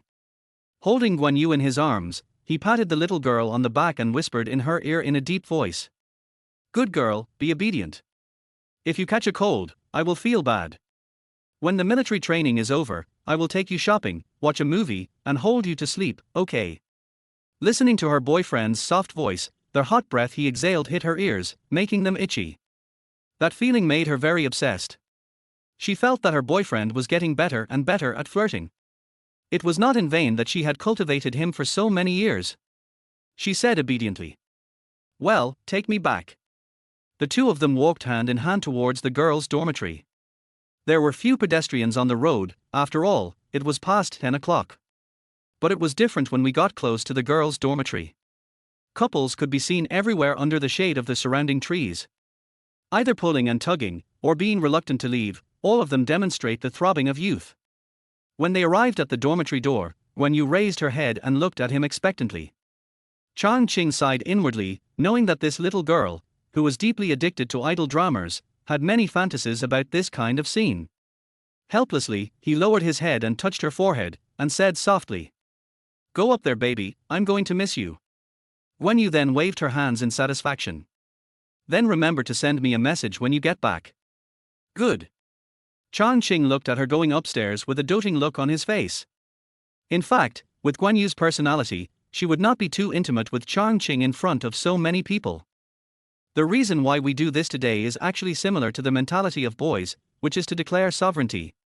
First, to reduce the number of flies harassing her, and second, to let everyone know that Chang Qing has a girlfriend, so those little fairies who want to get their hands on her, please respect yourself. If nothing unexpected happens, Guan Yu will come to Chang Qing's school and behave intimately with Chang Qing. In fact, many times, girls' possessiveness is stronger than boys. Chapter 30 Twin Sisters. Speaking of Han Jingjing, she was a little unhappy. But when I thought about going home with Chang Qing tomorrow, my heart seemed to beat faster. When she returned to the dormitory and opened the door, Han Jingjing was stunned because she saw Zhou Man. "Why are you here?" Han Jingjing asked to Zhou Man. The girl was also a little surprised when she saw Han Jingjing, then she stood up, stretched out her hand and said with a smile, "Hello, my name is Joina. How about you? Are you also in this dormitory?" The shock on Han Jingjing's face did not subside, and she murmured in her heart. Joyman, are they twins? They look exactly the same, that's for sure. It seems that she doesn't know me. If she knew that her sister or younger sister worked in her company, it would be awkward to be her roommate in the future. Thinking this in my heart, I forced a smile on my face and said, I'm sorry, I was a little surprised to see you're so beautiful. My name is Han Jingjing, and we'll be roommates from now on. No way, you are much prettier than me. Joiner replied modestly. Women are like this. When two people are bragging about business, they are both very humble. Things like you have such great skin, your clothes are so pretty, you have such good taste, etc. But once someone says that you are not as pretty as someone else, a woman will immediately turn hostile. To sum it up in one sentence, women can say that they are not good, but others cannot say that. The two held hands and exchanged pleasantries. Han Jingjing asked, Why didn't I see you during the registration this morning? Well, I helped my sister with her luggage, and then something happened at home, so I came over in the evening. It turns out that Joaman is the younger sister. Han Jingjing muttered to herself, and then said, Your family is local, so why do you live in the dormitory? Although my family lives locally, it takes almost an hour to get there by car. It's too tiring to live like this every day. It's better to live in the dormitory. Besides, my mom is nagging me all the time at home. It's so annoying. Living on campus is much more comfortable. Apparently this joiner had a very outgoing personality, quite the opposite of her sister's introverted personality. Not only is Joyman introverted, she also dresses very conservatively, either wearing knee-length skirts or long pants. Joiner was different. She was wearing high-waisted denim shorts, showing off her long legs, which were dazzlingly white. Compared to her sister, Mai is more aggressive. The two had just met, and Han Jingjing spoke more tactfully, but Xiao Yiner was very outgoing and took her hand enthusiastically. Hey, do you have a boyfriend? Not yet. Han Jingjing looked a little unnatural. After all, her relationship with Chang Qing could not be made public. You are too lame, I have talked about. As Xiao Yiner spoke, she began to count on her fingers, as if she couldn't count at once, which frightened Han Jingjing. We are having a great chat here. Guan Yu also returned to the dormitory, thinking about her mother's instructions, and greeted politely as soon as she entered the door. Hello, my name is Guan Yu. Oh, hello. The person who responded was the roommate I hadn't seen today. My name is Luo Peijian, and I'm from northern Jiangsu. She has short hair and is small and cute. Guan Yu greeted Fang Huiye again, the chubby girl from noon. She was folding her clothes at this time, and she looked up and nodded at Guan Yu with a smile. Fang Huiye felt a lot of pressure in the dormitory. There were two beautiful girls who were extremely gorgeous, and the other one was also petite and cute. Looking at her fat body again, Fang Huiye secretly made up her mind to lose weight. The bed on the inner left side is Su Yuqing's. She is wearing a black silk nightgown and sitting upright on the bed, reading a book with her elbows on the table. The nightgown is designed to be close-fitting, and this posture perfectly shows the waist-to-hip ratio. This kind of plump figure is really loved by men and envied by women. Guan Yu subconsciously straightened her shoulders, as if she wanted to compare something, and walked to her side and asked, Yuqing, what are you looking at? Nothing much, just some idle books. Su Yuqing raised her head and responded with a chuckle. In fact, she saw it as soon as Guan Yu came in, but Guan Yu was greeting other roommates, so she didn't interrupt. She had a very deep impression of Guan Yu. In her 18 years of life, apart from her aunt, no one else made her feel that they could surpass her in appearance. But today, she couldn't deny Guan Yu, she was just too pretty. If she could be better than her, it would probably be her proud little watermelon. After looking at the cover, it was a philosophy book, but Guan Yu was not interested in it. Just as she was about to go back to her bed, her hand was grabbed and Guan Yu was stunned. He turned around and looked at Su Yuqing in surprise, and saw that Su Yuqing was looking at his face. Guan Yu felt a little panicked. Could it be that Su Yuqing liked that style? She had heard from Chang Qing that there were men, women, and so on. Guan Yu was wondering anxiously whether to pull her hand back. Su Yuqing said with an ambiguous look. Guan Yu, why did you come back so late? What do you mean? I didn't do anything. Guan Yu replied in a daze. Nothing, then why is your mouth so red and swollen? Su Yuqing asked with excitement and anticipation on her face. This gossipy look formed a huge contrast with her dignified and ladylike image during the day. Guan Yu blushed all of a sudden, quickly covered her mouth with her hands, and said sullenly, "You're annoying, I'm eating spicy chili." Guan Yu tried to argue, then ran back to her bed and started looking for clothes to prepare for a shower. Su Yuqing didn't believe this at all.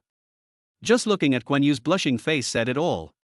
The other two girls were also very curious about this gossip. The school had just started, and a fairy girl like Guan Yu already had a boyfriend. Fang Huaiye couldn't help but ask, "Guan Yu, do you really have a boyfriend? School has just started, you're moving too fast." She was jealous of Guan Yu's looks, but she also had that fan mentality. It's the kind that only the best in the world is worthy of you, as if you are bringing yourself into it. Just like those star-chasing fans, they always think that only so-and-so is worthy of you, and no one else is worthy of you.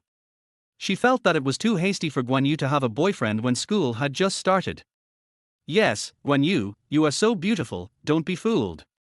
Luo Peijian also expressed concern. Guan Yu saw that her roommates were very concerned about her, so she didn't hide anything.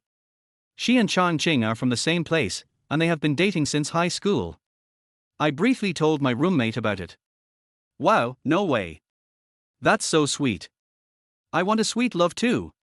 Fang Huaiye held her face with both hands, her fan attributes bursting out, and her eyes were full of little stars. "Yeah, I'm so envious." Luo Peijian was also infected. This kind of love from high school to college is simply too romantic for a girl. He sat directly next to Guan Yu, intending to eat the melon from close range. Chapter 31. I take 99 steps towards you, and you have to take the last step.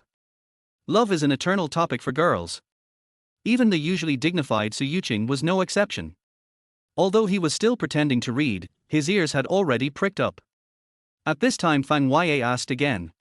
Yeah, how did your boyfriend catch up with you? He must be very handsome, right?" What can I say? When you thought about the wording, his eyes are very special, with a determination far beyond his peers, and he doesn't like to talk much, but he is super handsome. Guan Yu really fell in love with Chang Qing at first sight. When she got out of the car, she saw Chang Qing in the crowd almost at first sight. He was handsome, clean, and a little melancholy, and he captured her heart almost instantly. Later, she was assigned to the same class with him. Guan Yu was so happy that she couldn't sleep all night, but she soon discovered that Chang Qing was always accompanied by a very beautiful girl. At that time, Guan Yu thought they were a couple and was sad for several days. Later, when she found out that they were not, she decided to act quickly to avoid any further complications. Because they are both women, she saw different emotions in Han Jingjing's eyes. "You mean to say that you took the initiative to pursue him?" Fang Huaiye's face was full of disbelief. Guan Yu was so beautiful, was there any need for her to pursue her? Not really. I just often ask him for help, like helping me tie my hair or unscrewing bottle caps. Anyway, I ask him for help with small things. After getting to know him more, he naturally understands what I mean.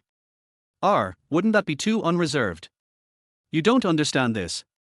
There are many people chasing after outstanding boys. Although it's embarrassing to do this, wouldn't it be more regrettable if you missed him? Hearing this, Su Yuqing nodded and agreed with Guan Yu's statement. Sometimes you just have to be braver so as not to leave regrets in your life. Yeah, you are amazing. Have you had many boyfriends? Fang Huaiye held her chubby face in her hands, her fan attributes overflowing. No, I learned everything from TV. There are so many idol dramas. Haven't you watched them? Can't you just follow them? Ever since she got together with Chang Qing, Guan Yu has been acting out all the romantic scenes in idol dramas with him. Otherwise, Chang Qing would be so caring. She cultivated them well. Is this possible? Fang Huaiye looked incredulous. Of course, it's a chance encounter, how romantic. Did you take the initiative to confess in the end? No. Guan Yu shook her head. I just study with him every day and ask him for help inadvertently. In return, I will bring him water when he is playing basketball, and occasionally give him some small gifts. Anyway, I just let him know that I like him, but I never express my feelings. What does this mean? Fang Huaiye looked confused. Hey, think about it, love is a matter between two people. If you like someone, confess before you are sure that he likes you back. If you fail, you may not even be able to be ordinary friends. So, you take 99 steps towards him, and let him take the last step. Su Yuqing's eyes lit up and said, Yeah, you are really smart. If he likes you, he will naturally take the initiative to get closer to you. If he doesn't like you, and you don't confess your feelings, you won't be in such a mess. Guan Yu smiled and nodded at her, showing that they sympathized with each other. But isn't this too humble? Fang Huaiye still couldn't quite understand. Su Yuqing shook her head and said, This has nothing to do with being humble. When you meet someone you like, regardless of whether it's a man or a woman, one of you has to take the initiative. If taking the initiative is humble, then wouldn't that mean you're missing out on the opportunity? While they were chatting, the phone rang. Guan Yu picked it up and saw that it was a text message from Chang Qing. Chang Qing, baby, I'm in the dormitory. What are you doing? I miss you. Several roommates were listening with great interest. When they saw Guan Yu glance at the text message, she smiled sweetly. Even Su Yuqing was a little envious, and she didn't know when she would meet that person. She is a very emotional person who believes in fate. She is sure that she will fall in love with him at first sight. Guan Yu, judging from your expression, this must be your boyfriend. Fang Huaiye asked with envy. Guan Yu responded while typing. Honey, I miss you too. Some of my roommates are asking me for advice on how to date. Hee. Guan Yu clicked send. Well, you are love expert, so teach them how to eat pudding. Chang Qing typed with a smirk on his face. You're going to die. I won't talk anymore. I'm going to take a bath and go to bed. Please kneel down and say hello, little Changzi. Guan Yu's face turned red with anger. Seeing Guan Yu, who had a sweet face just now angrily took her clothes to the bathroom, several roommates were a little puzzled. It seems that love is not as sweet as imagined. The two of them were just joking, they weren't really angry. Chang Qing returned to the dormitory. Li Mingfeng was not there. Yan Zhonghua was sitting next to the computer, and Chen Qiang was standing behind him watching. But his eyes were almost glued to the screen. Chang Qing took a closer look and saw that it was the kind of movie that could be performed by 2 or 3 people. Chen Qiang even moved aside to make room for him. Yan Zhonghua also saw Chang Qing and raised his eyebrows. Old 4, whatever type you like, I have it all. He opened the folder and introduced it. I'm not bragging, I have more than 1 gigabyte of seeds. Well. Chang Qing was speechless. He had watched a lot of it during his adolescence. But now, he prefers actual combat. I texted Guan Yu for a while, and when I wanted to go to bed, I remembered that I didn't bring any bedding. Standing in front of the windowsill, lighting a cigarette, I looked at the dark woods in front of me and the small windows on the side, some bright and some dark. Behind each small window, there are several students who have left home and come to a new environment. Meet new friends and tell stories about your hometown. Looking forward to a wonderful college life, friendship, love, and studies. Whether good or bad, they are all part of youth, but what about yourself? Such youth has long been incompatible with Chang Qing and everything he thinks in his heart.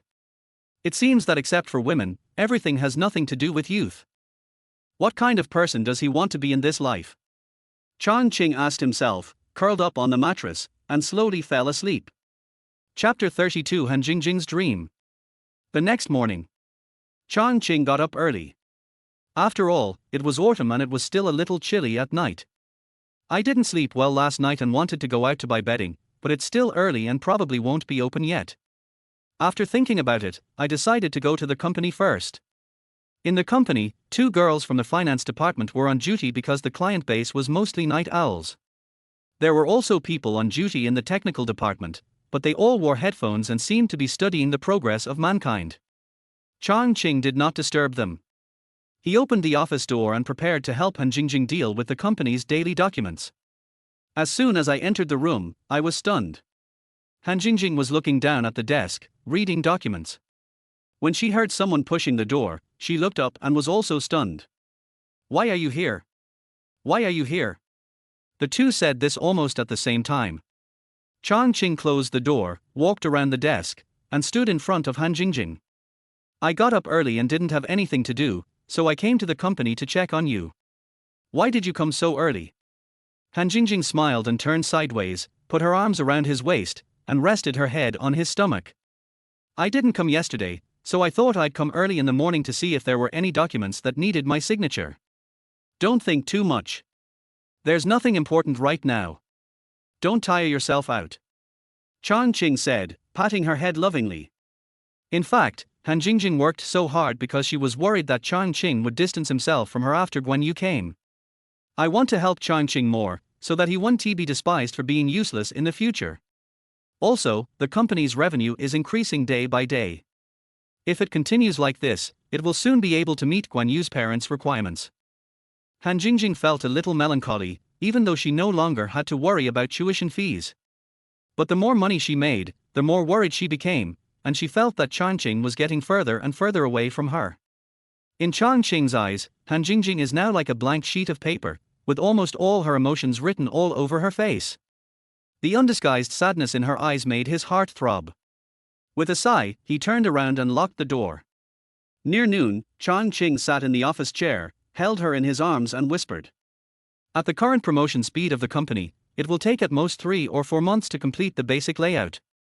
Is there anything you want to do?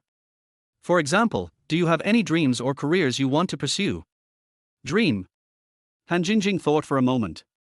I used to think that I could marry you, have a few children, and live a peaceful life in a small county town, but I didn't expect that Guan Yu would appear later. At this point, Han Jingjing frowned. At that time, I just hoped that you could break up with Guan Yu and be with me, but there's no point in saying this now. Speaking of this, Chang Qing was also a little melancholy. The hardest thing was to accept no one's kindness. Whether it was Guan Yu or Han Jingjing, he could not let them down. Fearing that she would fall into sadness, Chang Qing smiled and said, everyone should always have something to pursue. You are president and now, so you should have some higher ideals. The main thing is that I haven't thought about anything else. I will just finish my studies first, and then help you manage the company. If you get pregnant, I will give birth to the baby, pamper her, and watch her grow up. I will be satisfied if I can live like this for the rest of my life. Han Jingjing said sweetly, with a happy look on her face. The more Han Jingjing said this, the more pressure Chang Qing felt. He even thought it would be better if she was a materialistic woman. The two were just getting close when Guan Yu called. Honey, are you up? Guan Yu's lazy voice came from the other end of the phone. I'm up, baby. How about you? I just woke up and felt exhausted. I didn't want to get up at all. Guan Yu acted coquettishly and softly. Han Jingjing curled up in Chang Qing's arms, heard it clearly, and pouted. I thought, no wonder my husband is fascinated by Guan Yu. Not only is she beautiful, but she is also very good at acting like a spoiled child. Which man can resist her? As if doing something naughty on purpose, she tilted her head back and gave him a kiss on the face. Hubby. Where are you? I think I heard some noise. Guan Yu asked with some confusion. Oh, nothing. I'm in the office. I guess it's just the sound of my colleague typing. Chang Qing answered calmly, lowered his head and snorted back, indicating that he should stop being naughty. Oh, honey, I'm so hungry. Maybe it's because she left home, but Guan Yu seems to be more spoiled and clingy than before. Chang Qing looked down at his phone. It was already past 11 o'clock. Baby, get up and wash up first, I'll pick you up for dinner later. Okay then. I'll wait for you in the dormitory. After hanging up the phone, the two of them tidied their clothes. Chang Qing was just about to ask Han Jingjing if she wanted to go out for dinner together. Han Jingjing's phone rang. It was Guan Yu calling. Han Jingjing glanced at Chang Qing and answered the phone. Hey, Yua. Jingjing, where have you been? From what Guan Yu said, she went to the dormitory to look for her. Han Jingjing panicked and said with a guilty conscience. No, nothing. Just walking around, what's wrong? Oh, nothing. I just went to your dormitory to look for you. You weren't there. Chang Qing will come over later. Let's go eat together. Okay, then wait for me in the dormitory. I'll be back in a while. As soon as the two walked out of the office, Chang Qing saw Zhou Man sitting in the technical department. When Zhou Man heard the office door open, he looked up and their eyes met. Zhou Man blushed and looked away. Hello, President Han, hello, President Chang. Several other employees from the technical department heard the noise and greeted them. Chang Qing nodded to them and said to Zhou Man. Why are you here? Did your registration go smoothly? Well, it went pretty well. I didn't have anything to do at school today, so I came to work. Joamin's performance also confirmed Chang Qing's guess, even though he had a mind as hard as iron.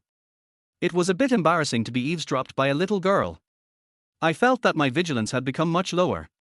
Be sure to pay attention in the future. Then you guys go ahead and do your work. Mr. Han and I have something to do and we'll leave first. Han Jingjing didn't say anything, but just looked at Qiao Yuman a few more times. Until now, she still feels a little emotional. It's okay that the two sisters look the same. They are still so beautiful. Do you want us to live? He looked at Chang Qing, who was walking beside him. I thought to myself, this big pig's hoof usually speaks softly to Qiao Yuman. He must have some thoughts about the little girl. I have to be careful of him in the future. The two took a taxi to the gate of Yuandai University. Classes haven't officially started yet, and military training is about to start, so there are a lot of people coming and going at the door.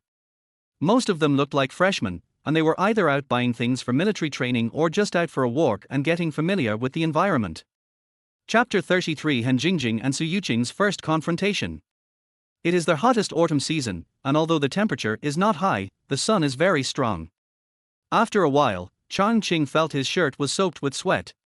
Han Jingjing next to her is in a similar situation.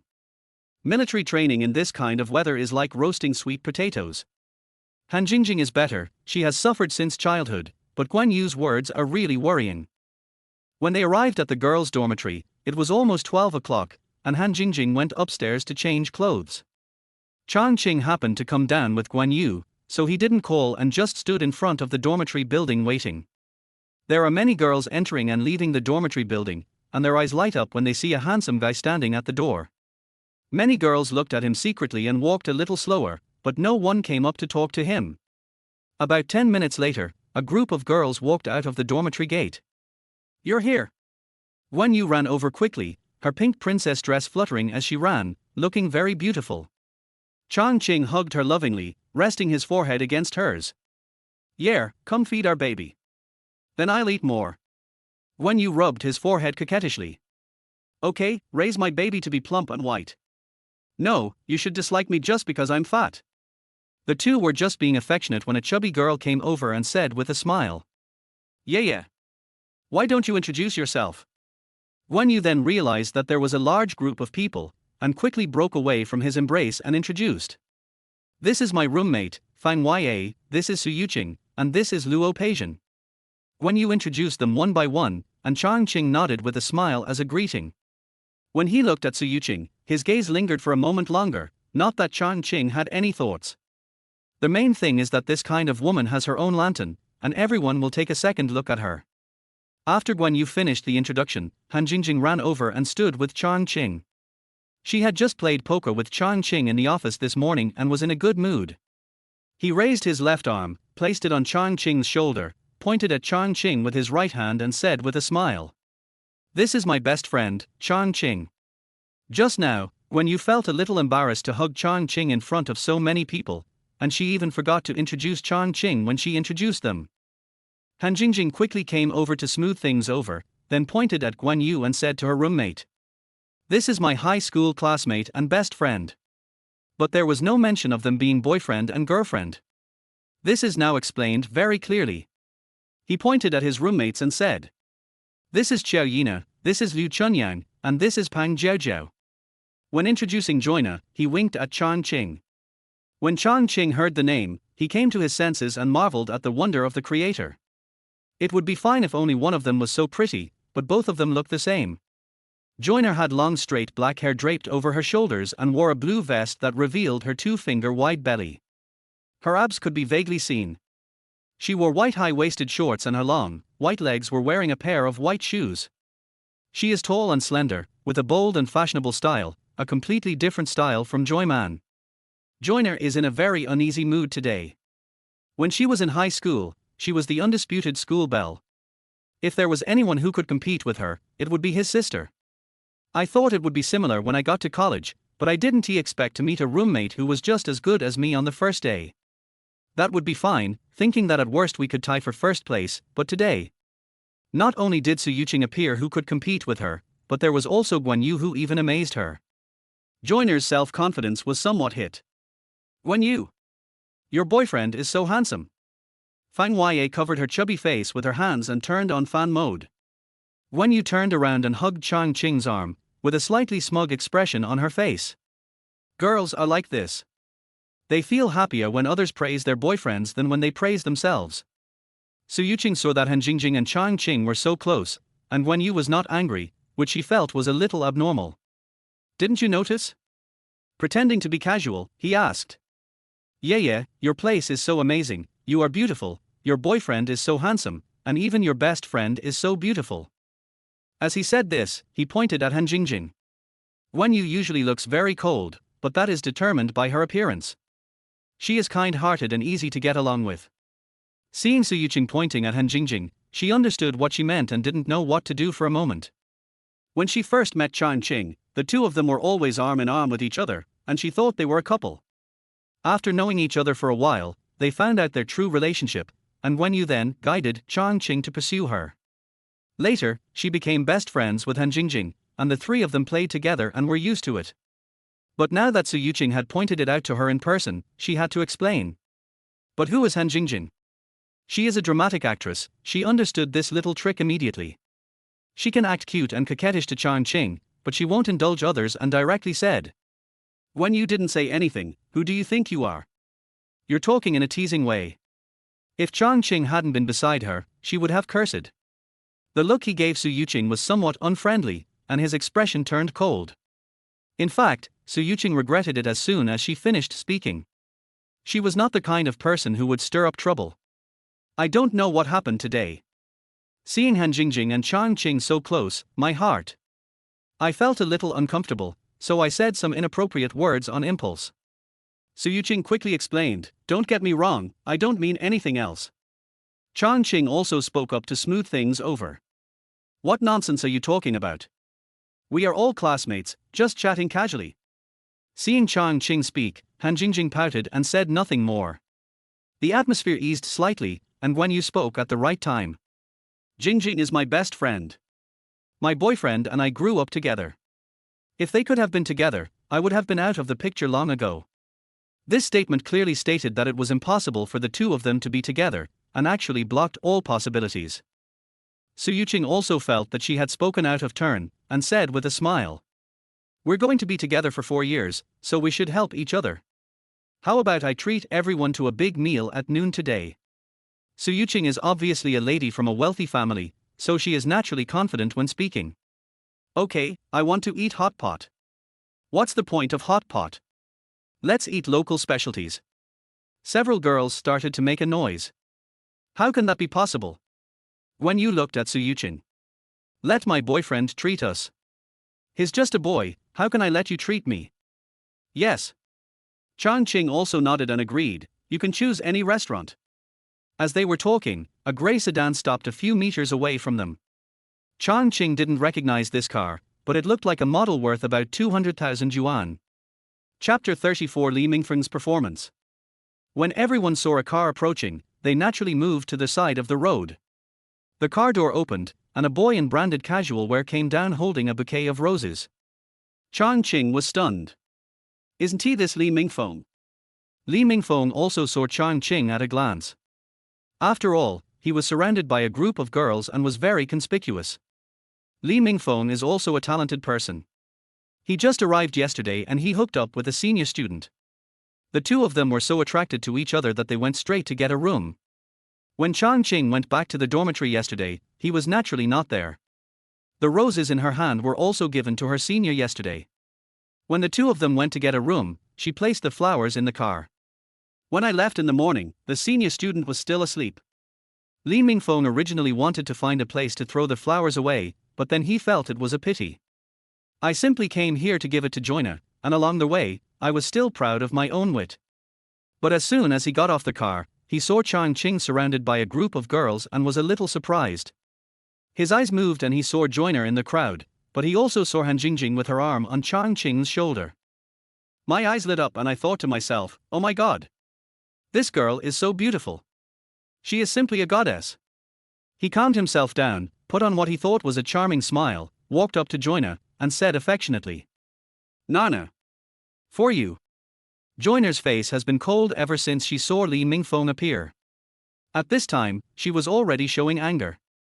After all, Li Mingfeng gave her flowers in front of so many people, which must have been intentional to force her. The group of girls watching on the sidelines, not knowing what Joiner was thinking, thought it was too much of a surprise. They all looked envious. After all, Li Mingfeng was good-looking, dressed in branded clothes, and had a car. It was rare to find students owning cars these days. Joiner's roommate Liu Chunyang was envious. "Joiner, is this your boyfriend? How romantic." "Yes, Nana, don't just stand there, take it." Pang Jiaojia was a little worried for Xiao Yina. If someone treated her like this, she would definitely agree. Li Mingfeng had originally intended to put Joiner in a difficult position. Regardless of whether Joiner was willing or not, as long as he took the flowers, his goal would be achieved. By the way, let those boys who have ideas about Joiner give up the idea. Seeing that Joiner looked like she wanted to get angry but couldn't, he felt even more proud. "But I couldn't help but glance at Han Jingjing, but I hadn't seen Han Jingjing yet." The first person he saw was Su Yuqing in the crowd. Her eyes froze and she swallowed subconsciously. Women with a plump figure like Su Yuqing are indeed more eye-catching. Oh my god. This is the best. Li Mingfeng's family has some money and he's a playboy. He's been causing trouble for many young girls since junior high school. He also had some idea of what type was the most enjoyable, and he had other thoughts in mind. One of the reasons why he kept pursuing Joiner was that she was beautiful. But there is another reason, that is, Joiner's family is well off, but now her father has been arrested for corruption. Her mother tried to find connections everywhere, and the family became very poor. Although Li Mingfeng still likes Joiner very much, he is no longer as timid as before. Li Mingfeng didn't dare to force her like this before, but when he saw Su Yuqing just now, he suddenly changed his mind. Su Yuqing is not only beautiful, but also well-dressed. Her dignified and elegant temperament shows that she comes from a wealthy or noble family. If I succeed with her, not only will I be able to marry her, but I won't have to worry about my future career. Isn't that the best of both worlds? Suddenly, I felt that there was nothing special about Joiner except her good looks. At worst, I could find an opportunity to make her my lover. The more Li Mingfeng thought about it, the more proud he felt. Ahem. Li Mingfeng cleared his throat and said with a smile, "Hey. Nana, we grew up together after all. I was just joking with you, but you took it seriously." As he said this, he took the flowers back. Joiner was stunned. Forehead. What's going on? Joiner was really confused. Has this persistent guy changed his personality? Li Mingfeng turned to look at Chang Qing, his tone was much more casual. "Old four, why are you here?" "I'm here to pick up my girlfriend for dinner." "Girlfriend? Who is it?" Li Mingfeng looked at Han Jingjing, who was arm in arm with Chang Qing. "Oh my god. Just you? Can you find such a beautiful girlfriend?" Although he thought so in his heart, Li Mingfeng still asked tentatively with a skeptical look. "Who is your girlfriend? Could it be this beautiful lady?" As he said this, he signaled Han Jingjing with his eyes. "Hello. I'm Chang Qing's girlfriend." Before Chang Qing could speak, Guan Yu walked out from behind Chang Qing with a faint smile. She thought that the person in front of her was Chang Qing's new good friend. As his official girlfriend, she naturally had to leave a good impression on him. Looking at Guan Yu, who walked out from behind Chang Qing, with her picturesque features, Li Mingfeng felt that his energy was not enough for today. People just stared at it blankly, as if their computer had crashed.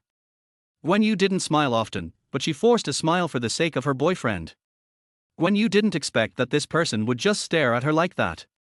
She felt uncomfortable all over. She quickly hid behind Chang Qing again, hugged his waist with both hands, and only showed her eyes on Chang Qing's shoulder, with a hint of annoyance in her eyes. Chang Qing was also a little unhappy. If there weren't so many people here, he would have made him suffer. Let's go eat first."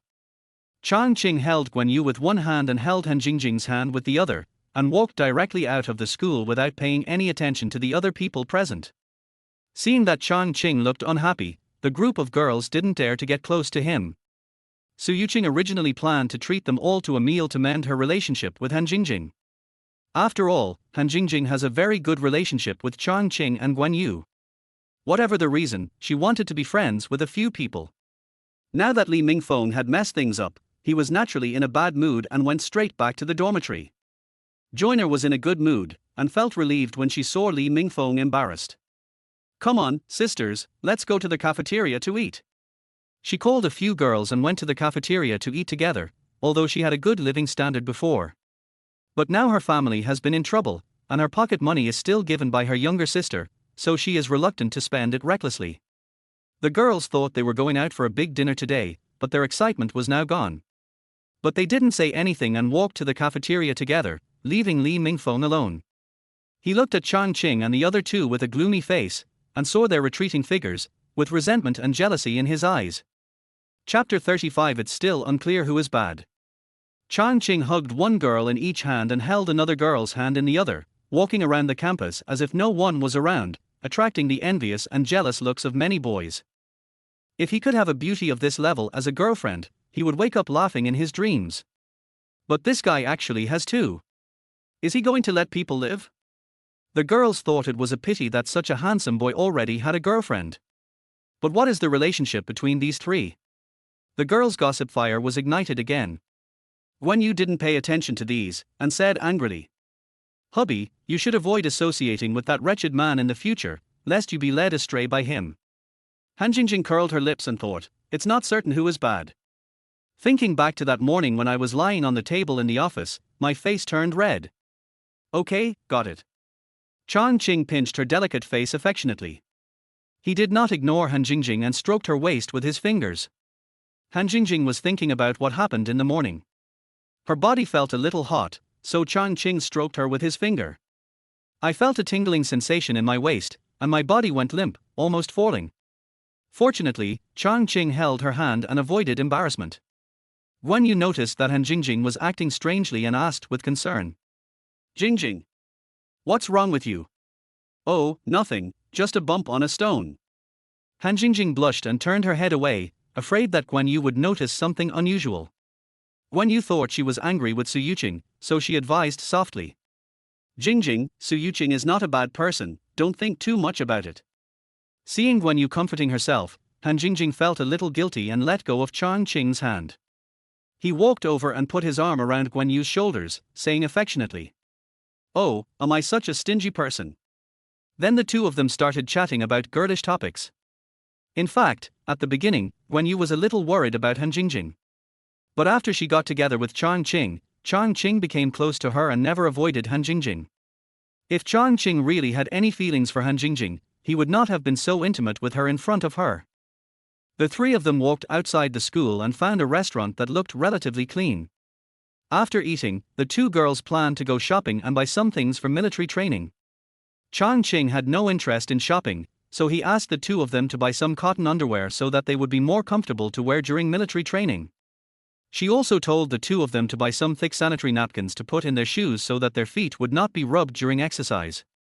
The two little girls blushed, but felt sweet in their hearts. After parting with the two, Chang Qing went to the company. Xiao Yaman was in the office, helping Han Jingjing sort out the documents. When he saw Chang Qing coming, he quickly stood up and greeted him. "Boss Chang." But her face was a little red, and Chang Qing knew it well. He thought that the little girl was probably remembering what happened in the morning. "Aha!" He cleared his throat and said, "Yaman, go call Zhang Kai from the technical department to the meeting room for a meeting. Oh, by the way, also call the head of the sales department and the head of the finance department." Chang Qing added. After Zhou Yaman walked out of the office, Chang Qing sorted out his thoughts and walked towards the meeting room. Chang Qing walked into the conference room and sat on the left side of the head of the conference table. After all, he was just a director. The main seat was Han Jingjing's, and people came in one after another. Xiao Yaman, who was a part-time assistant, had to be present. Technical department, Zhang Kai. Sales department, Li Lingling. Finance department, Yuan Xiuqin, used to work in a state-owned enterprise, but was laid off and recently came to work at Chang Qing Company. It is actually very difficult to find a job when you are in your 40s, and this company is full of young people, so she was a little uncomfortable at first. But after getting along with people here, she quite likes it. It's full of young people, there aren't so many twists and turns, and it's easy to get along with them. After the four of them sat down, Chang Qing said, Boss Han has something to do today, so I'm going to hold a meeting with everyone on her behalf. First, all departments should organize our current development status and the problems we have encountered.